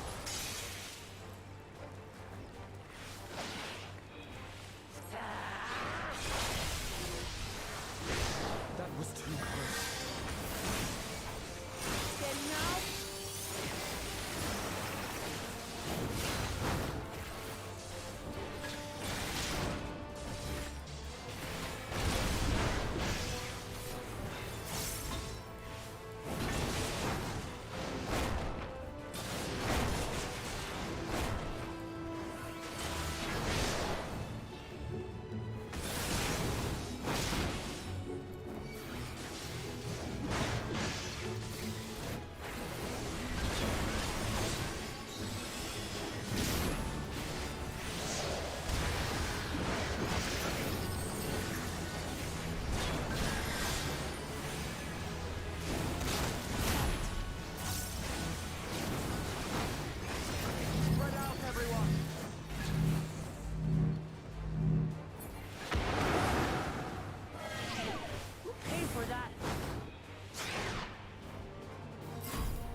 Thank you.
To it. We have you now, you loudmouth bastard!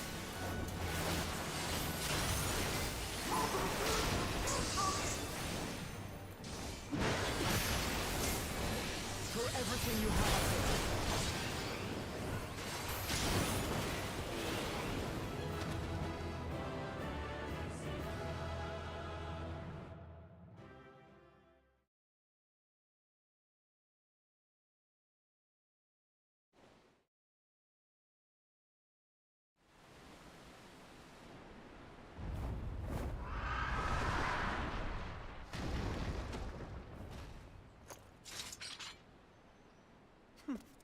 And I had barely limbered up.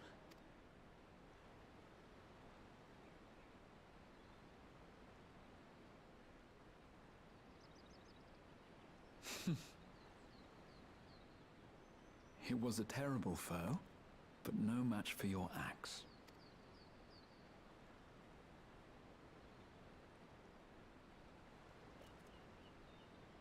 Only to be expected. You were pretty impressive yourselves. I was right to invite you on a hunt. But what a curious bird that was. Though we have similar in Tural, they don't grow so big or use such dirty tricks. Dirty tricks? Dirty tricks? Aye, dirty and despicable. Otherwise, I could have easily...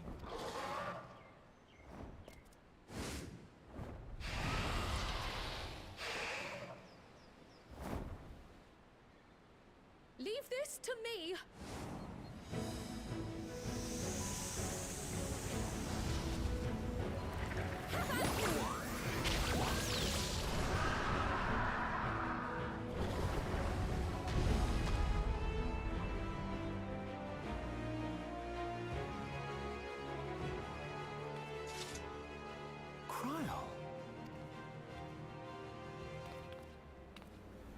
I am terribly, terribly sorry to have kept you all waiting.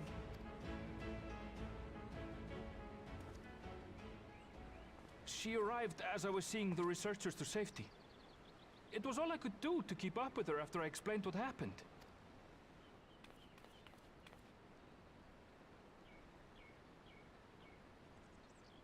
So this is what you meant by seeing to preparations? After hearing of the contest, I thought how wonderful it would be to join you. In coming here, I wanted to demonstrate my skill at arms to Wuklamut. Alas, it seems I missed most of the action.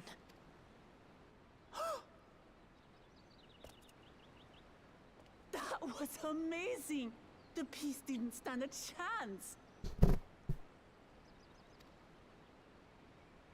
I'm glad to have been of service. May I ask what inspired this change? You will recall the time you descended to the ethereal sea in search of Heidelin.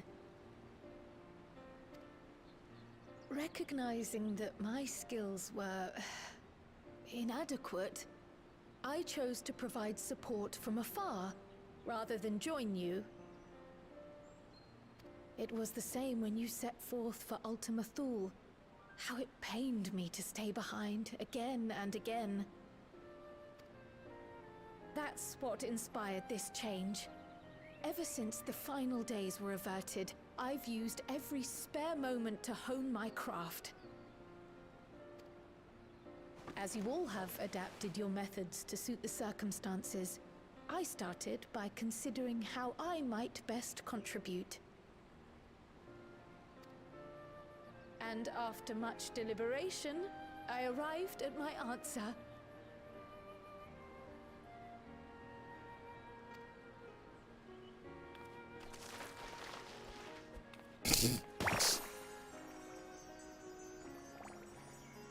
With the esoteric art passed down by the legendary Archon realm, Pictomancy. They canonized her as a Archon.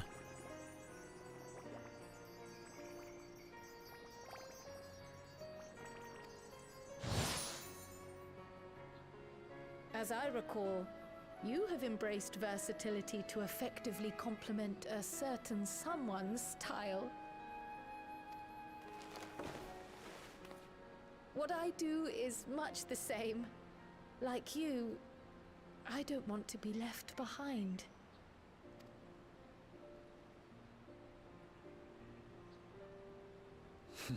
Indeed. I must say, you appear to be especially keen on being involved in the ritual of succession. Is there any particular reason?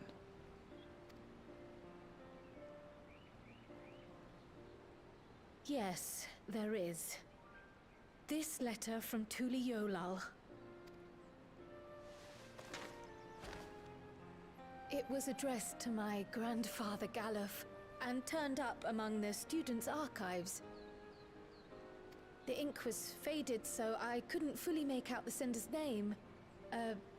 Galul, someone. Jaja. Gulul Jaja. That's my father, the Dawn servant. What does the letter say? While much of it isn't legible, it appears to be a request to investigate the Golden City. A request to investigate the Golden City? From the Dawn servant himself? Well, well. Seems it may be more than a rumor after all. Being a member of the royal family, it was my hope that you could confirm the authenticity of this letter.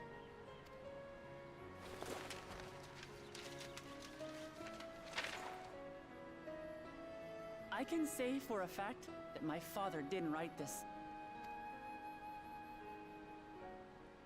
Given how culturally diverse Tuliyollal is, it was decided some time ago that a common language was needed. But instead of elevating an existing tongue and its speakers above all others, we looked to those widely spoken overseas and created an altogether new one. The similarities to your common tongue also make it quite easy to communicate in these situations, no? This letter, however... Oh, goddammit. what's more, it bears a wax seal. We don't bother with them. So the letter is fraudulent, then? Oh, I didn't mean to say that. My father's signature is genuine, as far as I can tell, so perhaps he simply dictated it.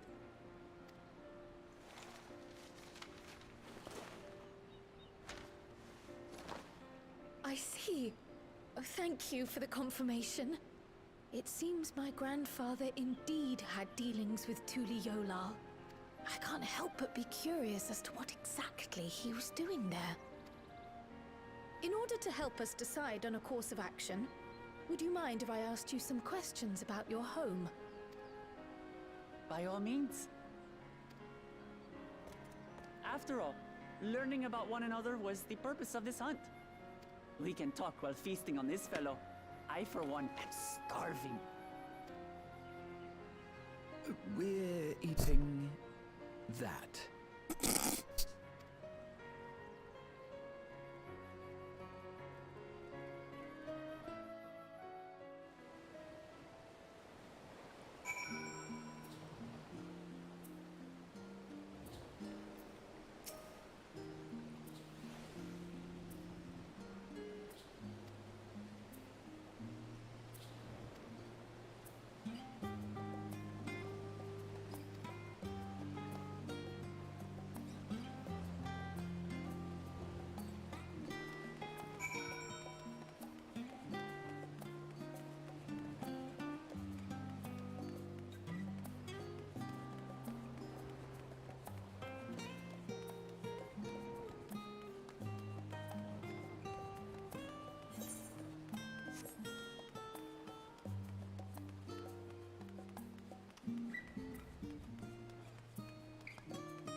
Good Christ. Come, come.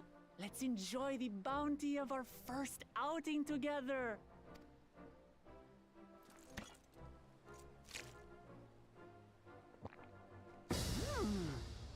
I'd heard that Charlayan cuisine was terrible, but this is fantastic.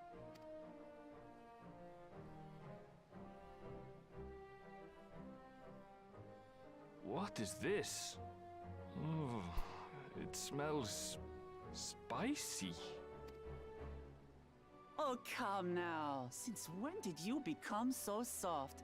It's not like we don't have spicy food in Tural, too.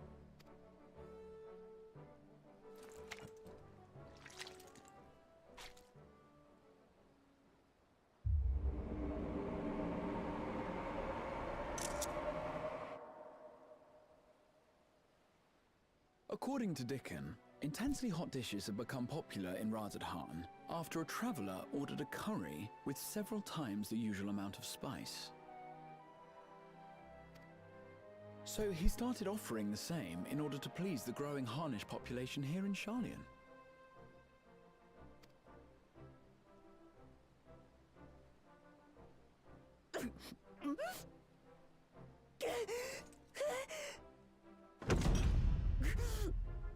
It's nothing I can't handle.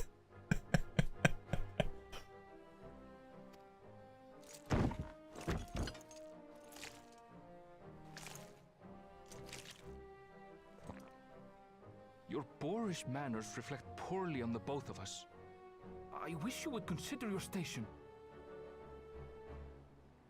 God, they really do have that fucking sibling energy. I swear, sometimes it feels like you open your mouth only to criticize.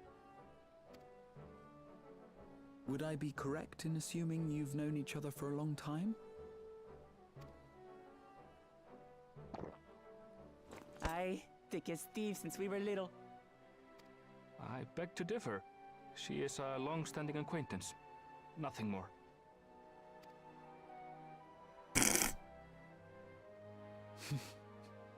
I see.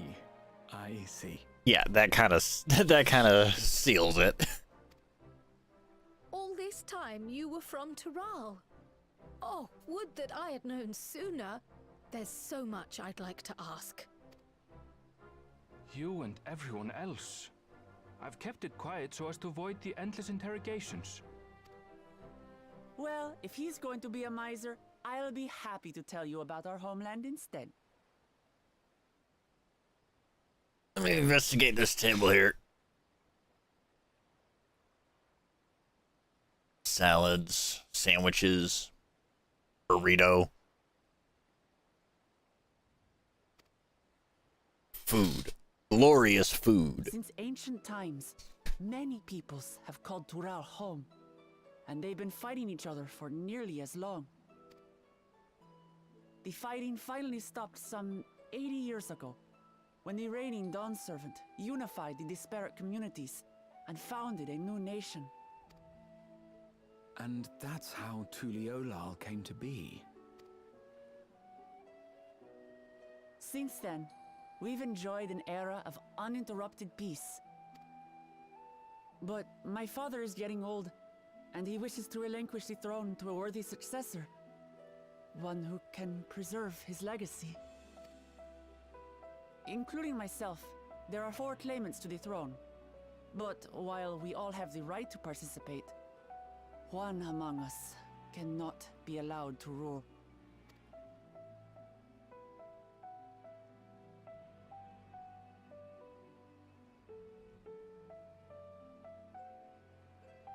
A man who is too ambitious by half. Word of the Garlean Empire's collapse has reached Tural.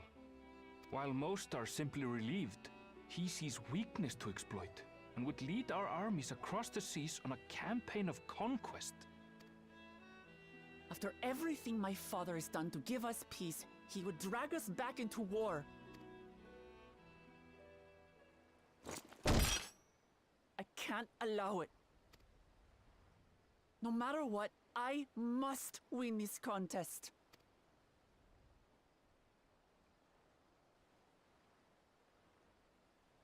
I understand your reasons. But this being an event that will dictate the course of your nation's future, is it appropriate for outsiders like us to be involved? Oh, it's more than appropriate. The Dawn Servant himself expressly encourages it.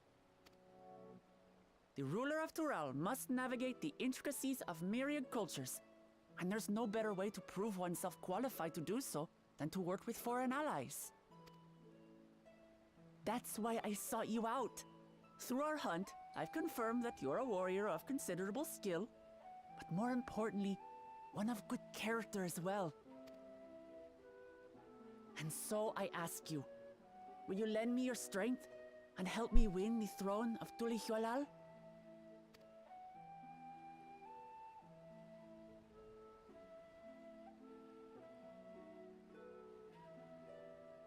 You don't need to decide right this moment.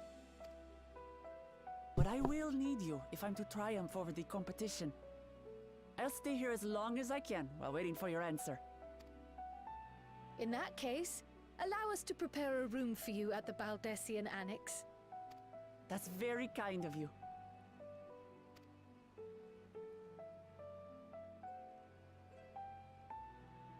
Oh, and one more thing. Once we finish eating, would you mind if I took the rest of the meat?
All she cares about is potentially getting into another fight.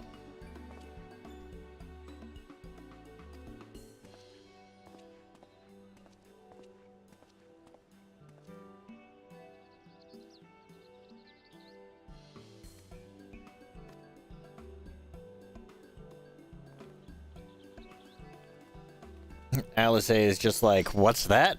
A challenge?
Oh, it's just... Despite all that we've learned, I can't help but feel we've yet to hear the whole story. What about you, my friend? Are you inclined to accept or refuse Worklamat's request?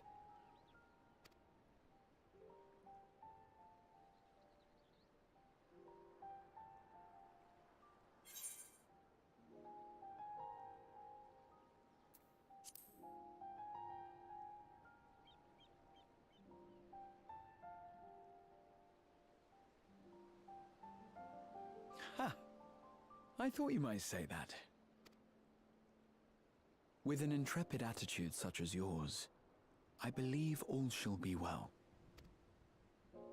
Be it the contest or something else, there will be many trials for you to overcome at your destination. But in the course of seeing new lands and meeting new people, you'll surely find a way forward. That's what adventurers do, is it not?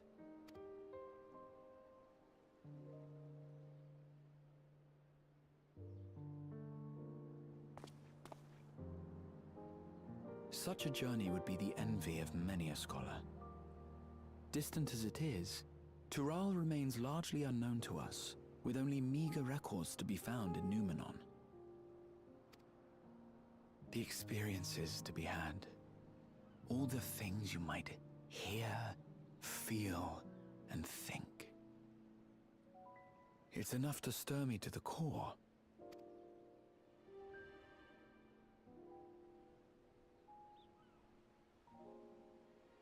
Life is a series of journeys, my friend, and there's no telling what awaits us on the long road.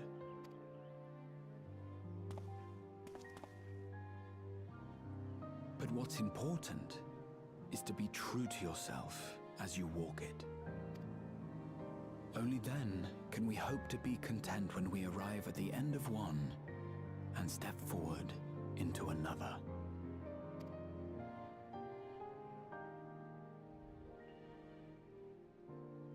Ah, but there's an idea. I have a matter to attend to at the Agora. Please, go on inside. I will join you shortly.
Ugh.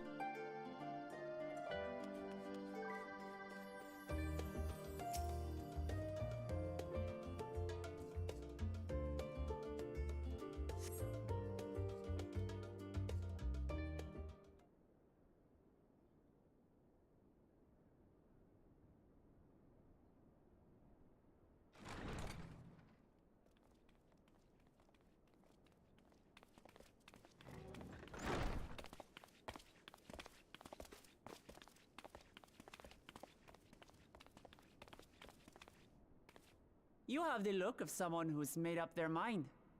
Go on then. Let's hear it.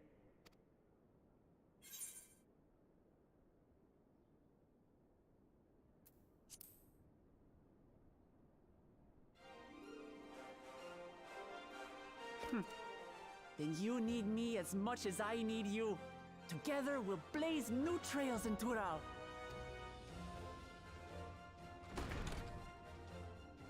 You're not planning to leave without us, are you?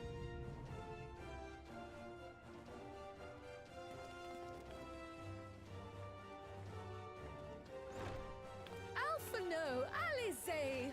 What are you two doing here? We happened to cross paths at Numenon earlier, you see, and I told them about Wuklamat.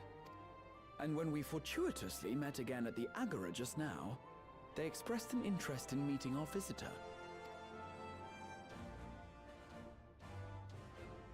Ah, you must be the twins who are sneaking after Aaronville as toads. 100 things about you could have told her, and you chose that. First impressions last.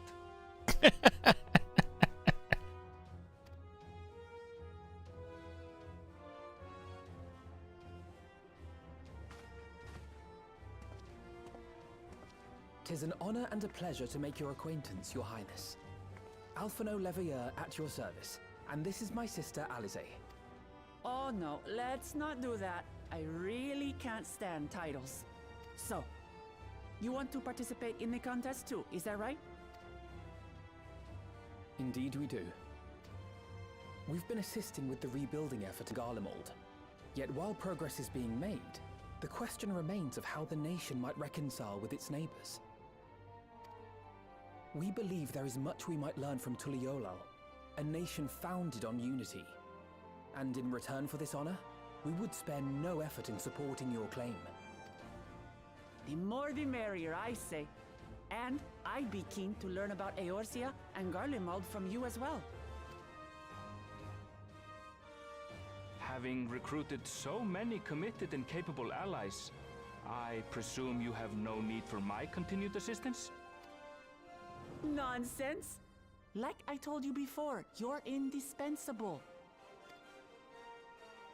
They're strong, aye, but strangers to our land. They need someone to guide them, to point out the dangers, and spare them grisly deaths. I can't think of anyone better suited to that task than you. What's more, despite your assertions, I know you haven't given up on the City of Gold.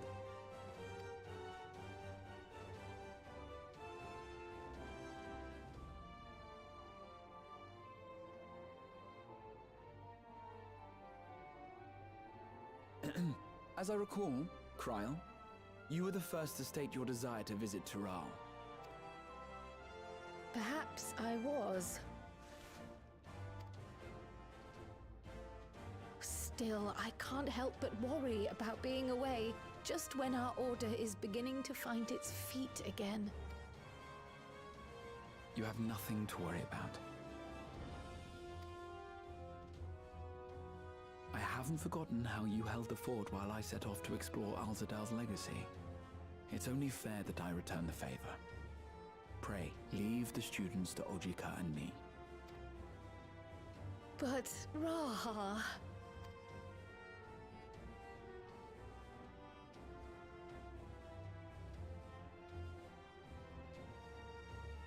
You want to retrace your grandfather's steps, don't you?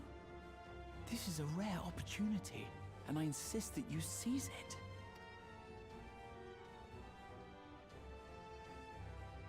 Thank you, Raha. Thank you. Well, looks like it's settled. I'm counting on you all to help me win the throne.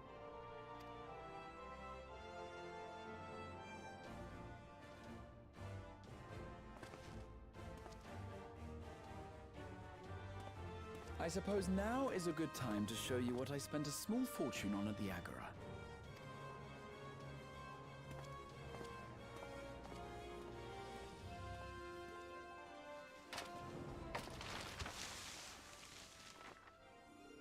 There.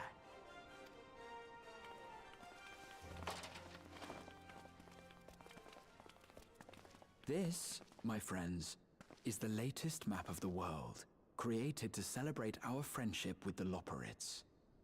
Cast your eyes west of Sharlayan, for there it lies. The site of your next great adventure, Tural.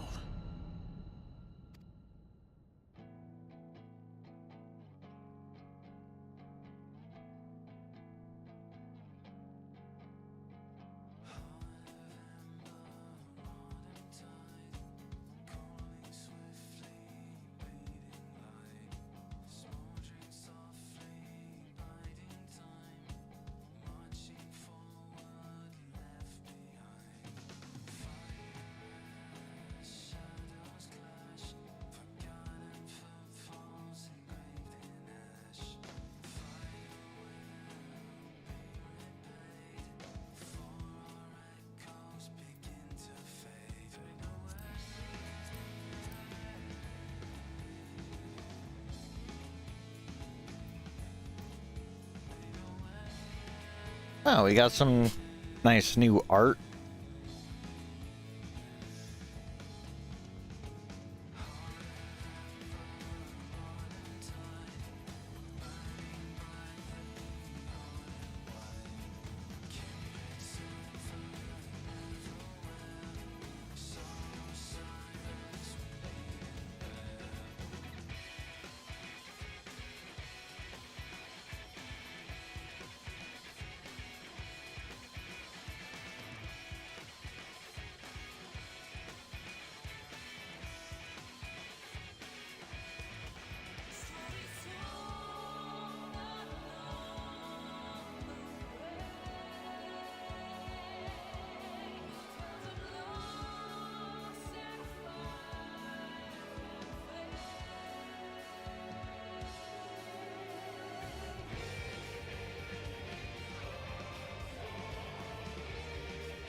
When does the next ship set sail?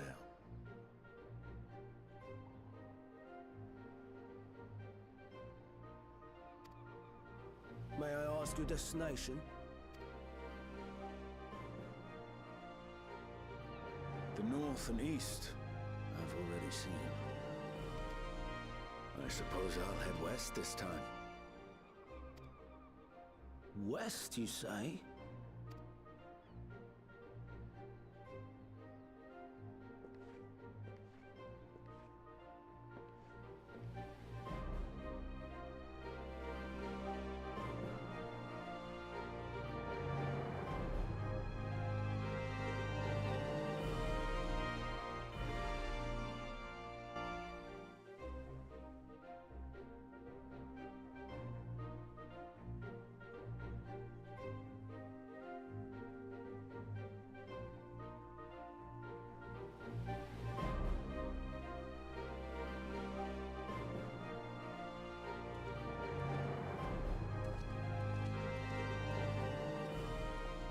I see you've made up your mind. I had a feeling you'd be keen. But to think that our comrades too are thither bound. Fate doth work in mysterious ways. Indeed. It will be a grueling task, having to contend with them.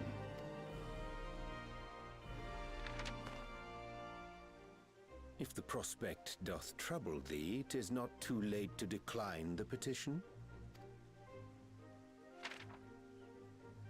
Though thine expression would suggest thou art far from perturbed. Oh, how could I possibly be, knowing what's to come?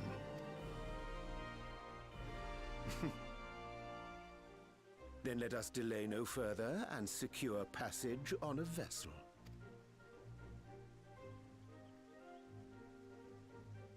Aye. This will be a mission to remember.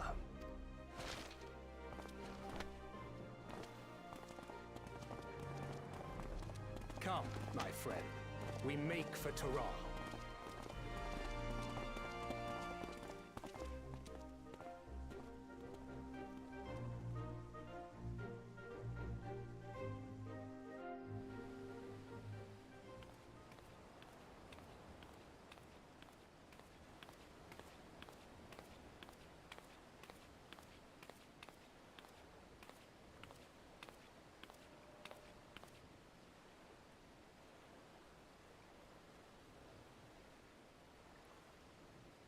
Tell me, have you been to the ruins beneath the waters of the Bounty? Or the treasure islands beyond the frozen waters of Blind Frost in Offerd's north? The fabled golden cities of the New World?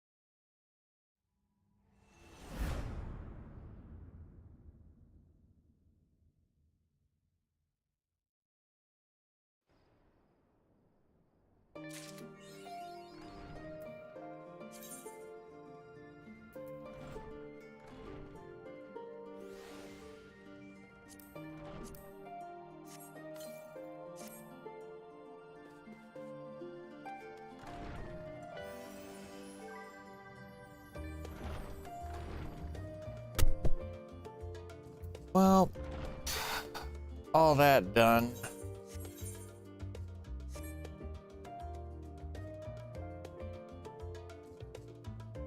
Suppose there's a good place as any to call it.